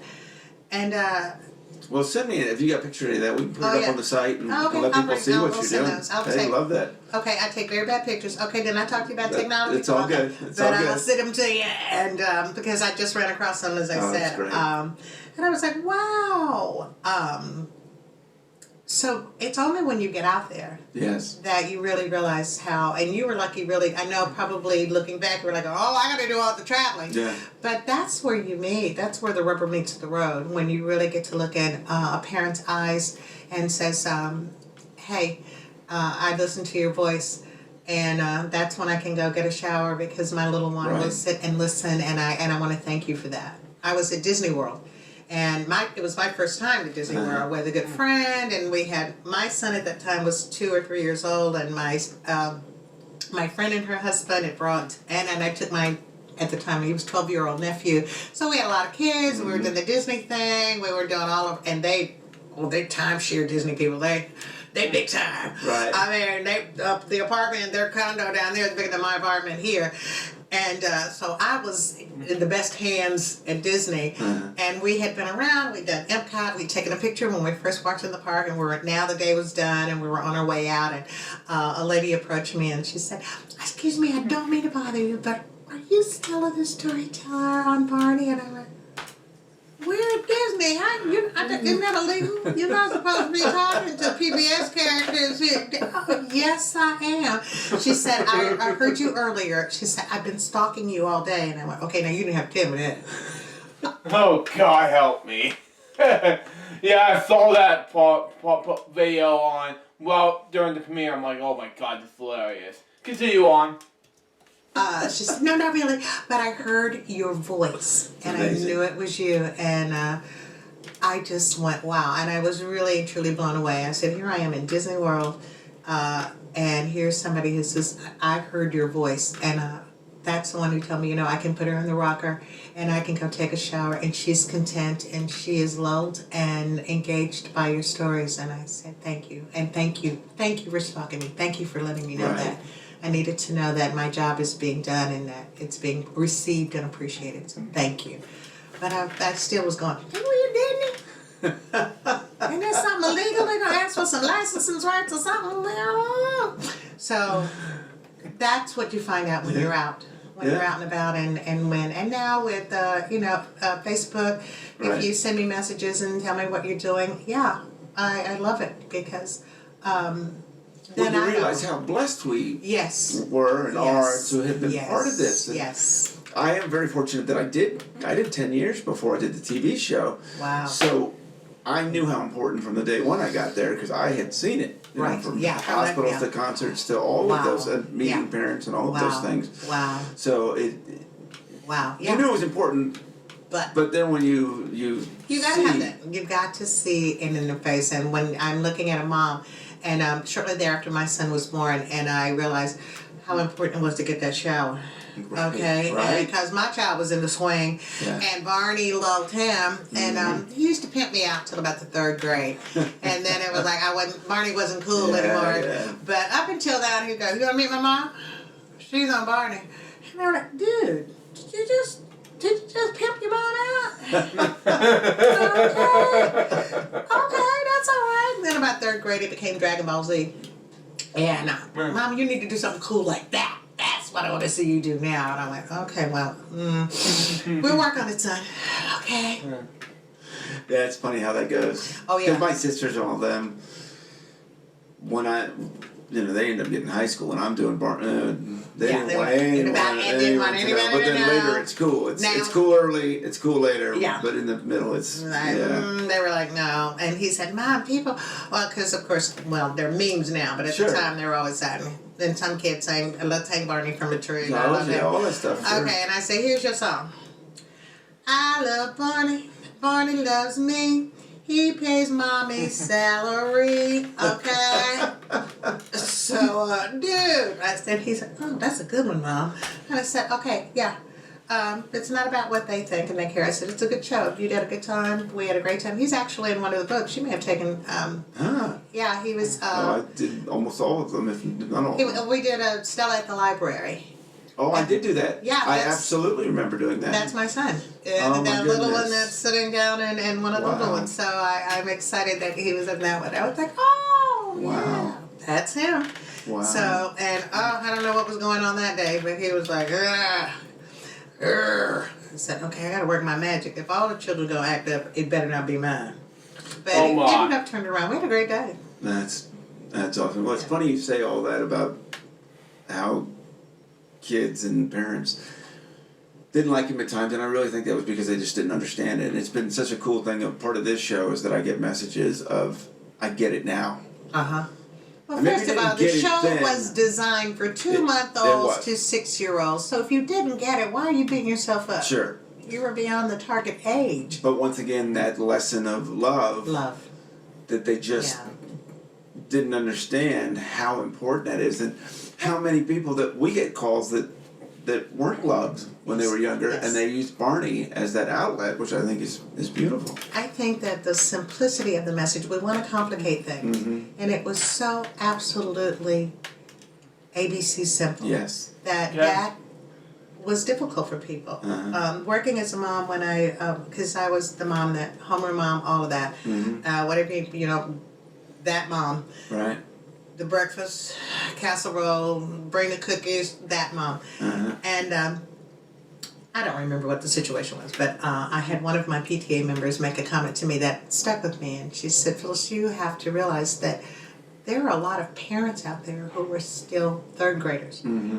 And when they come to talk to a teacher or an administrator, they don't approach as an equal. And as an adult, they bring that scared second grader, third grader with them. So that's why you see so much anger and aggression, is because now I'm a full-grown person, but the person emotionally that I'm bringing is still a third grader.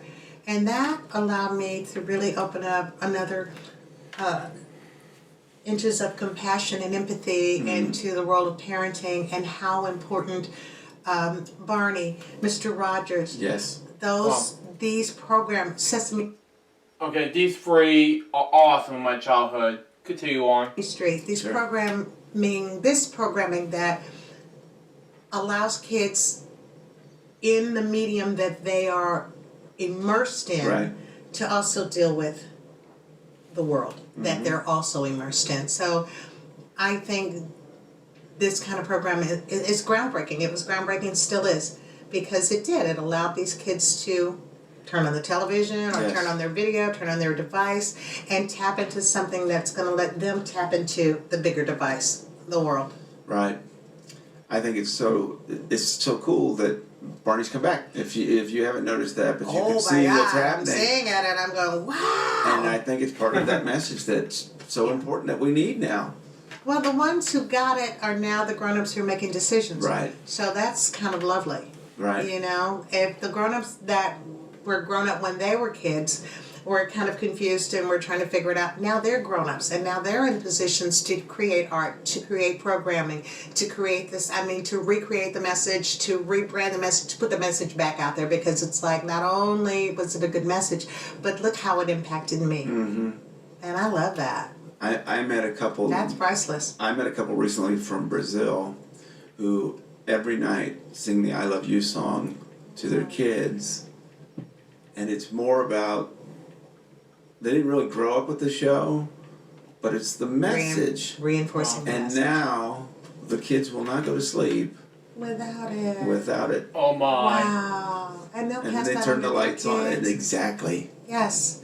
Well, I can't really think of a better message to end my day with. Right. Every day, and look forward to it, and know that that's what's going to lull me off into my sleep, into my rest time. Right. That I am loved, and I love you, and it's active. Yes. Yeah. Yes. It is active. I love you, and won't you say you love me too? And Yes. I just said it. So yeah, as I said, I do believe the pendulum is swinging Yes. back that out of those 5 teenagers in a room and everybody on a device. Right. At least now maybe they'll look up and go, hey, or at least, hey. Right. Yeah. Oh, absolutely. Absolutely. Were you always teaching, or when did you get into the you know, I teaching? never would have told you. No, Barney started all of that. Okay. Never, if you told me I was going to be teaching before Barney, I would have said, you are out of your mind. I don't think so. So what got you into it? Really, Barney started, and then like I said, when you're in your place of purpose, things come to you. And I don't remember the specific thing, but I started working, doing a little, because that was Barney, and I created a one-woman show, and in the creation of that show, I worked with an organization called Big Thought. Okay. And so that's Artists and Outreach, and I created a couple of shows for that. And so now this has put me in direct contact with kids. Oh, that's great. Because you want to support, it's not just coming in and doing a show. You need to come in and you have to have some support.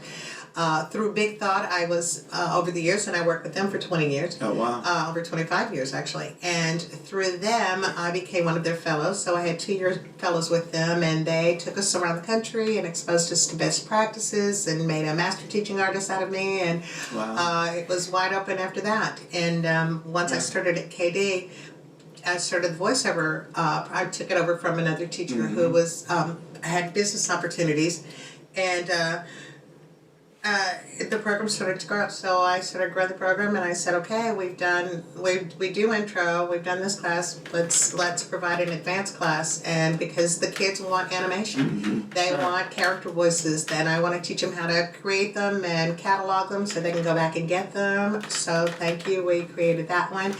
And a teen class, and then, as I said recently, we just finished our first 8-week of the itty bitties, the 7 to 11-year-olds, and just so delicious. Wow. So it place of purpose things have come. But no, if you told me that, no. Because I like the kids, but I wasn't real fond of, I told you I'm a rule breaker. I wasn't real fond of, not necessarily all the parents, and trying to make parents understand your child is beautiful. Right. Your child is smart. Your child is amazing. But if he can't do all of that when the director says action, then he's not an actor. Yeah. He's not a performer. And that's okay. They can be bright and beautiful and amazing at the family reunion. Right. Okay, at the Christmas party, Right. at the Christmas at the house. They don't have to be on television. Sure. But know that I never make judgments. I think every kid is super cute, super funny. But if you can't do that when a director says action and you don't know how to stop when a director says cut, then they're not a performer. They're not a professional. Right. And know that when you get on set, they're expected to perform as professionals. Yes. You know, if that's your baby, and you know, okay, come on, Kiki. No, baby, if you don't do it, it's not going to happen. Right. Because I was in the arts, I was always tasked with doing the talent show at my son's elementary school. Wow. And there was one year we had a student, but because of PTA board, you could only do the same job 2 years in a row. Okay. So reluctantly, they would go, okay, you don't have to do it this year, but you're coming back next year, right? Right. And I learned very quickly that the magic words is, I am going to do everything in my power to accommodate you. Those are the magic words. Instead of going crazy and then continue doing what you're doing. Right. Okay, that's my secret, y'all. But I'm going to do everything within my power to accommodate you. So I had a young lady who had auditioned. Make a long story short, it was horrible. And the auditions weren't about auditioning. It was really about previewing and putting everybody in. There was nobody that was going to be cut out. But this was self-indulgent. The parents were self-indulgent. I mean, literally sitting in the middle of the floor with a microphone. And then, because she was on crutches, okay, if you recognize yourself, you recognize yourself. Right. And then when I'm coming out, she's not even on the crutches. And I'm like, yeah. And I talked to the mom and I said, okay, how's she doing? I said, what is going on? And she said, what? I said, that was painful. That was painful for me to watch. I don't know if it's not painful for her, but it was painful. Oh, she usually does better at home. And I said, we won't be doing it at your house. She'll be doing it right there. Right. I said, is she comfortable with that? And I said, because I'm not comfortable, and I'm not comfortable putting that in front of an audience. Right. And, okay, she's going to be fine. I wasn't convinced. I spoke with the principal, and she said, well, whatever your decision is, it's fine. I said, well, of course she can come. And I said, but I'm telling her, no, you cannot sit on the floor. No, you cannot do that. And if that's unacceptable, then this won't happen. So they're back in the green room. We're getting ready. And I just went over to her and I said, how you feeling? Are you ready? I said, we've got a chair for you. So we'll take your chair for you and take your crutches. So when you sit down, just hand them your crutches and you don't have to, haggle with the crutches and the microphone. Well, she smiled and I thought, okay, we're good. I'm going about other duties. And suddenly this big man comes up to me and said, how dare you talk to my daughter like that? And I said, excuse me, who are you? And who is your daughter? Right. I'm Papa so-and-so. And she said, you asked her, you told her she didn't have to go on and you didn't do this. And I said, okay, I see what's going on here now. So I looked at him, I said, you leave my backstage. He said, I'm a police officer. I said, well, you the only one who graduated? They make a whole bunch of police officers. Okay? You leave my backstage.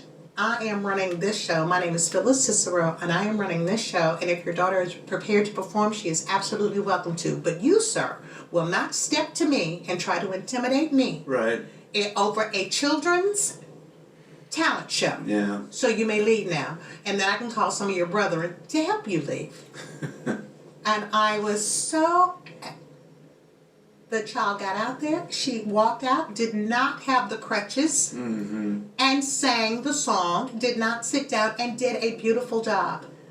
And fast forward, 10 years later, ran into her and her mom at one of the neighborhood stores and said, wow, I cannot believe. She said, there was so much going on. There was a lot of things, illness in the family, grandma was going on, so everybody was trying to keep everything at an even kill.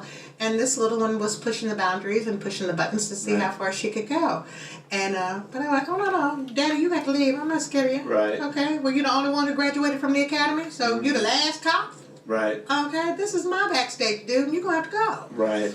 So those things happen when you realize that when you're dealing with emotional hot buttons and the difference of story or a song, it meant something for her to perform. Right. And she wanted to, but I'm going to do it on my terms, and you're going to tell me. And I went, okay, that might work with Mom and Daddy. Right. But I have a responsibility to everybody else in this show and to everybody who's watching it. And I'm not going to let you do it.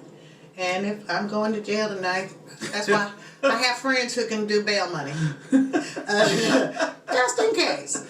So, because we've talked earlier about the importance and the strength and the depth of the emotions that fueled and fed and nurtured this show. Yes. They spread out, and you realized, okay, we got a job to do. We got a big job to do, and creatively, and also responsibly to our audience.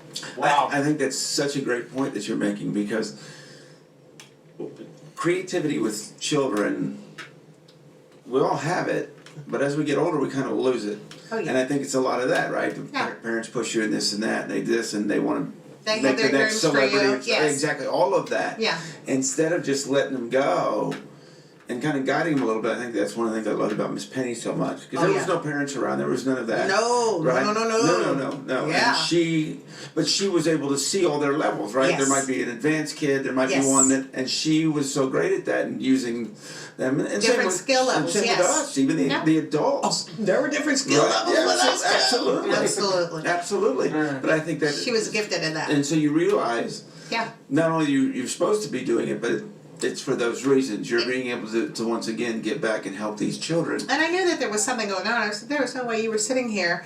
I mean, in my previous situation, that you're sitting here and hearing what I'm hearing. Right. I said it was painful, and and it's a 4th grade, 5th grade talent show, and there were the ones that thought they could do it, and the piano players and the whole 9 yards. And I went, no, this is deliberate. This is not okay. Nerves.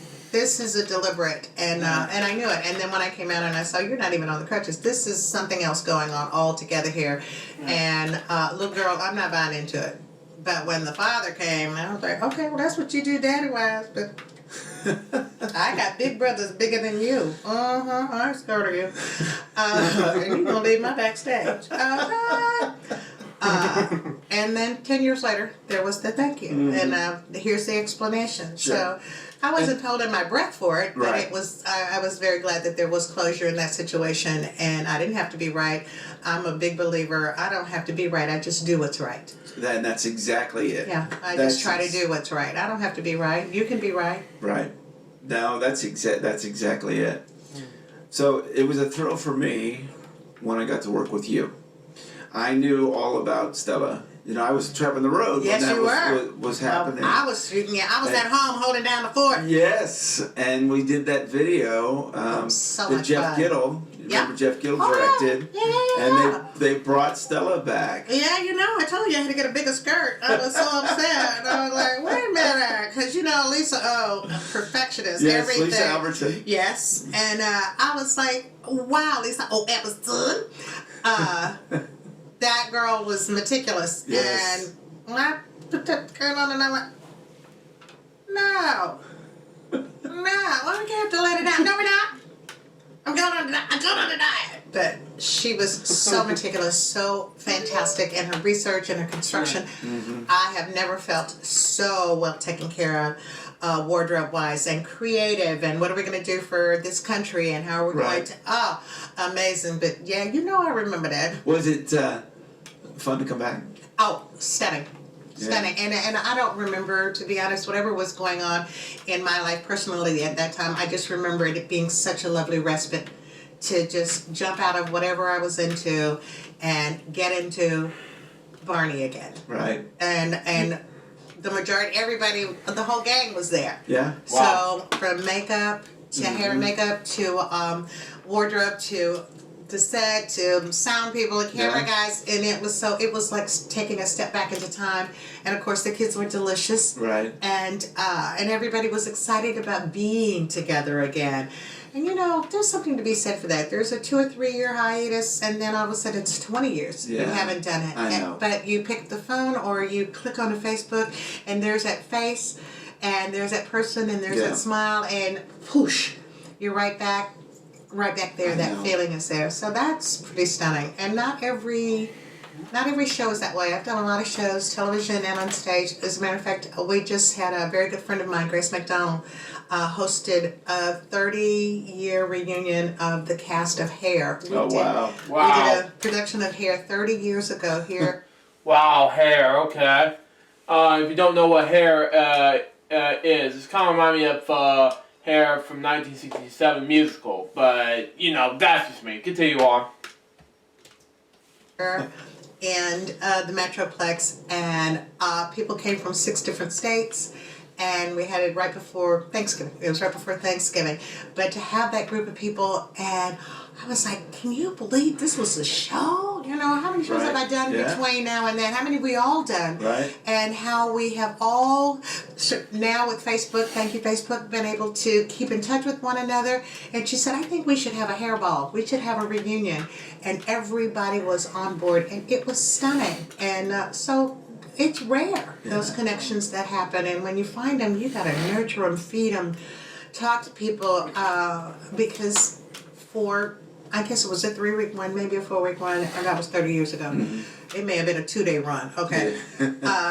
But to have those people back and be in their presence and join up with where their future has brought them and brought all of us together was just stunning. And that's how Barney feels when I Facebook Bob or Julie or Jeff, the heirs, you know, with, what's going on with everybody. If I don't call your name, please don't be mad at me. Oh, Patty Wirtz. Oh, Patty. I haven't seen Patty in forever. I haven't seen physically a lot of people, but I feel like I'm there because I can Facebook them and we comment on the same things and we go, oh, what are you doing? Okay, safe from the LA fire. Okay, I'm safe for the Texas apocalyptic weekend of tornadoes, snow, rain, hail. All we missed was an earthquake. So, and that's nice. So that's still family. It's the family is still there. So, when do you start so if someone wants to come take one of your acting classes, when does it start? Funny you should ask, Gary. I have a wonderful event that is happening this Wednesday, January 15th. That might be paydays for some of y'all. At KD Conservatory College of Film and Dramatic Arts. We are having a voice-over Open House Okay. 2020. We're going to celebrate, commemorate, and That's wonderful. connect. It is a networking event. We are also going to commemorate the contributions of my son, who passed away a year ago. Wow. Wow. Recipes to him, you know, that's just me. Continue on. But he was also my audio tech. Oh, we're going to celebrate. This is That's about wonderful. celebration. It's beautiful. And there will be information about classes. There will be information about, there will be industry professional. Chris Rager will be there. Josh will be there. Marissa Linty from Sound Cadence. Oh, very cool. Yeah, she's going to be there as well. All these people have served as guest instructors for my class. Wonderful. We'll be playing video and audio of students, so there will be alumni. It's going to be a lot of fun. And let me tell you, my caterer is throwing down like, okay. It's fantastic. So it really is about ease. Come in, have a cocktail, pick up some information, talk to an industry professional. We offer classes, voice-over classes for adults, intro, advanced, teen, and brand new children, 7 to 11. So please do, Wednesday, January 15th, KD Studio, 2600 Stemmons Freeway. It is on Facebook. Please, my name is Phyllis Cicero. If you send me a friend request and you're not creepy, I will do that. Yeah, I'm not creepy at all. It's just, I'm an okay person, you know, that's just me. Though I'm still here, though I'm very shy at talking to you, you know, that's just me. Continue on. But it's on my event page at Facebook, Phyllis Cicero. Okay, it is KD Studio, Open House, 2020, celebrate, commemorate, connect. I love it. I love it. Real quick. So what do the kids learn? So when you're teaching kids voiceover, what are they learning? Okay. What do they go through? Everything's a little bit different. When we Sure. do the introduction class, focuses mainly on commercial copy. Okay. And that intro class is to really kind of help you decide if this is really what you want Sure. to do. My advanced class focuses on animation and animation voices Sure. and character Wow. voices, how to create one, how to catalog it. If you've decided that's what it is, how to do stuff that doesn't hurt. My teen voice class is a little bit half and half of the commercial and the anime, and my kiddos are just small short copy, the kind of copy that kids are going to do, because they're speaking with my agent as I was designing the curriculum for the course. She said, really, we like 7 to 11-year-olds to do 2 to 3-year-old voices, because we're not putting a 2 to 3-year-old in the Sure. booth. And so getting them acclimated to that. Booth technique. Please don't go into the booth stinky. It's small. Don't nobody want to smell you, okay? Don't touch the microphone. I mean, don't touch the equipment. Right. Just technique and etiquette, and also copy, because generally if it's going to be a one-liner in a commercial, it's going to be, Mom! And how to do that. But we go into elocution, and so that we start with simple copy, and then I take them up to a little more difficult, simply because I want them to have the ability. Sure. I want them to be ready. I'd rather them have it and not need it than need it and not have it. Well, isn't it just great for kids if they're shy, just right? The booth becomes their home. Yeah, I mean, even if you're not looking to become a professional, what it can do for kids, right? I think hearing their voice. Sure. As we were speaking earlier, and we were talking about them being natives and us being immigrants Right. coming in,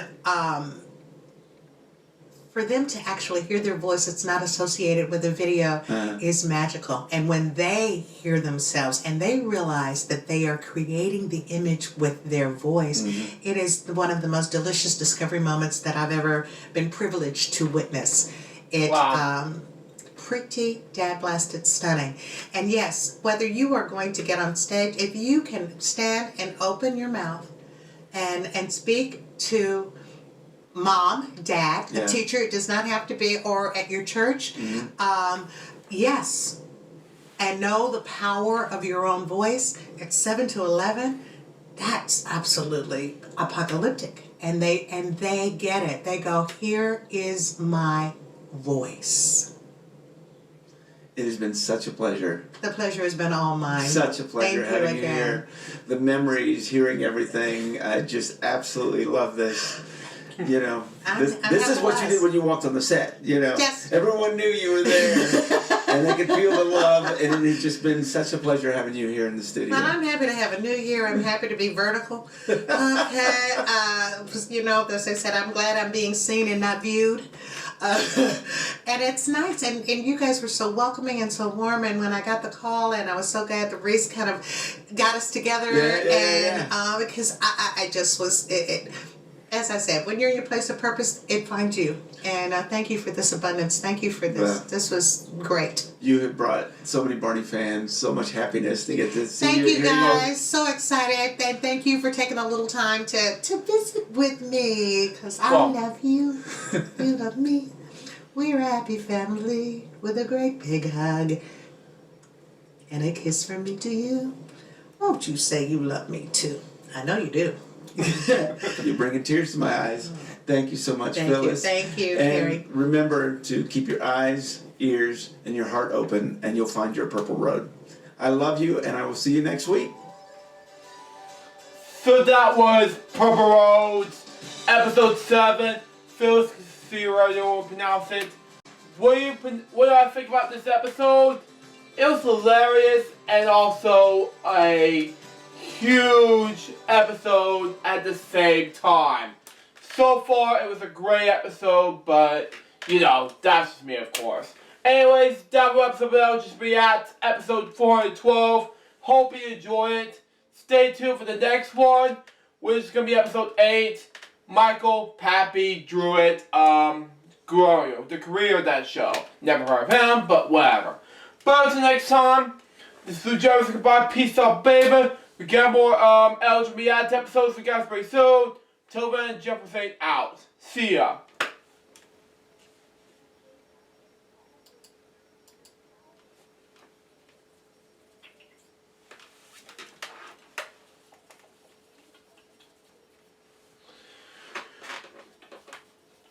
Okay, we're done.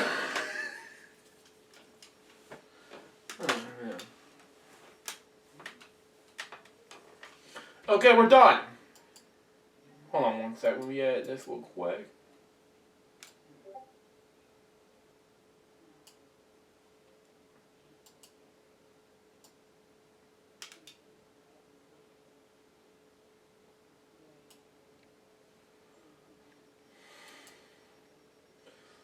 Save as. Yes, I'm saving the episode. Because if I don't save it, then all of a sudden LJPCBM will end off with a bang,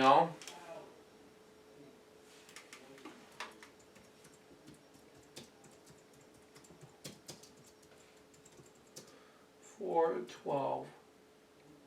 Save. There we go. And we're done. So, and I'll see you in the... I'll be back from editing as soon as I'm done with dinner. See ya. And, of course, the Super Bowl menu plan. And I'll be right back. See ya.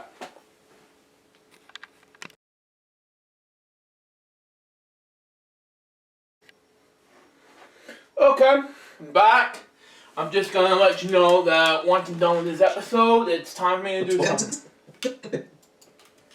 And I remember very clearly, you can always hit return. Friends and with the parents and Yes. that character that you... Well, let me tell you about the audition process. Yes, that was yeah, pretty let's start interesting. there. And the kiss. Now I get it. It's delicious. Now I get it. Yeah, it's amazing. Plane and Knickerbocker, they knew everything. Yes. And it. And you saw, I did a lot of the appearance. Big hug and a kiss from me to you. Won't you say you love me too? So the whole, it's a simple tone, but I love you, you love me, won't you say it? No. Yeah.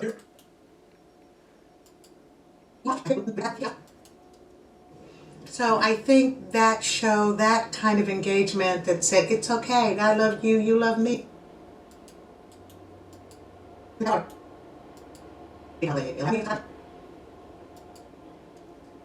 can only get that. Right. Right here, right now. And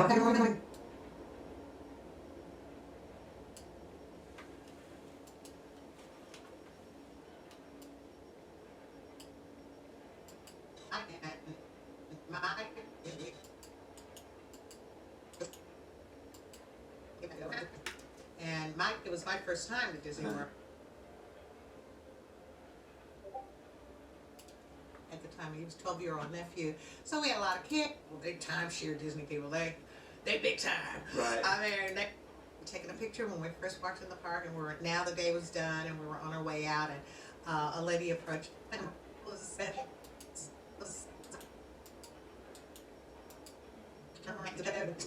in the best hands at Disney, and we had been around the hands.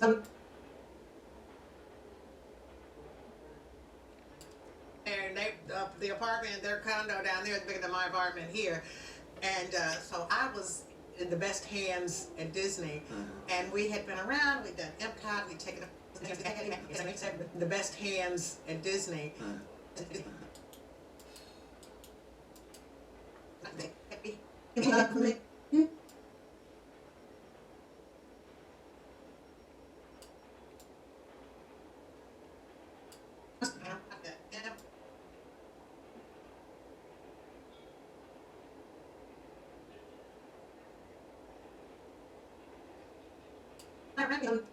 And we had been around. We'd done Epcot. We'd taken a picture when we first walked in the park, and now the day was. Approached me and she said, "Excuse me, I don't mean to bother you, but are you still the storyteller on Barney?" And I went, "We're at Disney. Isn't that illegal? You're not supposed to be talking to PBS characters." "Yes, I am." She said, I heard you earlier. She said, "I've been stalking you all day." And I went, "Okay, now you didn't have to tell me that." She said, "No, not really, but I heard your voice, and Amazing. I knew it was you." And I just went, wow. And I was really, truly blown away. I said, here I am in Disney World, and here's somebody who says, "I heard your voice." And that's the one who told me, I can put her in the rocker, and I can go take a shower, and she's content, and she is lulled and engaged by your stories. And I said, thank you, and thank you for stalking me. Thank you for letting me know that. I needed to know that my job is being done and that it's being received and appreciated. So thank you. Thank you. That was gone. But that still was gone. "Hey, were you Disney? Ain't there something illegal? They gonna ask for some licenses rights or something?"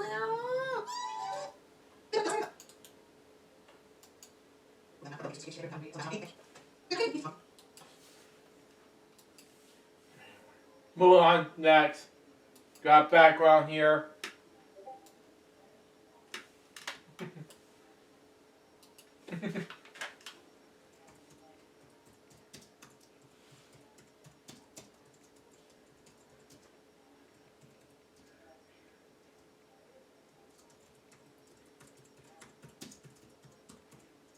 Save and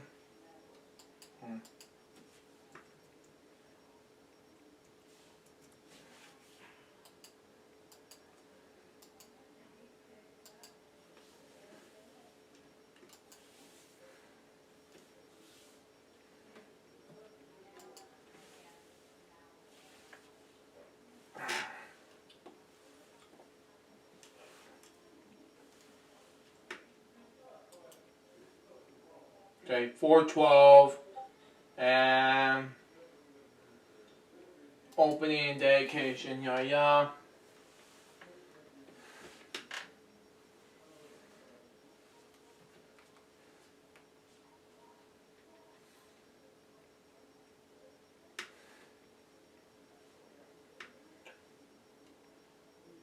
Wow.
Now, put the closer pose.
Uh-oh.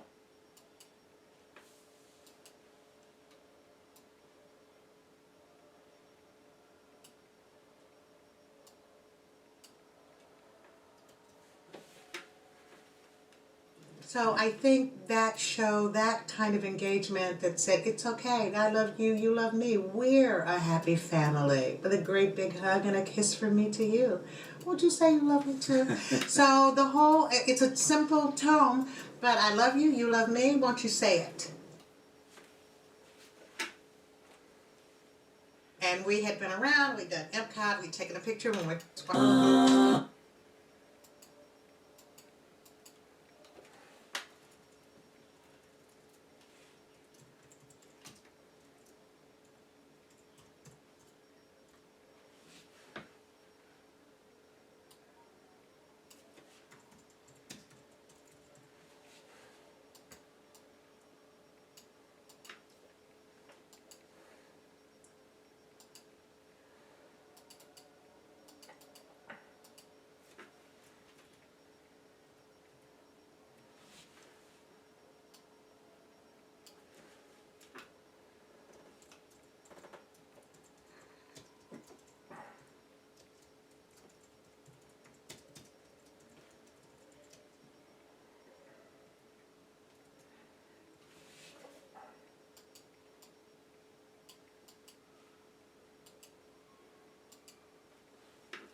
Got this, we're almost done. Got desktop ready.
We're almost done.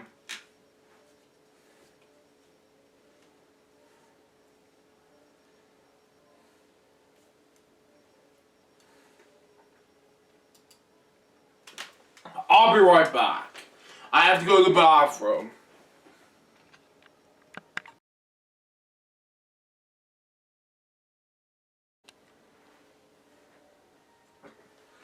Welcome back to Elgin 2020, day number 29. Now I decided to get back into doing LJPCBM React, episode number 413. So now let's do it anyway. It's about time, so there we go. This is day number 29. We're almost done. So we got another LJPCBM Reacts left, and we got a short video left, and it'll be done for the rest of the day. So there we go. Here we go. Come on, hit record. There we go. We got this, and ready to go.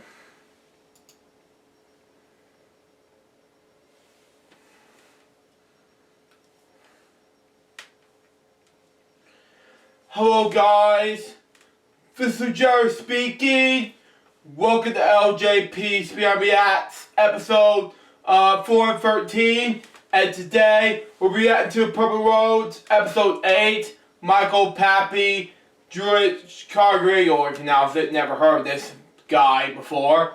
And we're gonna react to this in 5, 4, 3, 2, 1, go.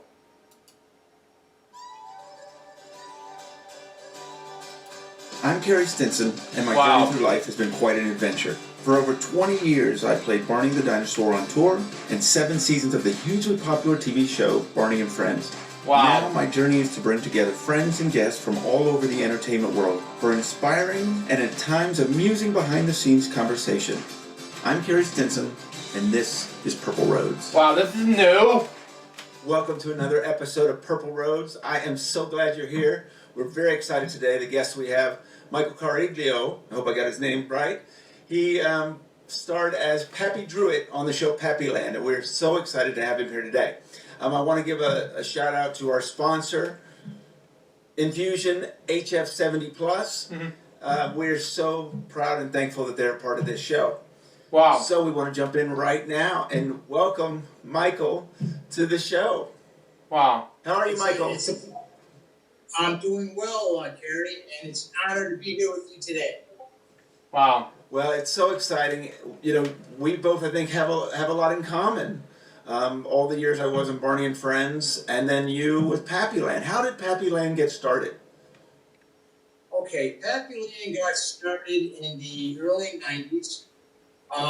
Wow. I was a veteran of the Vietnam era, and after Vietnam, I went into advertising. Okay. Wow. And in the early 90s, I would rent space and do a lot of commercial art and graphic design. And one year in 1992, I think it was the early part of 1993, I met a friend who came to my office, the office I had in Syracuse, New York, and I was renting space from a photographer. Jim Shearsy Photography in Syracuse, New York. Well, my studio is located in his building, and he brought a friend that they had just met, and he was showing him all the offices in the studio, in his own studio there, and they happened to stop in my office. And the fellow that I met was John Napper, and he was an interesting individual. He told me that he was very good friends with the Fishers. I think Harry Fisher's mom, Debbie Reynolds. Oh, okay. And and he knew Debbie Reynolds' son, and I can't remember his first name. Well, anyways, and he told me that he had like a 10,000 square foot studio, and he was the producer, and he oversaw that studio. And I said, well, that's really cool. Wow. And as we started to converse and further into the discussion of what I did and what he did, I had mentioned that I had this idea to do a children's television program, and I told him that the main character was Pappy Druitt. And I told him that the whole premise of it was that Pappy lived in this environment called Pappyland, and he drew Pappyland. Everything in Pappyland was Pappy's creation, so to speak.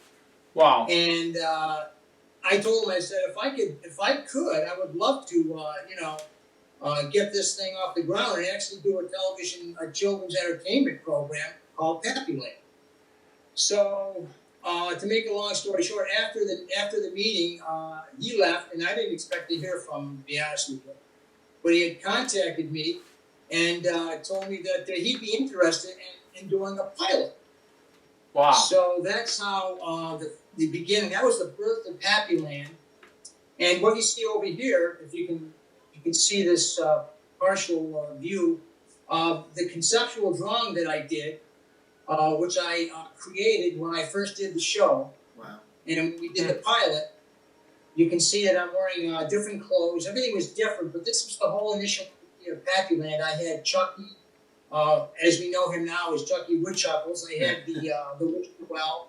I had a frog. I had Binky the Brush, and I had Wood Street. And I had Fish Face, as you can see over here. He was the character in the water. Wow. So John contacted me, and we ended up doing 16 episodes after we secured funding from this individual in California. He put $50,000 into the project. I think it was Brentwood Distribution. Okay. And they've done a lot of video, obviously. I think you know that name, being in the business. He put $50,000 into the project, and we did the 16 episodes in Rochester, New York. After the 16 episodes, my partner John Napa decided to be a minister, and he said I said, okay. I says, what does that mean? He says, well, I'm going to have to leave the project. And we were partners, by the way. Okay. We were called craftsmen and scribes. He was the scribe, and I was the craftsman. Oh, okay. So I made all the, and he did all the writing. And so we were a pretty good team duo here. And anyway, so he decided, and I said, well, gee, John, what do we do now? What am I going to do? Because I'm basically just a creative person. You know, I'm not great on the business end. I'm just a very creative person who loves to create, and be creative, and make things. So when he left, I kind of was, and at that point on, I just continued to do freelance illustration to pay the bills. Right. And apparently, he contacted a gentleman named Eric Roberts, who had his own ad agency at the time. And Eric Roberts came in, and he took over John's position as the executive producer of Pappyland. And at that point on, we were involved with the PBS station in Syracuse, New York, where we continued to do more shows until we had a total of 65. That's wonderful.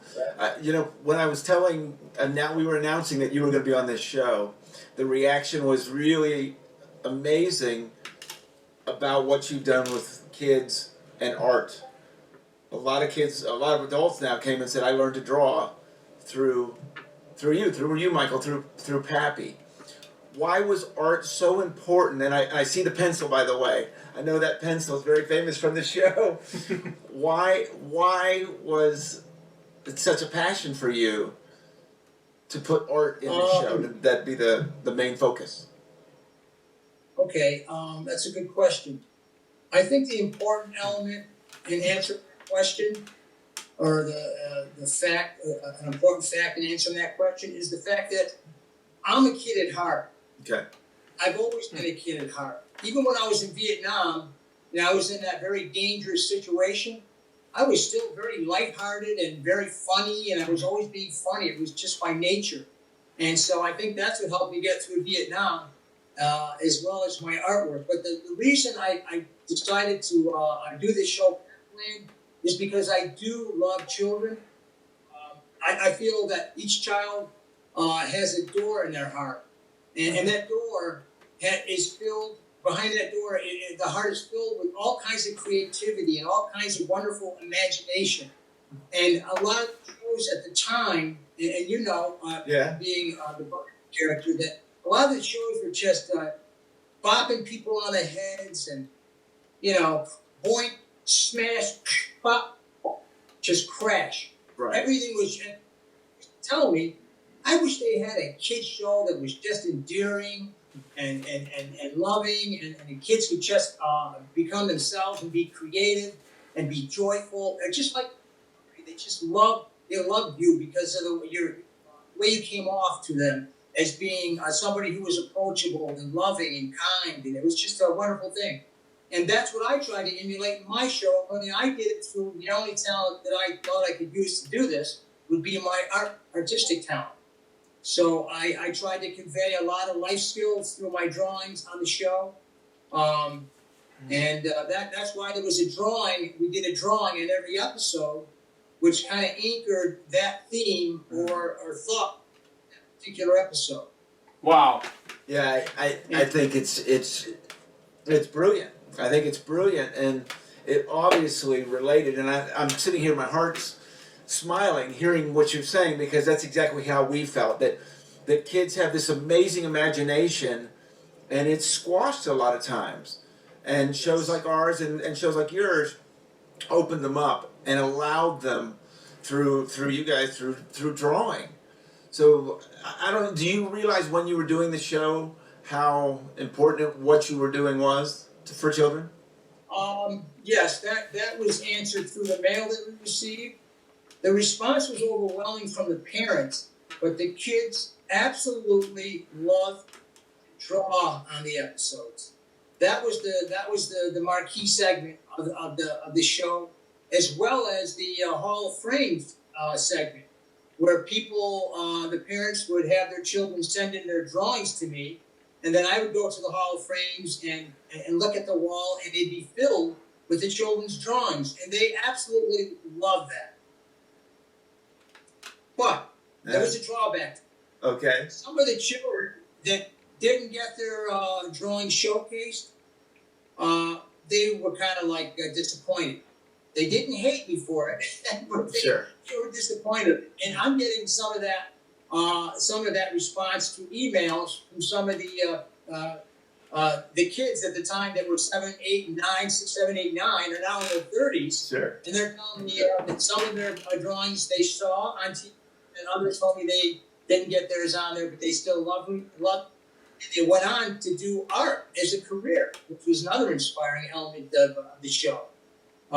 Just hearing the emails right now today that all these people, most of the people, I'd say about 80% of my email, they tell me that I taught them how to draw, and I was responsible for them going to art school or becoming an artist. Wow. I can't be more blessed than that, I can tell you that much. Well, that's why I did this show, Purple Roads, because I get that as well. Kids that never felt love, that came from divorced families, and through Barney, they found love, they found imagination, and unconditional love. And I realized that there's a lot of other people in this industry that had gone through that. And I love hearing that you've gone through that and how wonderful it. Well, that was a camera shot angle difference. Continue on. It's got to be to realize that people have art careers because of your show. Exactly. And one thing that I did like about your show, and I remember watching it on occasion because I needed to watch other children's shows just to inspire me. Sure. I love children would run to you and hug you, and you were in the costume. Wow. So you almost became like a real person to them, even though you were in this, this fun, cartoony kind of costume. Mm-hmm. But they loved the character so much that it became real to them. And when I saw kids running and hug you at the PBS conferences and all that, when you were at any of the PBS conferences, Gary, I was just curious. Yeah, I would have been at several of those PBS conferences. Okay, yeah, and there was one we attended in San Francisco. And did Barney ever go to? But Barney did go. Well, I was at that one in San Francisco that you're mentioning, and yes, he did. I was there. Yes, I saw you there. But the amazing thing about what I did for Pappyland is I just made a lot of children happy, and the way I would do that to reach out to them and become a personal friend of theirs is by, in the beginning of each episode, I would call them out by name. I see Jane, and I see a Tahisha, and I see a Fred, and I see a Mary, and I see you too, Jane. And it made them think that I was right there in the room with them, because I wanted to captivate my audience and make them feel like, yes, you're a part of the show, and you're special in that way. That's what the parents loved about the whole concept. They wanted something that was endearing, just like Barney, just like Mr. Rogers. They wanted a character who was endearing and that their children could have a safe place to be every morning.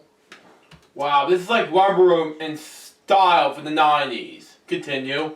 So you can hear this show on iTunes and Google and iHeart, but you can also see us on YouTube, and you need to see us on YouTube so that you can see where Pappy is sitting with all of these wonderful characters. Where did the character ideas come from? Where did these puppets come from? Okay, now, I had some initial characters on my conceptual drawing. For instance, Chucky, and like I mentioned, Woody the Tree, and Binky the Pink. I had a talking pencil, but we switched it to a Binky the Brush. Okay. But a lot of the characters here were created by John.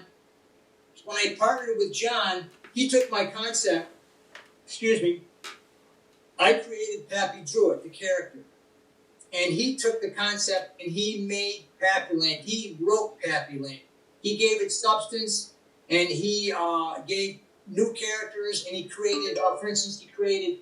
I created all the puppets, but he gave the puppets names. Okay. Turtle Lou, Donkey Dan, Chucky Woodchuckles, and of course, a lot of my fans love a Doodlebug, and there was Mailbird who would always bring the mail to us. And then, of course, there was I don't know if you can see him. I'll get out of the way here. Whoops. Elmer. He's waiting patiently in the wings to speak to us, but I think his tongue is tied. Wow. Leave it on. Just sit there and relax. So John Apple was responsible for writing Pappyland, and Mike Rubio was responsible for originating the character and the concept, and together we created Pappyland. Wow. So why a 49er? What was your idea to build the character? Good question, Kerry, because I'm a lot older than you, and I grew up watching shows like Roy Rogers and those kind of shows. Mm-hmm. And Roy Rogers had a character, I believe his name was Gabby Hayes. And those of you my age out there, if you're watching, probably know who Gabby Hayes is. Well, he was this old codger who had a turned-up hat, and he had the little specs, and he had the kerchief like I had in my original costume, and I fashioned my whole persona after Gabby Hayes. And and he was kind of like his movements were like Patton. Oh boy! Oh yes, let's do that drawing. Let's go. Let's get it done. Oh, that's a great job you did. So I kind of did that. I just kind of toned it down over time because a lot of the people in production said I was a little bit too hyper. so I had to kind of slow down a little bit. So now it was more like, hi, boys and girls, welcome to Pappyland. And that was the voice I used to kind of make me sound a little older than I was. Uh-huh. And the unique thing is I'm going into the character right now. Well, that's fascinating. we went through that with Barney too. We made adjustments. The costume was a different color when we first started. There was a lot of things as we got feedback that we made adjustments to as well. So I totally understand what you're talking about. Yeah, and it was what we were rated one of the top 10 shows along with your show on TV Guide, and that was really flattering too, because I never thought I'd reach the pinnacle where people would put me in a top 10 category of children's entertainment. So that was a real blessing at the time, and the mail. Carrie, the mail was unbelievable. Wow. And I learned my lesson that when you say, please send in your drawing, you don't realize that there could be an over response to that. Right. Because we went from just having a bin of, let's say 50 or 70 envelopes to tons of bins that we had to hire people to go through to find out who these children were, what age they were, and get them in the Hall of Frames as many as we possibly could. So the whole thing just amazed me, coming from an advertising, an illustrator, to doing entertainment, because I thought I could utilize my talent to entertain kids. And the offshoot of all this was I also did appearances like you did, and I would go to malls and entertain the children. And I would go to the South Street Seaport in New York City and do some of the venues that they had there. And that was also a joy, actually seeing the children. Having strangers come up to me and say, I love you, Pappy. And my heart would melt, Gary. And I knew you experienced all of this. And probably on a grander scale. But for me, it was just phenomenal how I could feel the warmth that these children had for me, and it melted me. It would really, like I said, I have to call it a blessing, because to be able to be on the same wavelength as a small child and connect in that way was just amazing. Just amazing for my whole psyche. Wow. It's so funny because I use that term. I used to say that a lot. It's amazing, the experience. I started out doing birthday parties as Barney when there was no TV show, and you'd go in the house and there'd be 10 kids. And to go from that to having thousands of people show up at tours and arenas, and what we had with the TV show, and it was the same aspect when people would come up to you and I love you, Barney, and you realize you're making a real impact in their life. And as I found out, they end up making a real impact in my life. And I know the kids have done that to you, obviously. Thank you. That's a good point. See, I think that's what I'm trying to reiterate here, or trying to express, is that they touched my heart to the point where it just kept me going. There were times where I would say to myself, why am I doing this? I mean, I know I'm doing it for the children, but, can I keep doing this? Sure. I do an appearance and the kids just come up and show me all that love. I just got reloaded, so to speak. And I just wanted to continue, and I wanted more of that. Because there's more gratification there than all the money in the world. Wow. Is knowing that you made a child happy. I had a letter from a woman who was a grandmother. Wow. One of my fan mail. One of the envelopes came, I opened it up.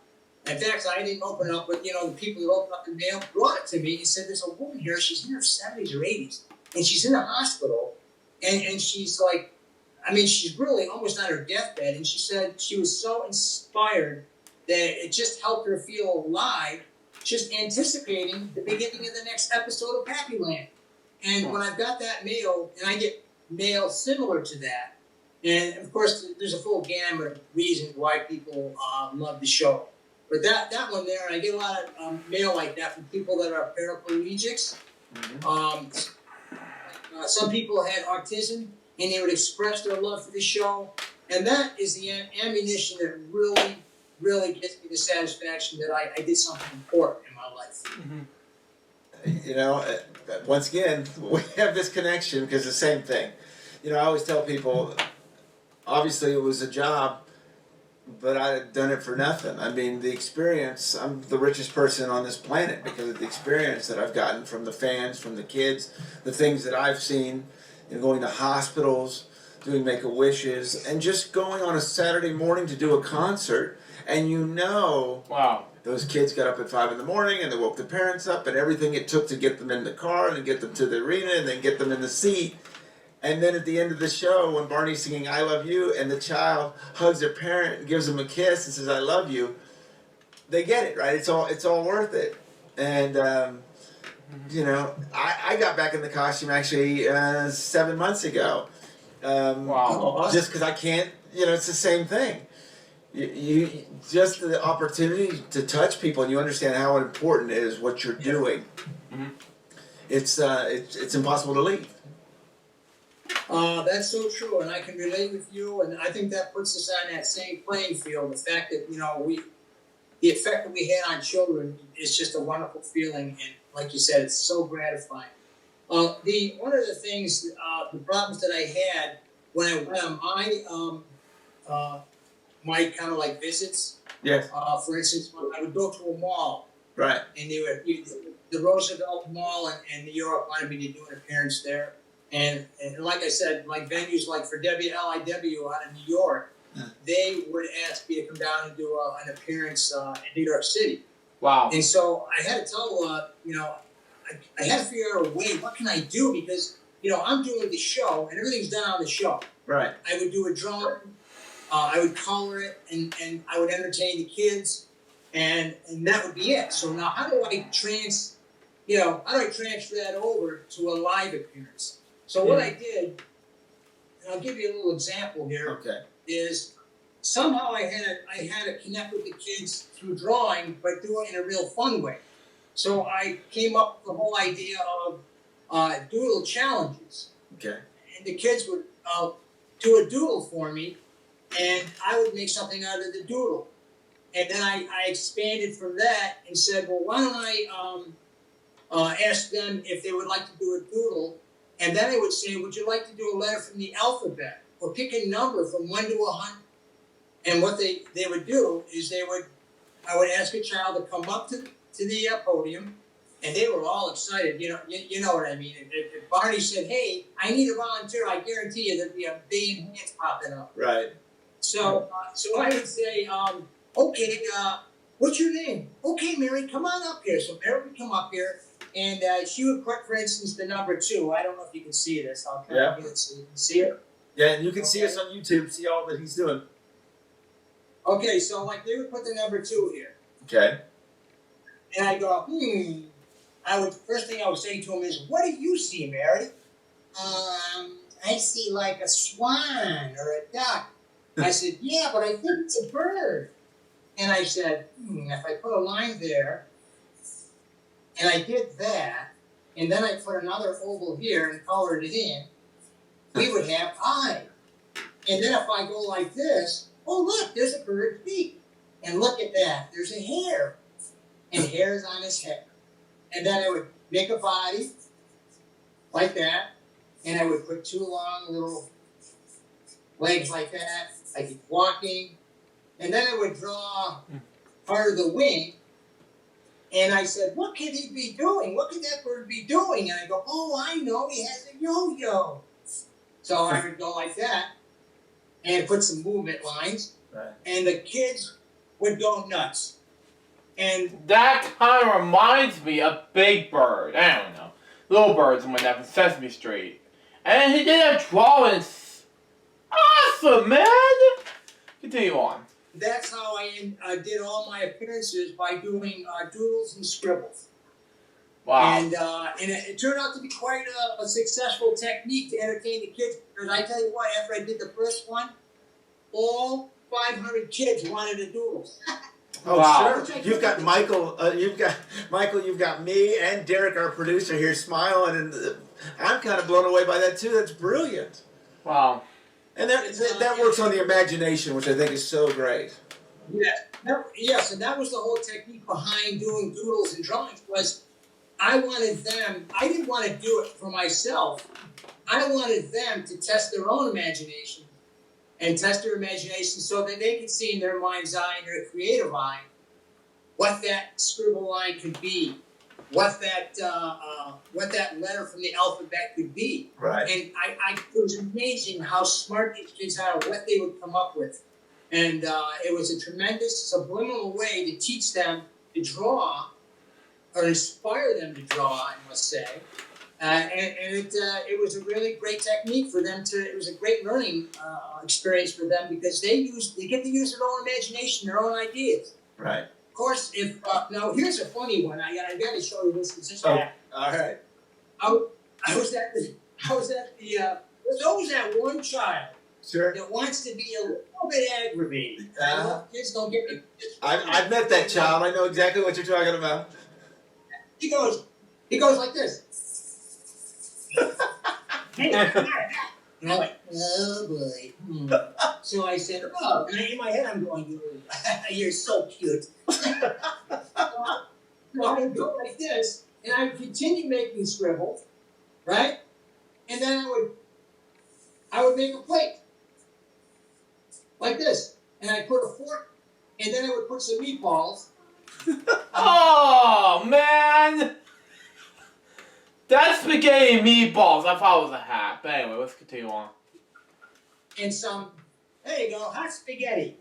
Hot And spaghetti? you know, Wait. Wait, hot spaghetti? Ew! Continue on.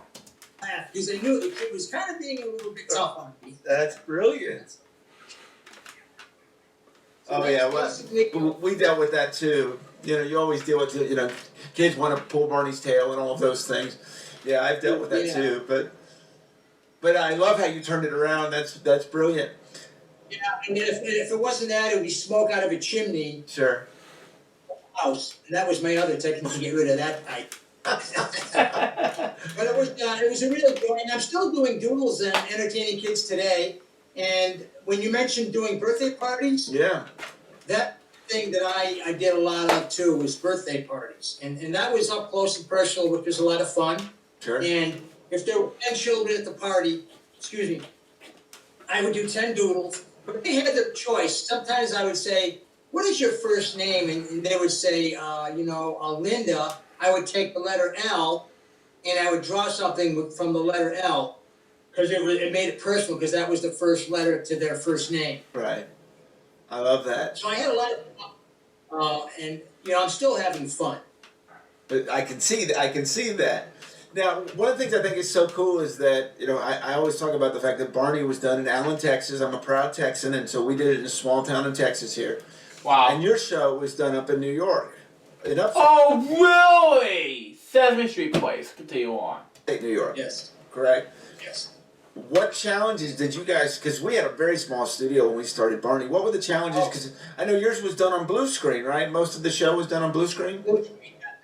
I think a lot of it is green screen now, or they probably used the combination, Sure. Some studios prefer blue, others prefer green, I don't know. What the Sure. But what challenges did you guys find with your show, taping your show? What's that? I'm sorry?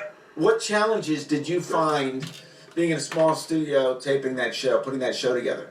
Okay, we had our studio was a pretty good sized studio. We taped it at WCNY in Syracuse, New York. Okay. That was our PBS affiliate, and we actually had a contract with them to produce the rest of the show. We did the 16, and then we continued until we had a total of 65 that we did at the PBS station. I tell you what the challenge was. There was always something happening. Like we had to audition all these puppeteers, and then the puppeteers started to get a little bit antsy. They felt like, wow, this show's gonna be big, and we're not getting paid enough. So sometimes we have a little problem there. But most of the time, so we've narrowed it down to the best puppeteers possible for each character, and that was a challenge, keeping those people happy. And then there was the challenge of lighting and trying and getting in the right spot on because the screen was a huge blue screen, right? And I had no idea where I was on the screen until they put tape on the floor, that I had to follow, like when we taped the intro, me dancing through Pappyland, Yes. and I'm not a dancer, Carrie. That was quite a challenge.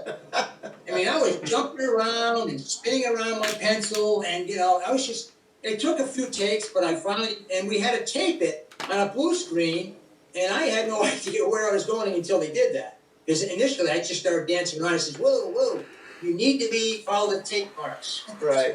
So I ended up, everything on the green screen was a challenge. Sometimes I couldn't memorize all my lines and still be animated. Sure. So I had the monitors. I had to look at monitors on occasion. Sometimes it was just automatic for me to do it. And then sometimes I needed a monitor because it got a little bit intense. But it basically, it was working with other people because you try to be on an even keel with other people when you're working with them. Right. And for instance, one time I got a little upset at one of the producers there. She was in the control room, and she kept on telling me to do something a certain way. And I said, no, this would look better, because I felt like, I kind of had a good handle on what looks good, being the creator of the show. Sure. And she would contradict me. And she did that like 2 or 3 times, and I finally said, stop. I said, this is my show, and I want this to happen. And I actually was a little bit upset. We made up after, we gave each other hugs, and everything was fine. Sometimes, I'm sure you must have experienced tension yourself on the set. Well, you get into the creative aspect, everyone, and that's what makes creativity so amazing, right? Is that everyone's got their visions and you work together and it's collaborative, and so absolutely. We saw, we were dealing with a big purple dinosaur and children and other dinos, and so there was a lot going on. I have a question for you, if I may. Absolutely. Was it difficult for you to move around in the costume at times? Like your peripheral must have been tough. Left, unless you turn your head to the left, right? I mean left. Sure. And you turn your head to the right. Sure. You really couldn't see until you actually looked in that direction. So, did you ever feel like you were going to bump into the kids or something like that? No, I was lucky because my career started off doing the touring and working a stage, so I really got used to it out there. And what I would do is when I would walk in a room, I'd basically memorize the room. So I would look around and see where a pole was or an exit sign or where something was. And so I would just maneuver the room that way. I see. But on the TV show, we would have what was called Barney Camp, and we would work with the children actors and let them know, okay, look, they can't always see, they're this and this and that. So we would actually practice those things. So we didn't, obviously every once in a while we did bump into someone or we'd fall and things like that. But for the most part, we practiced it so that didn't happen. Okay. One of the elements of Pappyland that I did mention was the music segments. Yes. On our show. John Pepper, the co-creator of Pappyland, had a friend named Michael Curley, and he was Sing-A-Song Sam. Okay. Which John Pepper gave him that name, which I thought was kind of a cute name, Sing-A-Song Sam. And each episode I would say, oh, sing a song. Do you have a song for us today about caring? Or do you have a song for us today about strength? And he would, show up out of nowhere with his piano on set. He'd come around with that 1,000-pound piano now. And he would be a joy to work with. And Mike Curley was one of the nicest people I ever worked with. He was kind. He was 6'5", and I remember always when I would talk to him, it'd always be like this, because I'm only 5'7", if I'm lucky. And I would always look up, Mike, how you doing? My neck is killing me, Mike. Could you just bend down a little bit? So, anyways, he was a real good guy. He wrote, him and another fella co-wrote a lot of this, the music and the intro. The Pappyland intro, which is very popular, kids love that, and they would sing that to me when I go on my appearances, and that would be flattering. And Mike Curley is might be a good idea to have on your show possibly, because he's kind of like, he was an integral part of the show. The Sing a Song Sam was a big segment of the show. Well, and that's what you. No, I love it. I love it. Well, we learned obviously with Barney the importance of music. Kids love music. They love to dance, and so it doesn't surprise me that music was such an important part of your show, because it was obviously a huge part of our show. Did you have writers? We did. We did, and music, I mean. Yes. Yeah, we did. And in fact, the theme song for my show, Purple Roads, was done by the writer of a lot of the Barney music. Wow. So I've stayed very good friends, and he actually did the theme music for Purple Roads. Wow. Now, let me ask you, did you hire talented kids that had singing lessons? Because some of the kids singing sounded so good. Well, it's interesting. First of all, which may surprise a lot of people, the gentleman that recorded all of the kids singing was my brother. Casey Stinson worked on the show and did all the recordings with them. What they did is, some of the kids were very good singers, but some of them weren't. And so the choruses were actually professional children singers that they used with a lot of that. But a lot of them, they were singing, because I don't know if you realize that Demi Lovato and Selena Gomez were both on the Barney show back when I was doing the show. Wow. And my brother actually recorded both of them, and he said, they're really talented, and it's funny where they've gone. Obviously they were really talented. Yeah, absolutely. That is awesome. That is awesome. I just got a thing from TLC.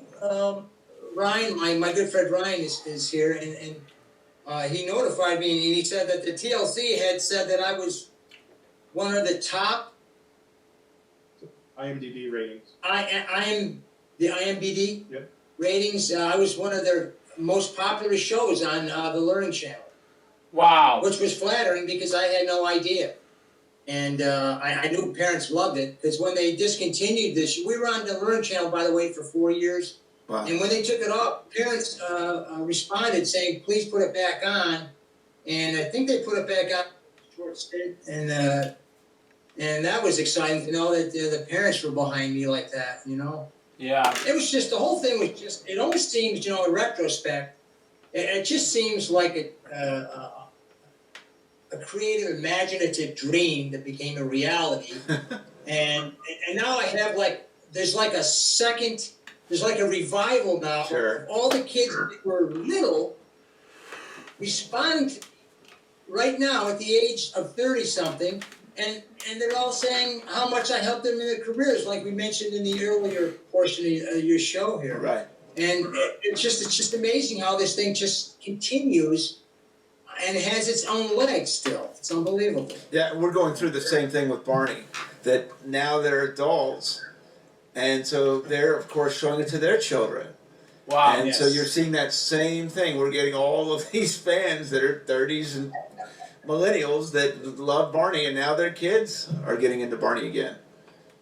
I think it's wonderful, and I think the idea that you have with the show that you're doing, putting on, children's entertainment stars, is a great idea. And, I just think it's a great thing that you're doing here.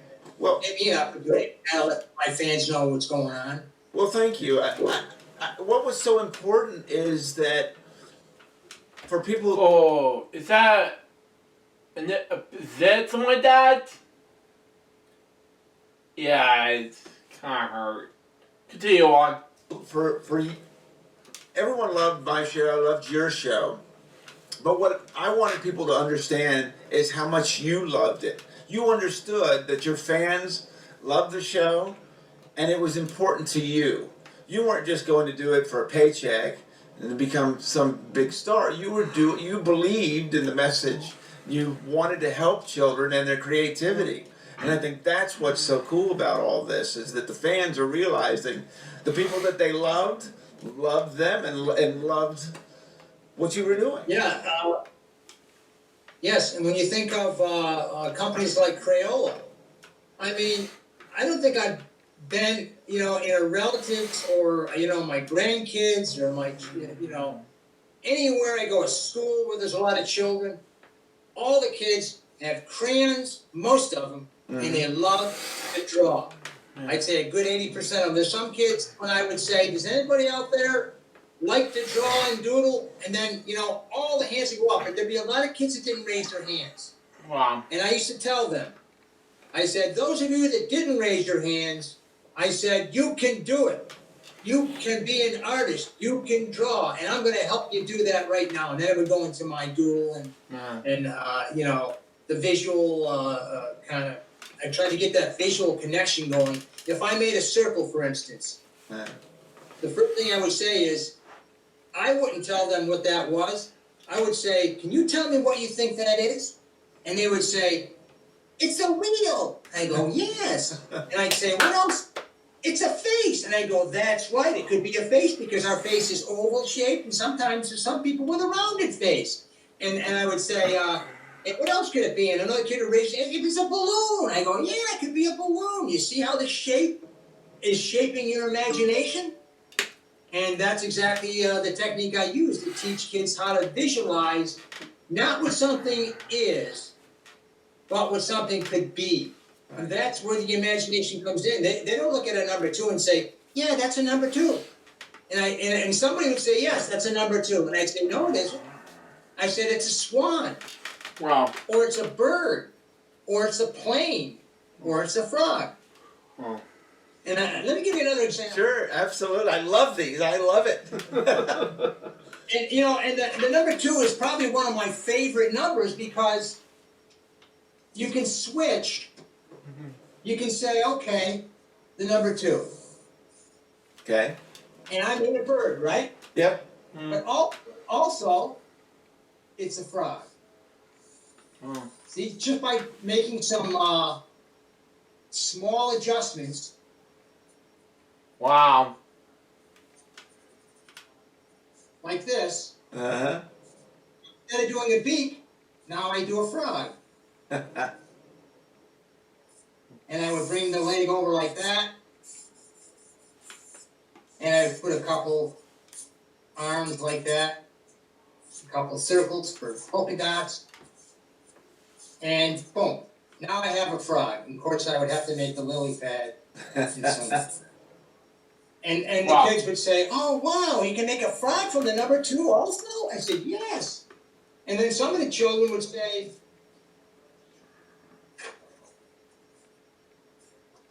like, they'd come up and do a scribble. Okay. So they would draw that. Sure. And I would say, what do you see? And then somebody might say, oh, I see a rabbit. Or I see a mouse. Or I see a face. So I'd go, yeah, I see a face too.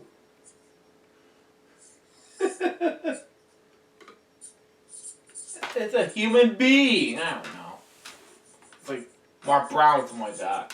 And I would draw the face like that. That would be the nose. And they'd all go, oh, wow, look at that. And that's how I would entertain the kids. So. Well, I love it. Doodles. I love it, and I think Yeah, it's like Mark Brown difference. Continue on. the most important part that you're doing is encouraging, because there's a lot of kids that are scared or nervous, and you're encouraging them to try, which is the most important thing. Just try. Exactly. If a child just comes out of their shell, and I can get them to come out of their inner self and the fears that they have of trying different things, then I accomplish my goal as an entertainer, children's entertainer. And we like to call it, and I'm sure you did also, we called it edutainment. Yeah. Because we would educate the children and entertain them at the same time. Wow. And that's kind of a cool term, edutainment. So It's great. Who inspired you to become an artist? Who inspired you? I have to mention somebody that you probably won't know, but some of the older viewers out there will probably remember this dude. His name is John Nagy. Okay. Really? John Nagy? I did not know this, but anyway, continue on. And I think it's GNAGI or something like. I can't remember how to spell it. It could be a Y or an I. But anyways, his name was John Nagy. He learned to draw, and he had a television program just like Bob Roth did. Okay. Bob Roth specialized in painting. If you watch this remix, it's for you, Bob Ross. Sure. This guy used chalk because the shows back then, like The Rifleman and Wanted Dead or Alive, those westerns, they were all black and white in the early days. So John Nagy would come on, and he had 3 different shades of pastel chalk.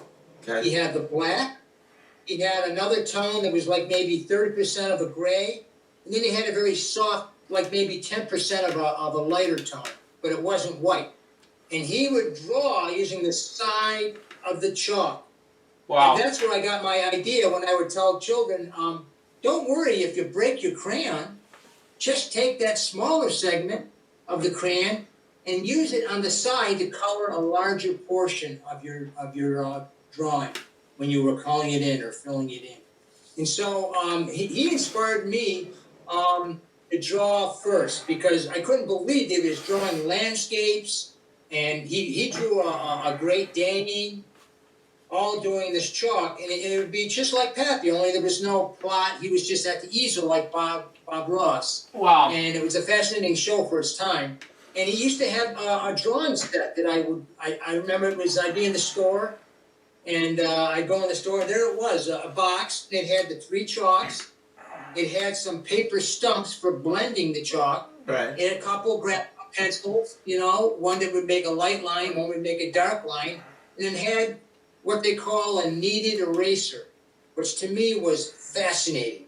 A kneaded eraser. What does that mean? And I remember when I first got it, I said, well, it's kneaded because now that I know what it does, I need to use this. So it was a kneaded eraser, as well as what they call a kneaded eraser. And it was called kneaded because it was pliable. And as you know, a kneaded eraser is pliable. So I ended up stretching it because in order to clean it, get all the graphite out, you would stretch it, and you just keep stretching it until it became clean. It literally would clean itself. Wow. And I said, hey, I can mold a rabbit from this. So I literally started using a kneaded eraser to sculpt as well as to erase.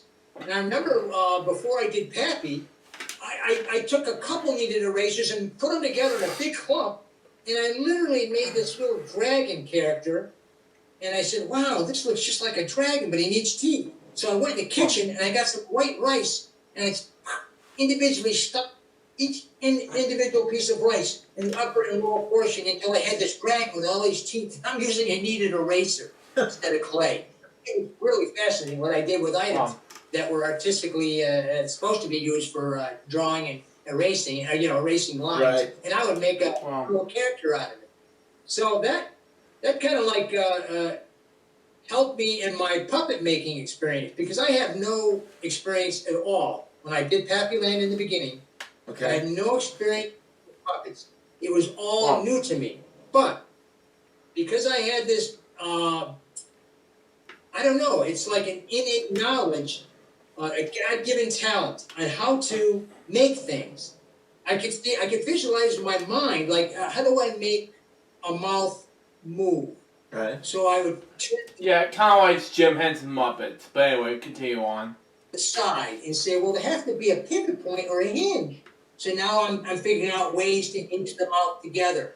And now I have to figure out, well, what would make the eyebrow move? And I started to study books on, puppet making, some basic books at the time. Now everything's animatronics and really, really complicated stuff. But during the Pappyland period in the early 90s there, I made everything with latex foam, cutting and shaping foam with a very fine scissors, taking circular wooden balls for eyes, and putting springs and using all kinds of different, and I would just figure out in my head how to do it, how to make things work. Wow. For instance, Chucky, this was basically one of my first puppets that I made. Okay. And I had my wife, who was, she's somewhat of a seamstress, and she always helped me on creating like the arms and sewing the head. Yeah. And I would just, this is just a basic puppet, so all I needed to do was have, the mouth move. Right. Yeah. So anyways, they made, and thanks. You're welcome. Anyways, so Kind of reminds me of Scooter McNutty, drop version of that. Continue on. the puppets, it was just I just knew how to do it, because if you know how to draw, then you can visualize it in 3D, Right. Wow. and that's what you make the puppets, because I could see what I had to make.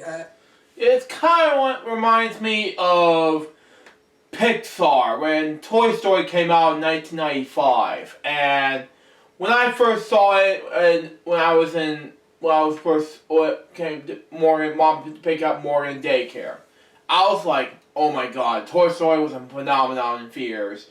Well, I was in daycare when I first saw it anyway, but then A Bug's Life and Toy Story 2 came out, and oh my god. Continue on. I made his front teeth.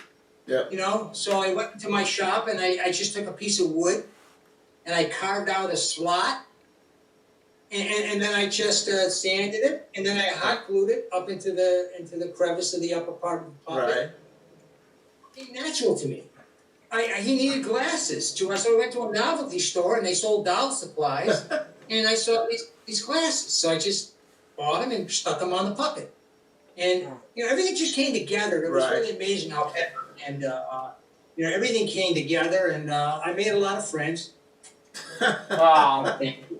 I can see you got a lot of. Do you remember which one was your first puppet that you made? Yeah, I think Chucky was probably one of the first ones. A lot of them happened all at the same time. Okay. In other words, I started the Chucky first, and then I went to Turtle Lou. Okay. And Turtle Lou was all done with latex and tissue paper and just cotton. It was very basic. Well, now they would probably do the way I would do it now is I would make a clay sculpture, make a mold, pour my latex within the mold, pull out the latex, and I would have this outer shell or face. That's how I did Elmer. You can see Elmer, he's kind of comatose right now. Right. wow. Elmer now, I took the mechanism out of his mouth, but I had a spring in there that I could control from behind. See, I had like a rod coming out from the back.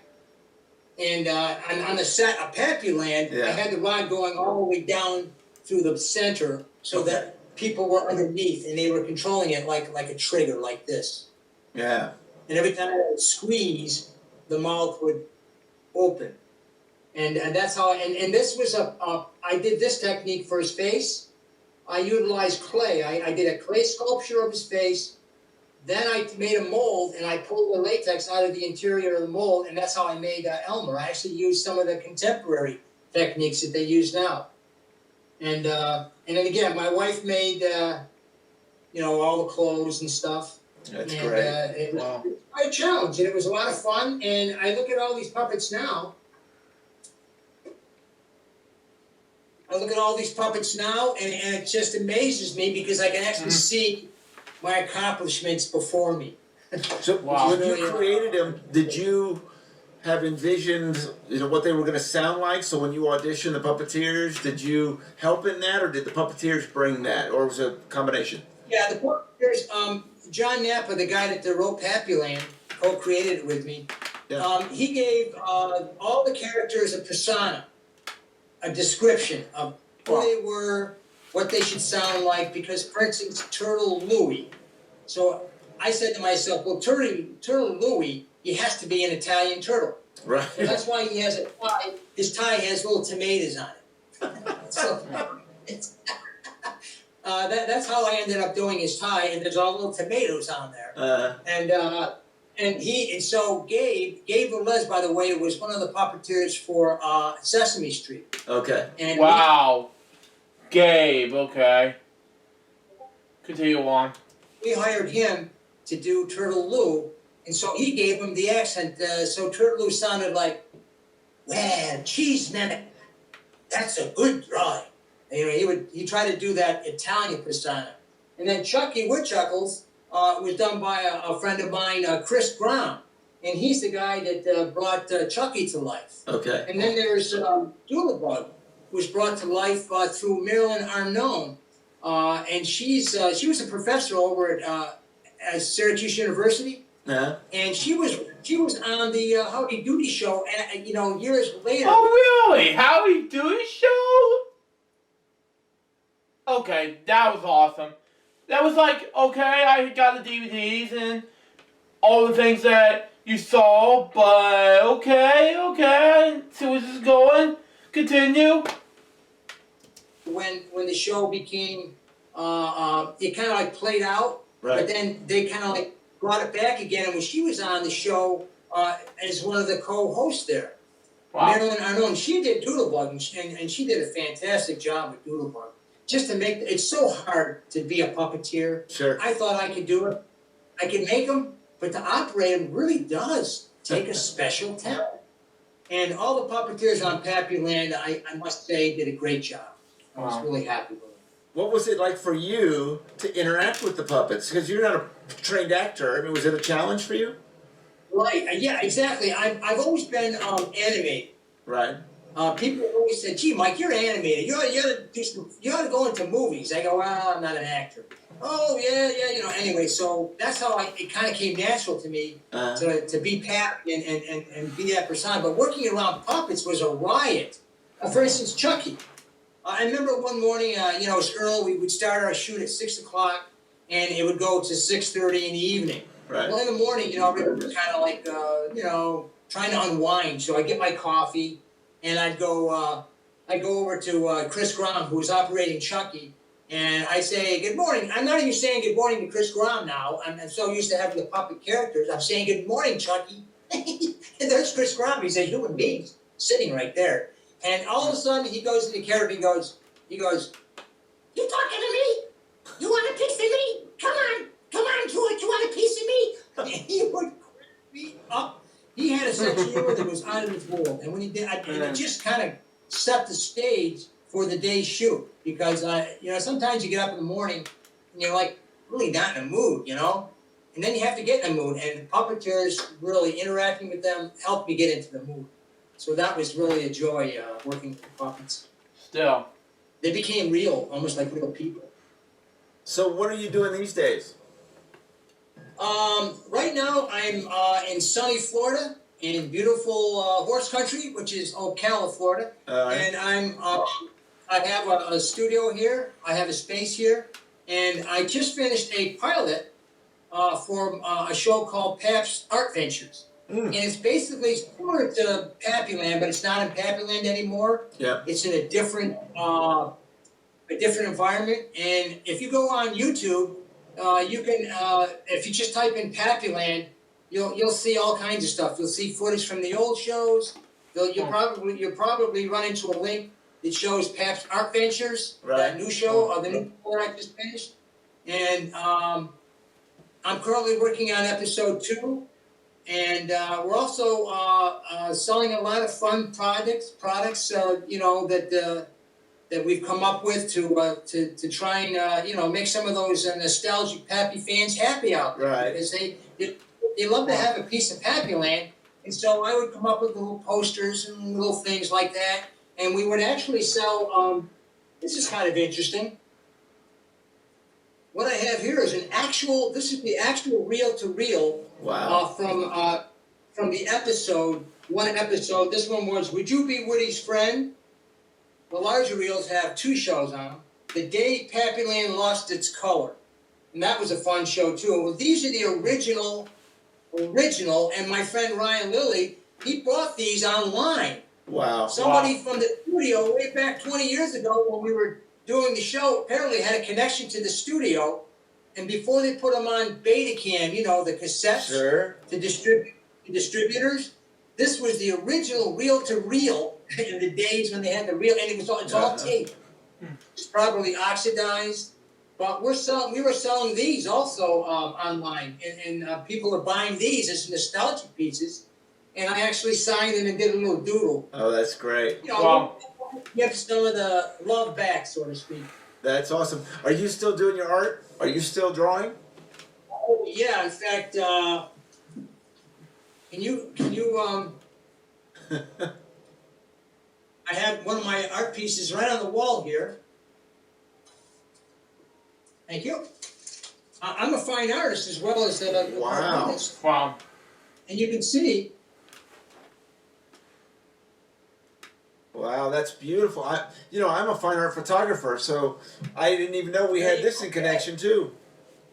yeah, and I love using photographers. Of course I change them. I don't. Sure. It's not like I'm buying their photos and selling them because that's illegal. But I Right. am inspired by photographers because they have the means to give me some of the visuals that I can't get on my own. Sure. Wow. And I've seen beautiful landscapes and wonderful drawings of animals or photographs of animals that I could never do. I mean, how am I going to get a picture of a lion? And if it's a beautiful picture, then of course I'll paint it my own way. But I like to, I always give the photographer credit. If somebody did an article on me and said, "Where'd you get that line?" And I said, "Well, I got that, the photographer, and I give his name because I want to give him credit." And not this. Sure. I'm just using. Well, I've seen what you know can. I mean? I've seen what you can do with the number 2, so I can just imagine what you can do with a picture. Wow. Oh yeah, and speaking of animals, let's do one more because this is. Let's definitely. We got to finish off with one more. I love it. Okay, here we go. Speaking of lions, right? This Okay. used to be one of my favorites All right. from the letter X. Okay. Wow. The lines from the letter X. I don't see a lion. I don't know what you're talking about. What are you talking about? I go, well, if I did this, and I connected here, and then I connected here, and I put a little notch there and a notch here, then we have like the nose. Oh, look at that. Now you have the bottom of the lion's jaw. Bring that line up. Put a couple of circles here like that. Like that. And now we can draw the ears like this. And then we bring this line around. Bring that around like that for his jaw, his cheeks. And now we have a line with the letter X. And they go, wow, a line from the letter X. I used to drill the kids doing that stuff. I'm going wow from the letter X. I didn't see that either. That's phenomenal. It's amazing what you can draw from letters, scribbles, and numbers. Absolutely. Well, Michael, it's been such a pleasure having you on the show. Thank you, Carrie, and it's a pleasure meeting you. I tell you, you don't know what a joy it is, and even the folks here at the studio, we're excited when you contacted my friend Ryan. He told me about this. I had no idea, but he said, "Mike, guess who just contacted us?" And I said, "Who?" He said, "Carrie Stinson." And I went, "Well, I'm not familiar with Carrie Stinson. He's the guy that played."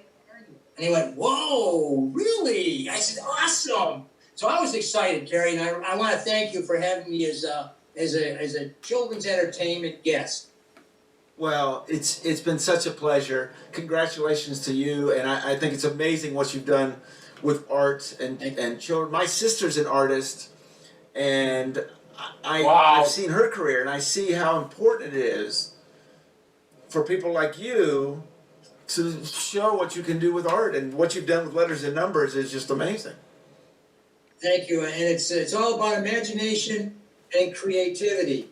And remember, I'd like to say that life is a journey, okay, and the journey is, and my journey was about creativity and imagination. That's my journey, and I wanted to pass that along to the children, that they can do it if they try, and always be the best that you can be, no matter what you do, whether it be drawing or trying to accomplish something, or how you treat people. Treat people with respect, and they'll show you love back.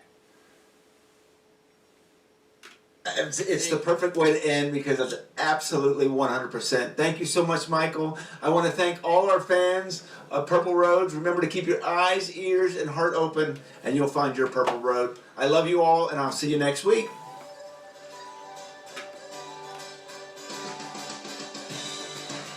So that was Purple Roads, episode 8.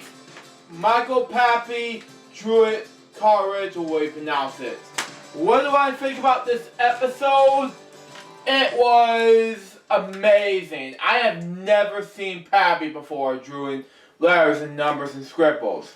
So, that's just me. I will watch it some other time, but that's just me. I just want to see it, but I haven't. It's a part of my early adulthood, but then for now, I haven't saw it yet. It's part of my. It's part of PBS growing up. But anyway. But anyways, guys, that was the Belgian Reacts episode number 413. Hope you enjoy it. Stay tuned for the next one, which is going to be Lucas the Cool Guy content. Just more of that. It's not going to be reciting SpongeBob episodes, which I have already done that. But it's not going to be reciting SpongeBob episodes. It's going to be a little bit different than that. Lucas, if you watch this episode right now, you're next, buddy. But until next time, so Jerry's goodbye, peace out, baby. You get more of Reacts episodes for you guys pretty soon. But the minute Jumper saying out. See ya.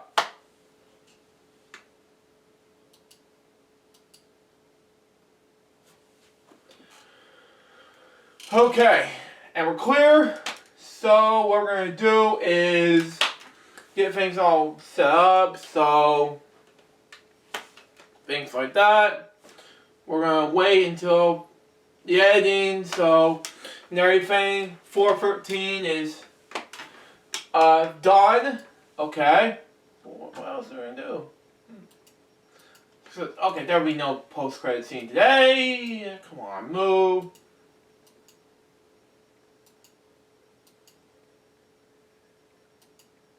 You know what? Yeah. Thank you. No, stop. I'm gonna do this now, and go ahead. Do this.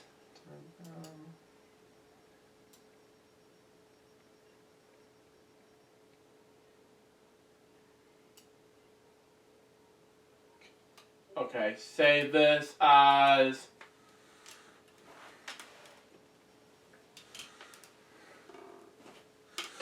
okay.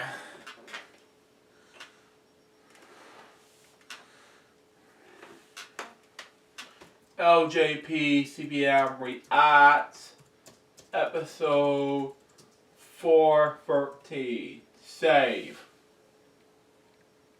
And I'm gonna close this now, and I'll be right back for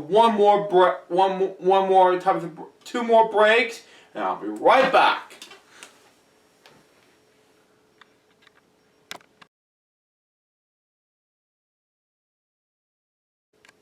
Oh, it takes 10 hours. Good. Well, I'm getting close to finish editing the project. So all you have to do is complete one more project. Now, all I have left is just tape 413. I have 414 to edit. I don't have time to tape more episodes of Belgian Reacts anymore. So all I have to do is to dedicate this memory, you know? Oh, come on, really? Hang on. There we go. Got it.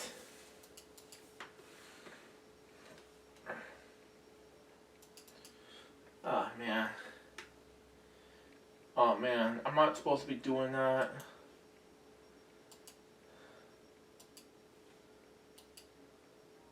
There we go. Got it. We're almost there.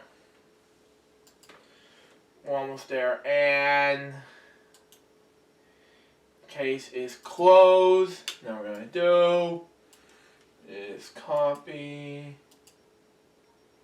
this.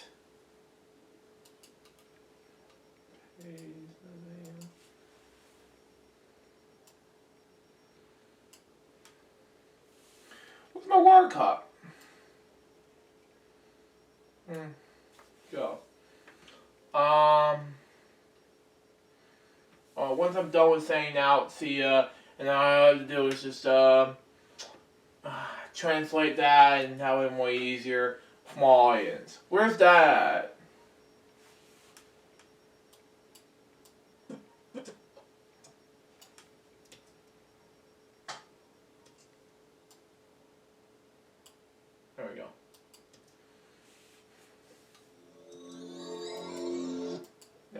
got it. We're almost there.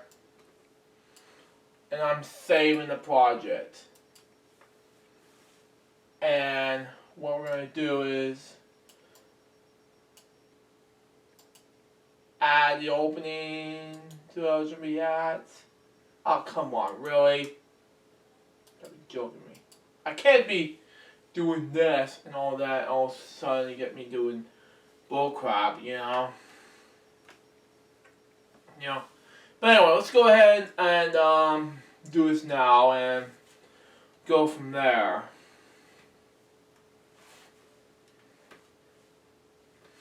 But anyway, come on, really? Come on, man. Recover and recover. There we go.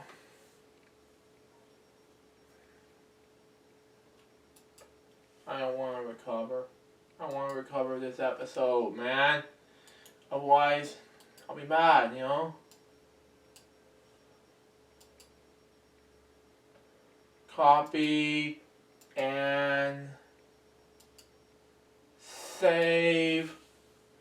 And what we need to do is paste that. Go ahead and translate. Hello guys, this is Jerry speaking on now. This will take 5 seconds, okay? Okay. Right, you're not supposed to be thing. I don't know. Let's see.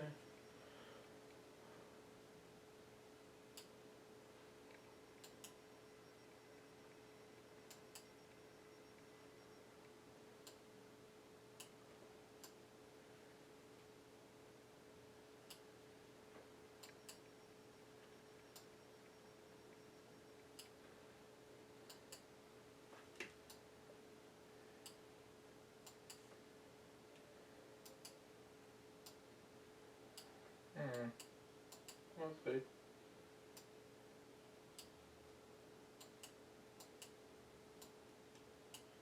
Oh, come on, really? Yes. Save and done. And all you have to do is complete the project. And what we're going to do is close this and do not save it, and we're done. So what we're going to do is,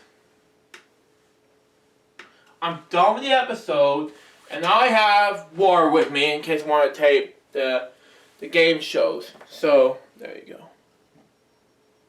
And then we'll be done for the rest of the project. So there you go. The memory card is 16 hours, so I'm going to watch my memory card steps. Okay? Okay. So let's do it now and see what we got, shall we? See what we got. But anyway, let's go ahead and go to Pad 2 Games. And I'm going to save my tabs for another time, for another game. Let's go ahead and go to Pat Sajak Games. Again, it's not going to count as a wheel segment because of 2 reasons. One, I am going to go against Alex and my friend Alex, also known as, formerly known as L4GSTV, and my dad, who is now getting ready to turn 61 in like this Saturday. And 2, I decided to do this in any way, so there you go on that. But anyway, let's get started, shall we? See what we got. Okay, got, all we have here is ScreenFlow, so let's do it now. Well, anyway, before we do this, let me get to my cards real quick.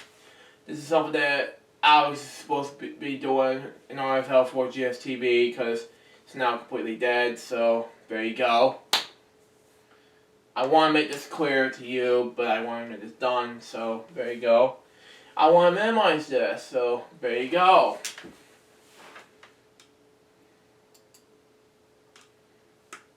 Come on, move. Thank you. Oh man. If you don't want to help me, then that's fine.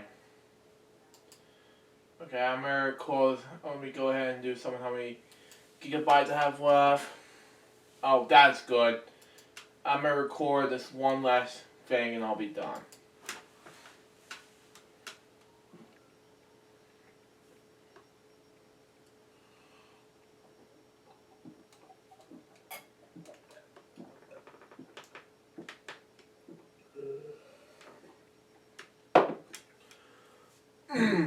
Excuse me. Hello guys, this is Jerry speaking. Welcome to a early birthday special for two of the people I know with. One is for Thursday, and it's from a friend of mine named Alex Paris, and who'll be turning 24 this upcoming Thursday. And another will be for a friend of mine who'll be turning my dad. Excuse me. I misspoke. Will be for my dad. Will be turning 61 this upcoming Saturday. So let's go ahead and do both of those games respectively. I'm going to add both of those totals respectively in order to win the game. So give away these prizes. If we won the games respectively, now chance out to win extra cash. And the ones that goes first on that game wins to keep up the $1 million. So let's be on the lookout for that. And the second place winners goes to the let's say $1,000, like a extra $500 bonus. So let's say that, shall we? So we got. And let me get my calculator real quick. There we go. Okay, that's fine. Thank you. And let's go ahead and do it now. Go ahead and do drop the bomb. And so we got. And I'm not doing take a pick because it'll be too long to play. So there you go. But this one we decided to play 2 of the most games from Adobe Flash. And here we go. I mean, from past games today. I'm going to turn on my TV. It's getting late out there when I'm taping this, so there you go. Using 2 questions for bomb. Oh my god. It is this answer here. Got it. It is B Street. I know what this is. What? B Street. E Street. Dang it! I have no idea what to do. I don't want to count out expensive bomb. Dang it! Signed 2 questions for 200. Oh no. Agrabah? I don't know. Electricity. I don't know. Games 2 questions for 400. We don't give him $0 if I don't get it right. Times Square. 12 tries, 2 questions for 200. Script, I don't know. Oh, I'm not giving $0. What are you talking about? The answer was something, I don't know. We're gonna try that again. Hopefully this time it's gave 1 question for 300. It is air hockey. I know what this is. It's pinball. What? Oh well. Times 4 questions for 500. It's Arizona. I don't know. Got it. 500. That's more like it. Alexander Graham Bell. I don't know. I know what this is. Yes. And the says your boyfriend. What are you doing? He said kissing. Showing what? You gotta be kidding me. Oh man. Wild card. 3 questions for 100. Okay, I don't know what this is. It says Van Gogh. I don't know. It's Paul. Oh well. $1,000 ain't that bad for Alex. So we're gonna add that to his total right now. And we're gonna go for another game for Alex. And that, of course, my friends, is Drop the Bomb. So let's do it now. And well, no, not Drop the Bomb, but Like to be 2. Excuse me, I misspoke. But we already did drop the bomb. But anyway. Keyboard out of the way. See how much we got so far. If we get to the total, I'm gonna count it as Alex instead of my name, so it's more easier. Higher. Higher. Lower. Yes! Oh well. Barry.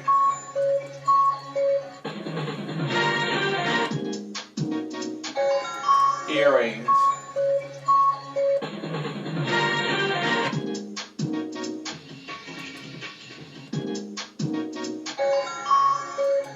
Cat.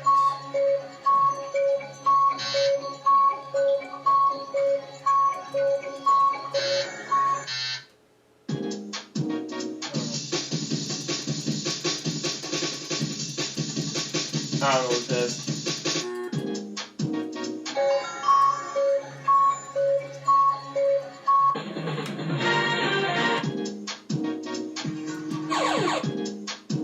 That was good.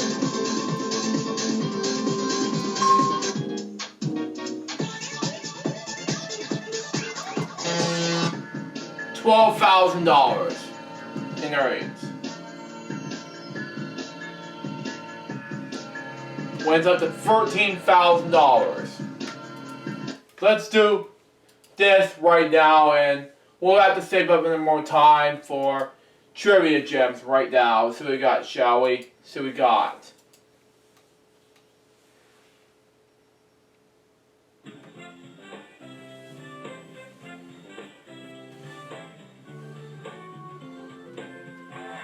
Hi, I'm Pat Sajak. I'm gonna count this as my name, so we can get this out of the way. Trivia Gems game.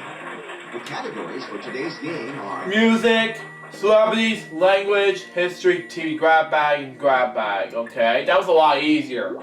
Let's do grab bag. It's all grab bag for Alex. Here's your first set of questions. Do it now. Calorie free. We'll see what happens. I don't know. Twinkies. I don't know. Cross your fingers. Here come the answers. Calorie free. Medical. What? Sorry, those were tough. Dang it! Oh well.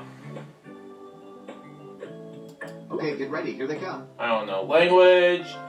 And I don't know. City of what?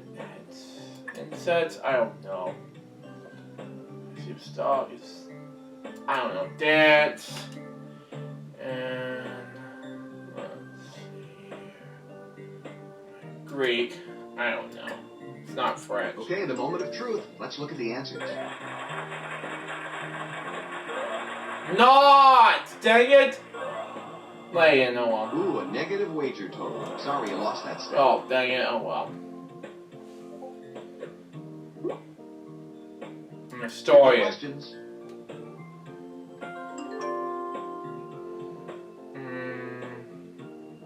Jefferson. I don't know. Yes. Alright, let's take a look.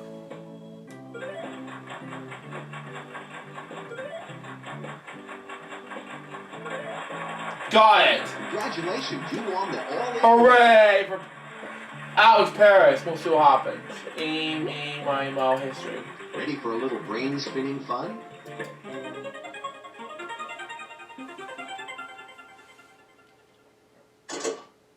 Okay. I don't know what's going on. Congratulations! Well, there goes my company's Christmas party. Pat, come on! Seriously. Okay, get ready. Here they come. Okay. I don't know. 1300s. 1500s, I don't know. 6, I don't know. Well, no turning back now. Let's see how you did.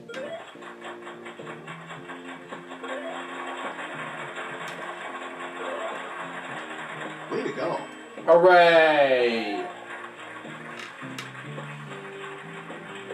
Here are the questions.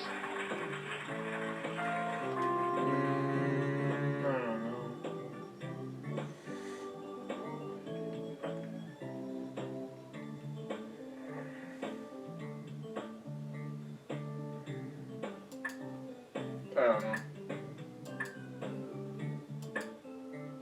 And the answers are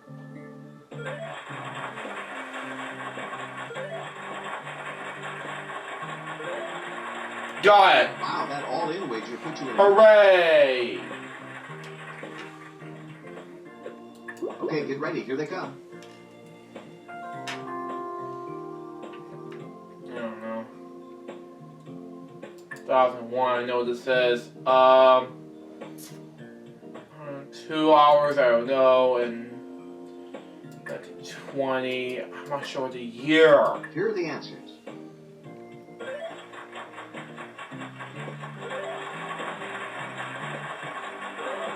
Dang it! Wow, good going. Hooray! $50,000. Here's a gem of a question. Now you have an opportunity to double your money. Well done. That gem wasn't as hard as it looked. Okay.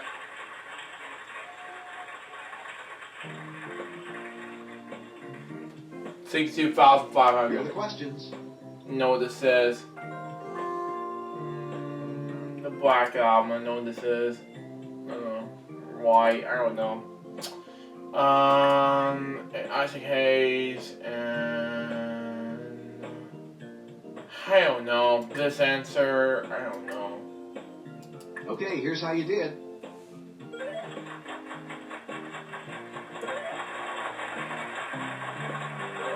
Very White. 2 out of 3 is not bad. 2 out of 3 is not bad, Pat. Great job. You climbed to the top step. The power. 69%. Oh my God. This is for Alex if he's watching us now. Your trivia IQ bonus. 94,700. And your IQ ranking for this game is. But. Smart. Oh boy. Welcome to the Power Gem bonus round. Yeah. That one was difficult. Oh not bad. Not bad. I know what the other ones were, but none of the others. 94,700 is not bad. Great job. You're today's champion. Thanks for playing our online game. For even more fun, I hope you'll try out the download version of Trivia Gems. The download version has lots more features, more gameplay choices, championship games, full screen display, exciting options, and free ice cream. Please click the download free trial button and give it a spin. Although I was only kidding about the ice cream. Pat, come on! Anyways, we got lucky letters, and all you have to do is just finish off with L4GS TV stuff and do other things like this. Welcome to Lucky Letters. For Alex, and then we'll do my dad's turn after this. Today's Lucky Letters. Avoiding issues is a puzzle theme for this issues thing. But anyway, U for U's, wow. 2 B's, 4 C's, wow. 4 P's! 4 G's, okay, that's cool. That's cool. No, and I don't pick Z, because I'm not stupid. Okay, A, E, L. Oops, that wasn't one of the. What? There's no L? Seriously? Oh man. I have a bad feeling about this. And Nice try. Bad try, but nice try. give it a nice try.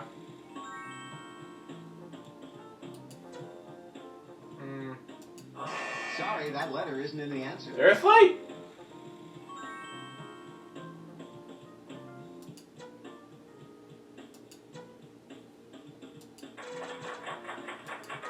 got the answer. Got it.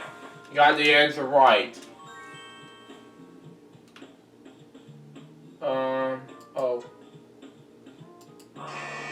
What? One of the correct letters. You know what to do. E. Oh. Nice try. Bad try, but nice try. Give it a nice try, Pat. There's a chance to double your money with a lucky chance. If you decide to wager, you'll have being a little cautious, huh? Well, good luck. Sorry, that Drove! Dang it! Lost 2,500. Oh well.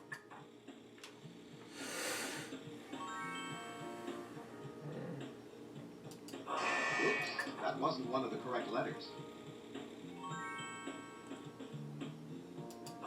Nice try. Bad try, but nice try. Give it a nice try, Pat. Sorry, that letter isn't in the answer. Oh yeah.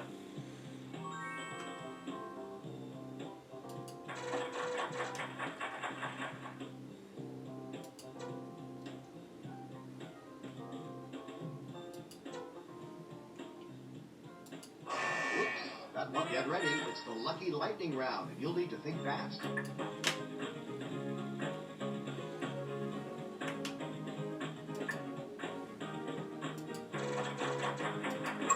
you're good. Nice try. Bad try, but nice try. Sorry, that letter isn't in the answer. Oops, that wasn't one of them. Nice try. Bad try, but nice try. Sorry, that letter isn't in the answer. Oops, that wasn't one of the correct letters. Nice try, bad try, but sorry, that letter isn't in the answer. Oops, that wasn't one of the correct letters. Nice try, bad try, but nice try. Wow, good going. That's it.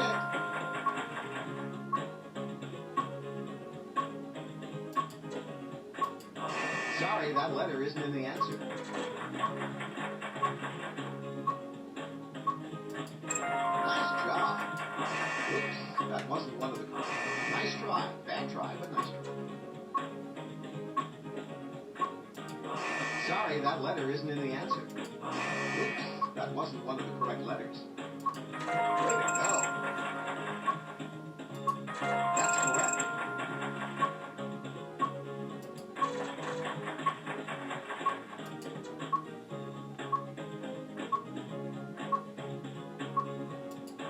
Nice try. Bad try, but nice try. You got the answer.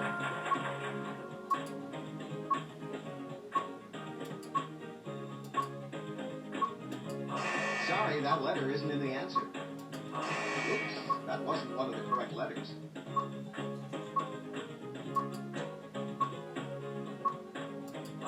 Nice try. Bad try, but nice. Hey, you're good.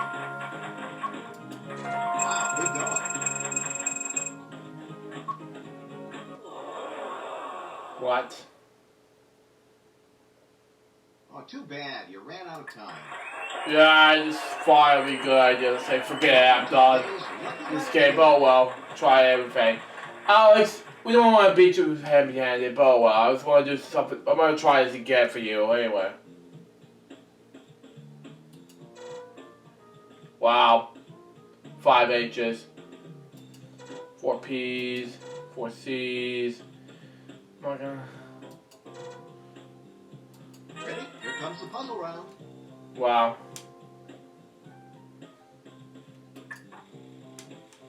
I'm gonna try that again.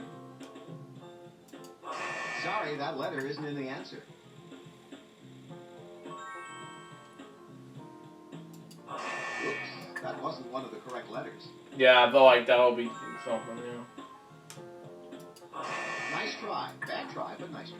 You a nice try, Pat.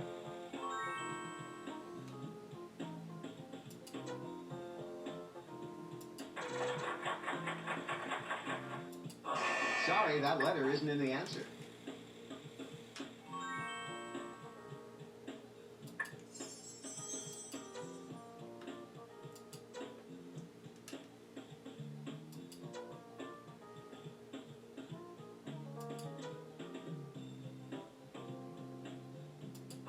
Oops, that wasn't one of the correct letters.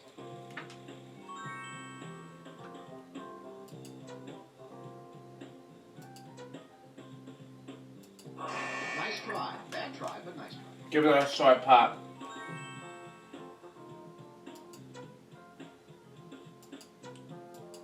That's it. Here's a chance to double your money with the Lucky Chance. If you decide to wager, you'll have 30 seconds. Whoa, you're putting it all on the line. Sorry, that letter isn't in the answer. Oh.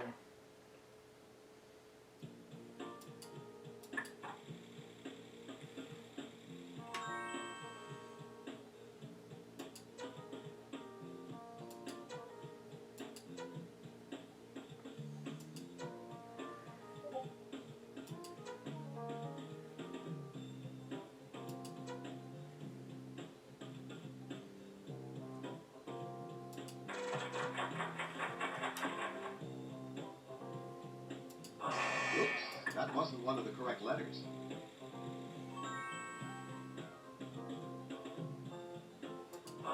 Nice try. Bad try, but nice try.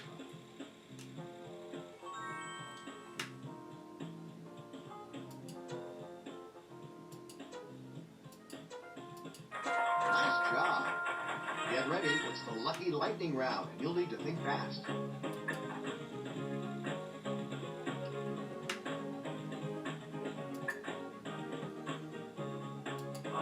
Sorry, that letter isn't in the answer. Oops, that wasn't one of the correct letters. Way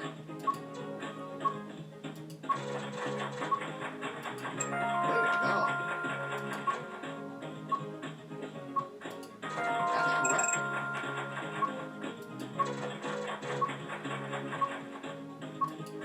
Nice try. Bad try, but you got the answer. Hey, you're good. Wow, good going. That's it. Nice job. Way to go. That's correct.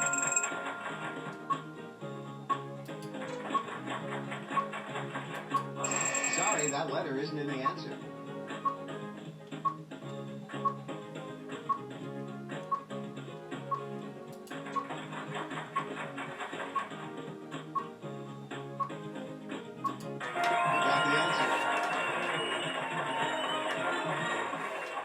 Congratulations, you solved the puzzle. 47,560.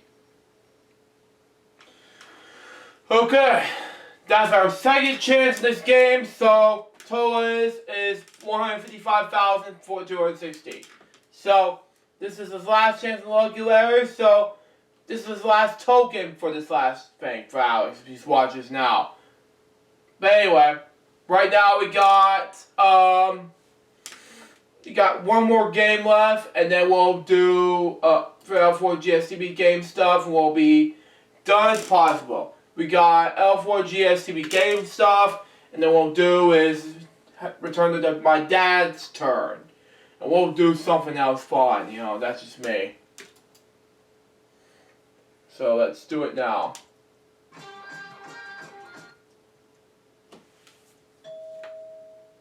Let's do it now. The first card is a queen. Ooh. Lower. Ooh. Change that card to a 10. Now what do you expect? Lower. An error. Lower. Not bad, not bad.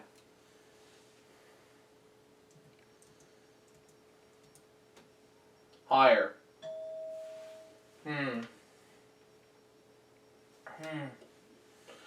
Okay. Lower. It's not bad. $3,000 lower. It's a push. Not bad at all.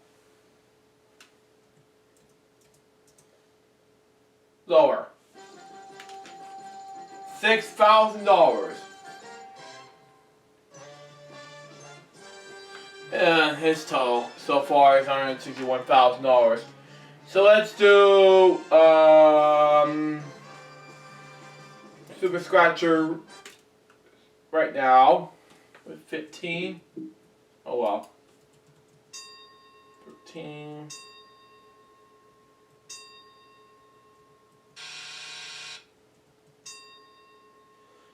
He almost gonna make it to the $25,000 mark for Alex, so always be there. 9.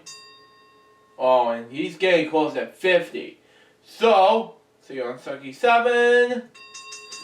It is for $25,000 for him. So anyway. 186,260 is what the total is so far. And we got another game to play for him. Danger Caller. And I'm telling him to stop being ready. And let's go. Great LJPCBM caller. But anyway. Rob. Okay, that's good. Yellow. Yellow. I'll stay away from the green for Alex, so there you go. Yellow.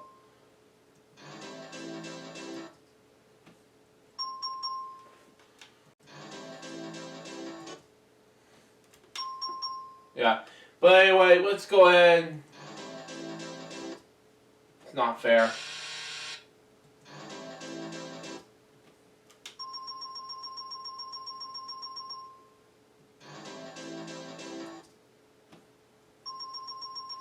It's not bad.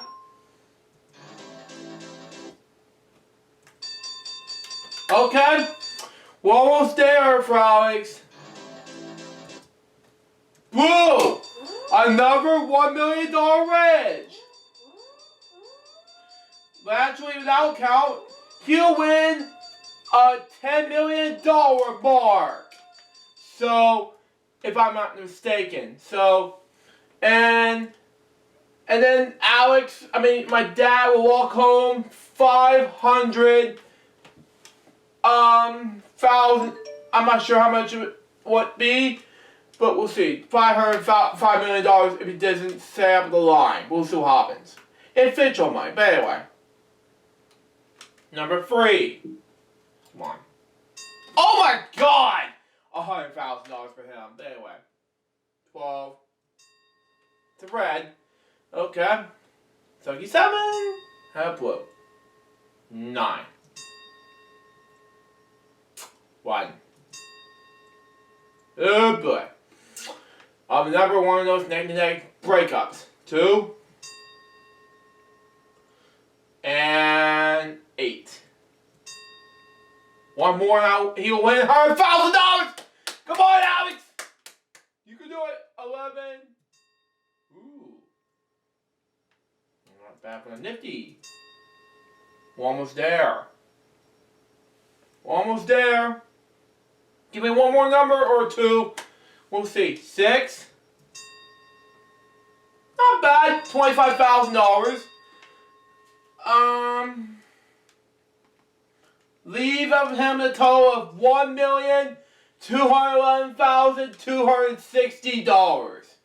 And after this is over, I am going to edit this and go to bed. So, or maybe just finish editing this. So anyway, let's just continue with, we're going to go back where it came from, repeat the ones we left off, and go ahead and do money cards, and then we'll minimize that. And it's actually my dad's turn, you know? To start us off. Dad, if you watch this right now, happy birthday, early birthday to you. Your games are, you're going to beat Alex Paris. So, good luck and win the match. Shall we? See what we got. If you're going to beat 1,211,260.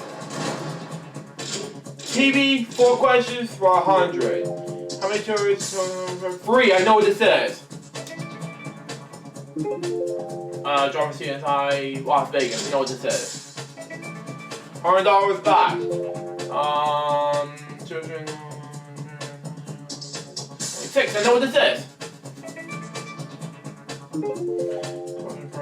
I do not know. It's a GG billion. I don't know. Yes, I knew it! I knew it was that. Wild card, 4 questions for 700. It is not, Daniel, I don't know. Here, okay. Games, 3 questions for 600. It's, kind of like space, we'll see. Dang it. Travel, 2 questions for 400. French. Italian. Dang it. 400 was not gonna be that bad. And we got, oh man. Lightspeed 2. Good luck, Dad. And see if we can beat Alex. You know.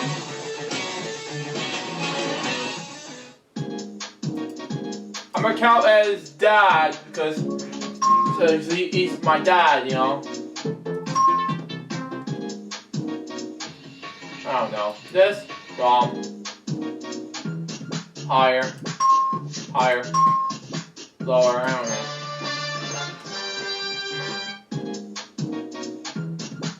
Lower. Lower. Higher. Got it.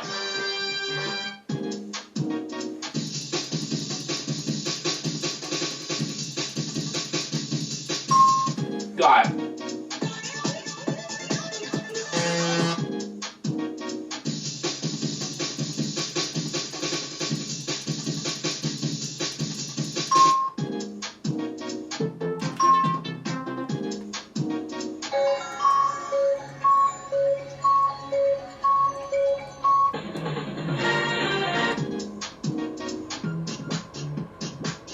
Lower.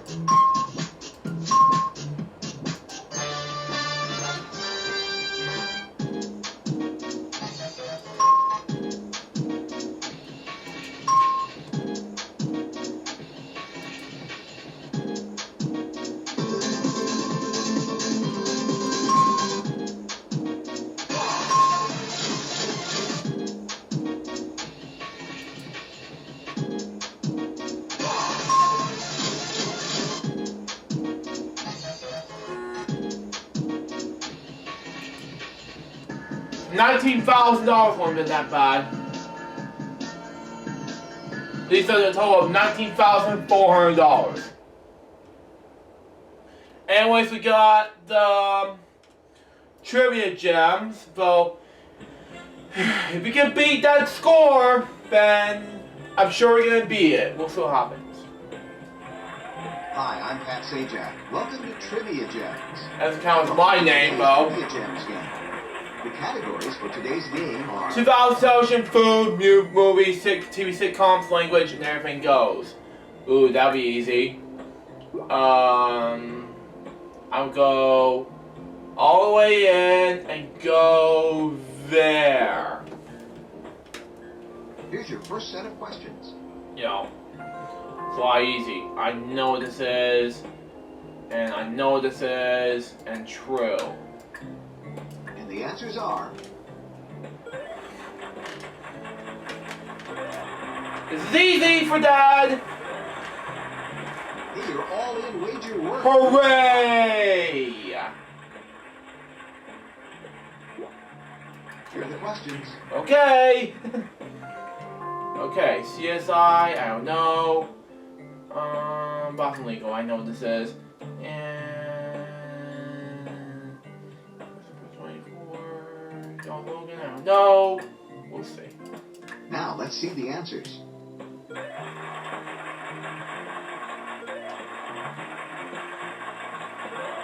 Gosh, dang it. Wow, good going. Whatever. Yeah, that's fine.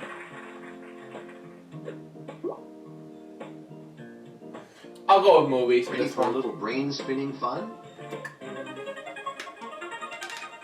So I'm a filmmaker, and I know what to do for this one. Congratulations! Well, there goes my company's Christmas party. Pat, come on! $41,000. That's Okay, good. get ready. Here they come. Furries, I know what this is. Billy Crystal, and 21. Cross your fingers, here come the answers.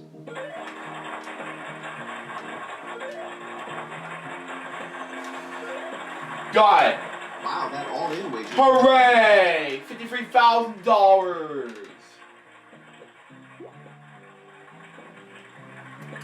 Here's a gem of a question. Now you have an opportunity to double your money. What's this? McDonald's. Well done. You made it look easy. That gem is yours. Hooray! Got it. $106,000! Okay, get ready. Here they come. Yeah, I don't know. False. True, and yeah, he's not born. Come on, and yeah, we'll see what happens. Well, no turning back now. Let's see how you did.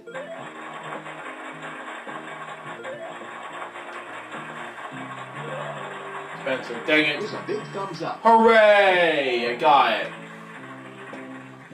And I'll go with 2 sitcoms. This one, and we'll see what happens. True, I don't know.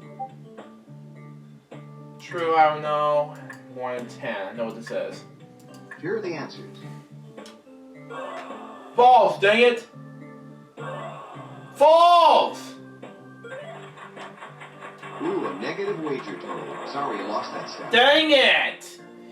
Oh well. Okay, get ready. Here they come. No, this is false. I don't know what to do. Tiffany and True. We'll see. All right, let's take a look.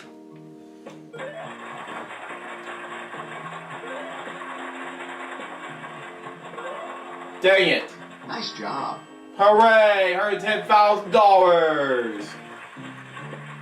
Congratulations, you climbed to the top step. Your longest streak bonus is $120,000!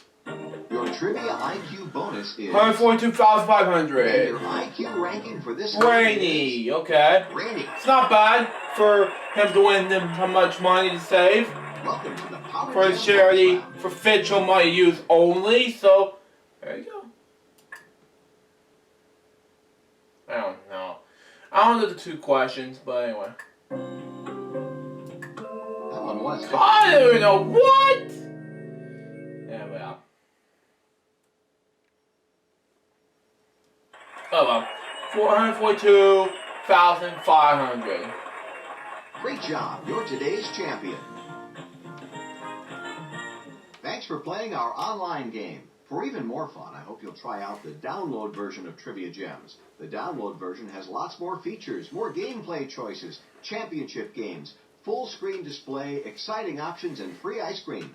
Please click the download free trial button and give it a spin. Although I was only kidding about the ice cream. Pat, come on! And we've got lucky letters, and Bowie might win anyway. 2 tokens, give him 1 chance, and he'll win $10 million per se, you know. Without giving mistakes, well then giving mistakes, excuse me. With 100% complete without winning mistake, avoiding issues, puzzle beam. And he'll win $10 million! You know? That's where I am! Ready? Here comes the puzzle round.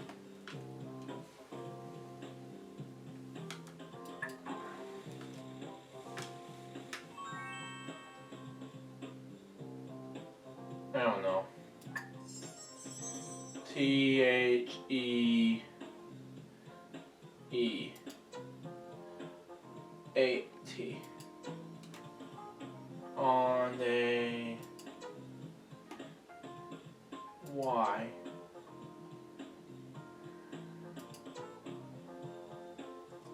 I don't know. S. Oops, that wasn't one of the correct. Oh well.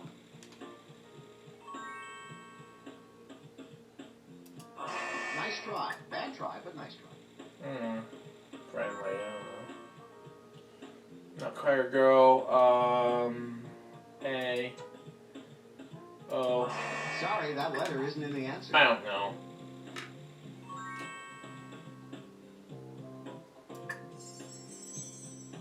E. Oh man. A. Oops, that wasn't one of the correct letters.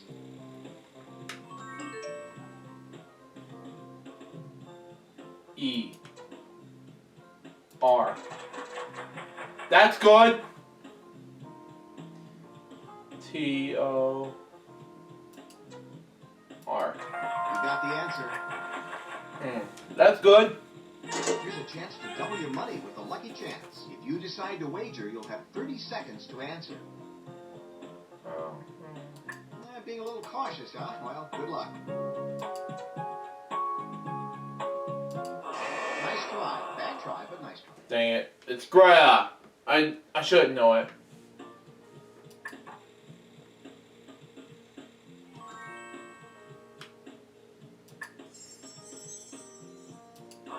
Sorry, that letter isn't in the answer. Oh well.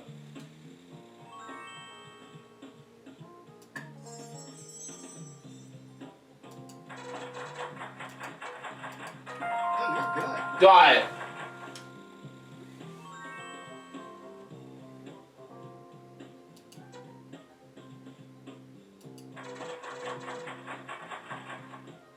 Wow, good going. Got it.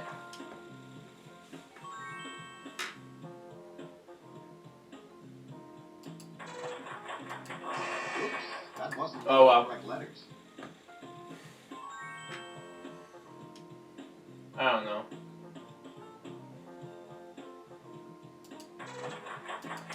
That's it.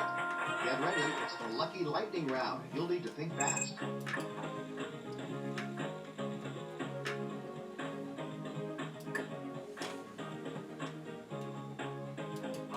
Nice try. Bad try, but nice try.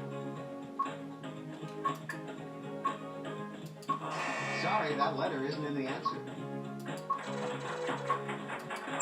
Oops, that wasn't one of the correct letters.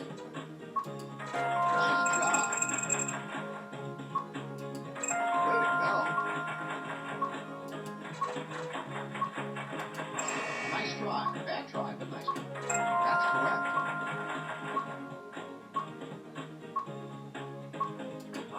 Sorry, that letter isn't in the answer. Oops, that wasn't one of the correct letters. You got the answer.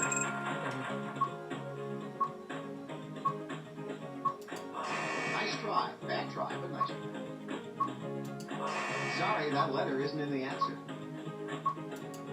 Oops, that wasn't one of the correct letters. Hey, you're good.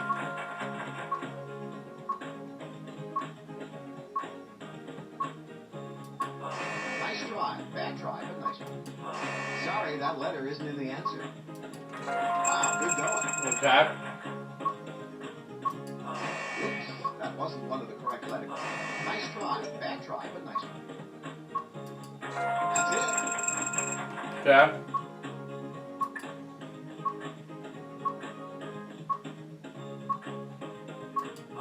Sorry, that letter isn't in the answer. Nice job.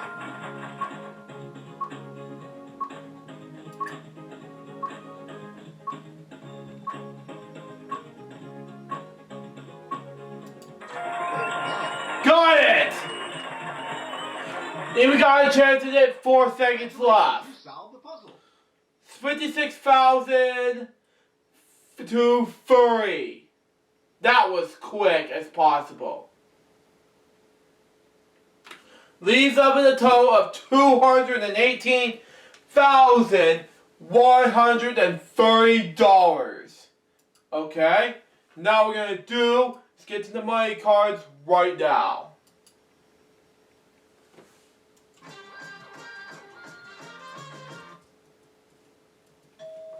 Gotta do it anyway. It's a 5. Ooh, half of it. Lower. Okay.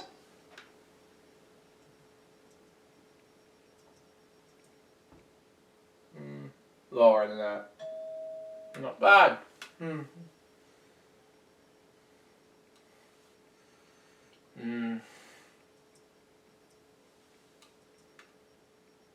Higher. It's not bad. Okay, 4. Lower. It's a push. It's okay. Lower. I'm gonna go half of it and say higher. Not bad. Higher. $8,000.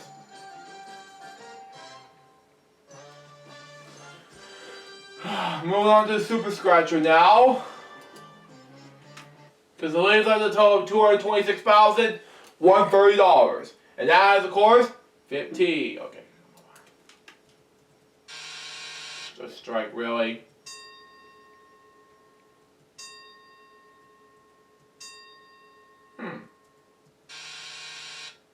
Seven, 9, 8. $5,000 for him! My dad, if he watches now, he won it all. $326,130. Man, it was easy for him to win like this. But anyway, let's move on to Danger Color now. If he wins $1 million, and if he beats Alex Paris, he'll win the match. And it will win, if he wins one more game, then that will leave us to $10 million. Let's see what he gets, shall we? See what we got. Green. So, okay, it's a challenging thing.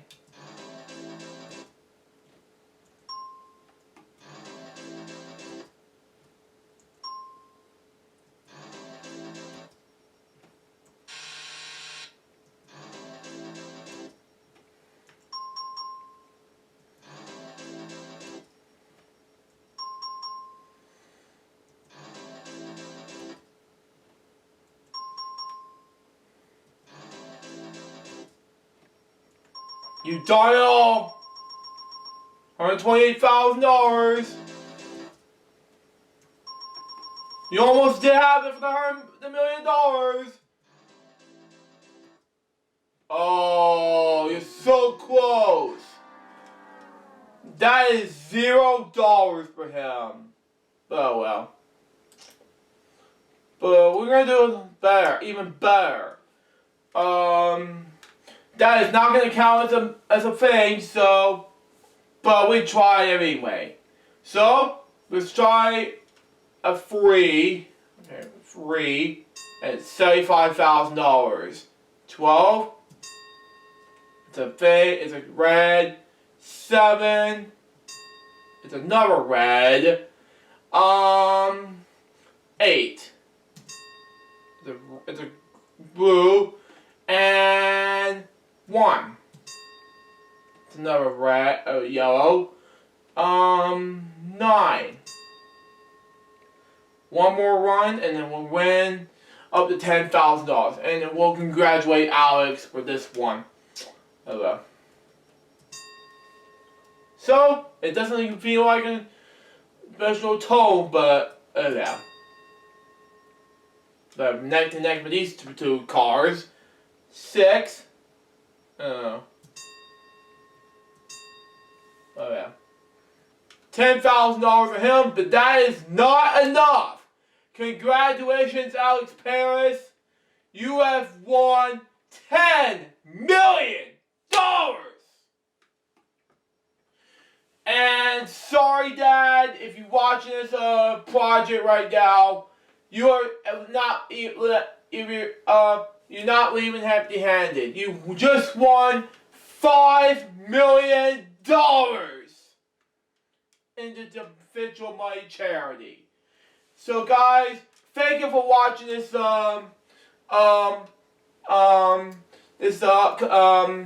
early birthday special for my dad and Alex Paris. Hope you enjoyed this video. Stay tuned for the next one, which is going to be a brand new LJPCBM reacts on Lucas the Cool Guy content.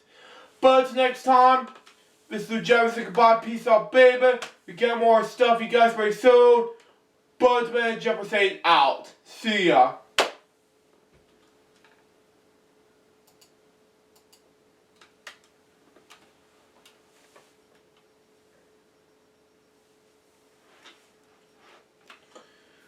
Oh, man.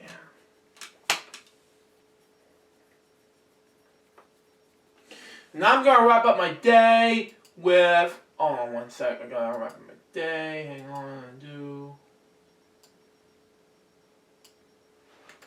With this and with 50% of this. Stop. Thank you. And we're going to save that as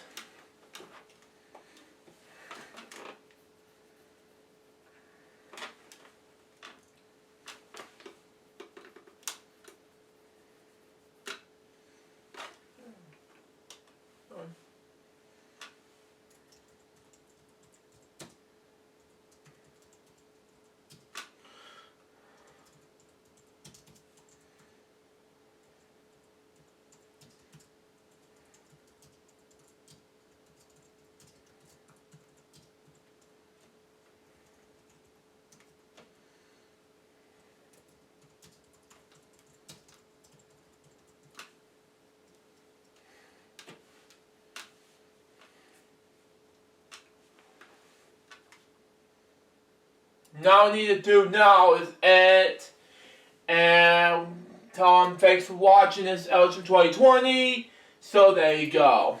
Let's do it now and we'll finish up with the rest of the content for the rest of the day. And I'm going to start exploring for the rest of the day.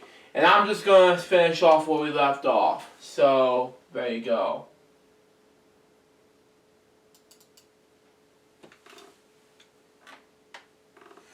And the closing is going to be not leaving us empty-handed.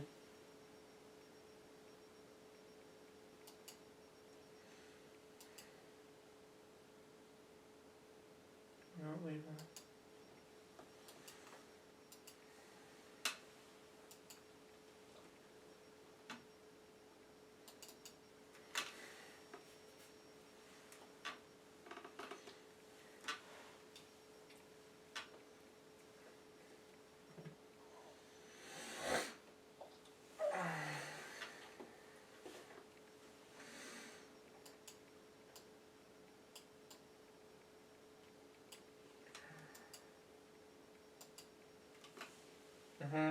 Yep, almost there.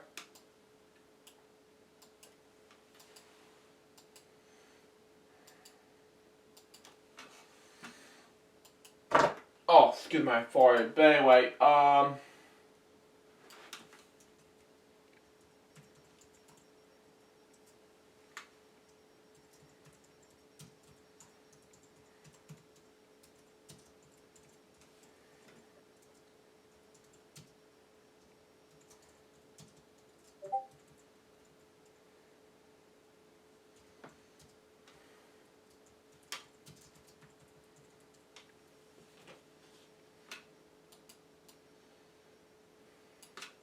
and it's too big to fit the room for figuring out what's going to happen next. So let's fit in the size of the room on what's going to happen next to.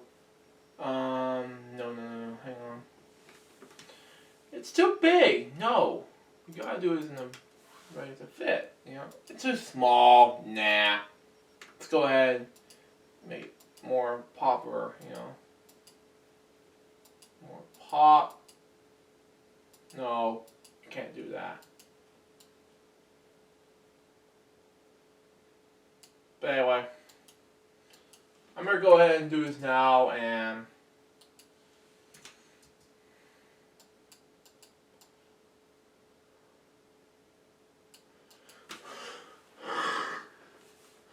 then we'll translate that into that. Yeah.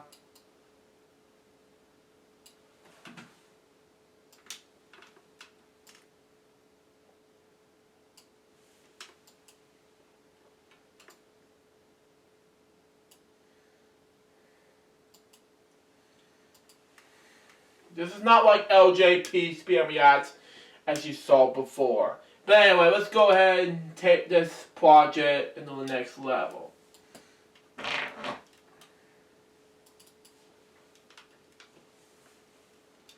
So let's go ahead, get this over with, copy, and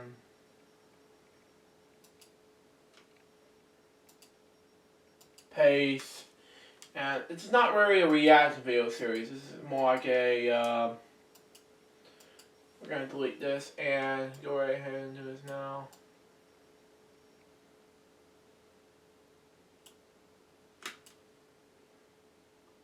Oh, come on, move.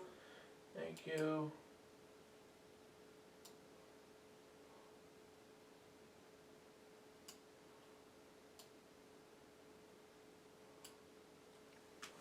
I was empty-handed.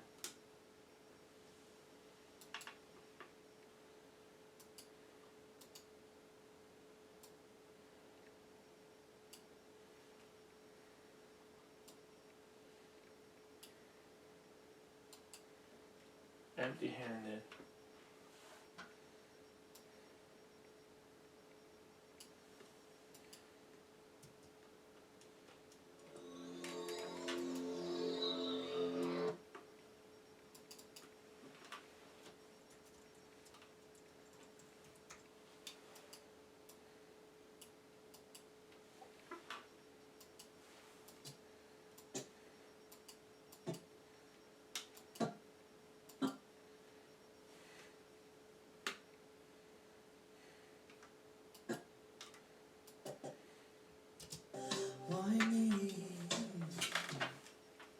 Anyway, I'm going to save that project as that, and we're done. So, and that'll be episode for day number 29 of LJPCBM 2020. I'll see you in day number 30 of LJPCBM 2020. See ya!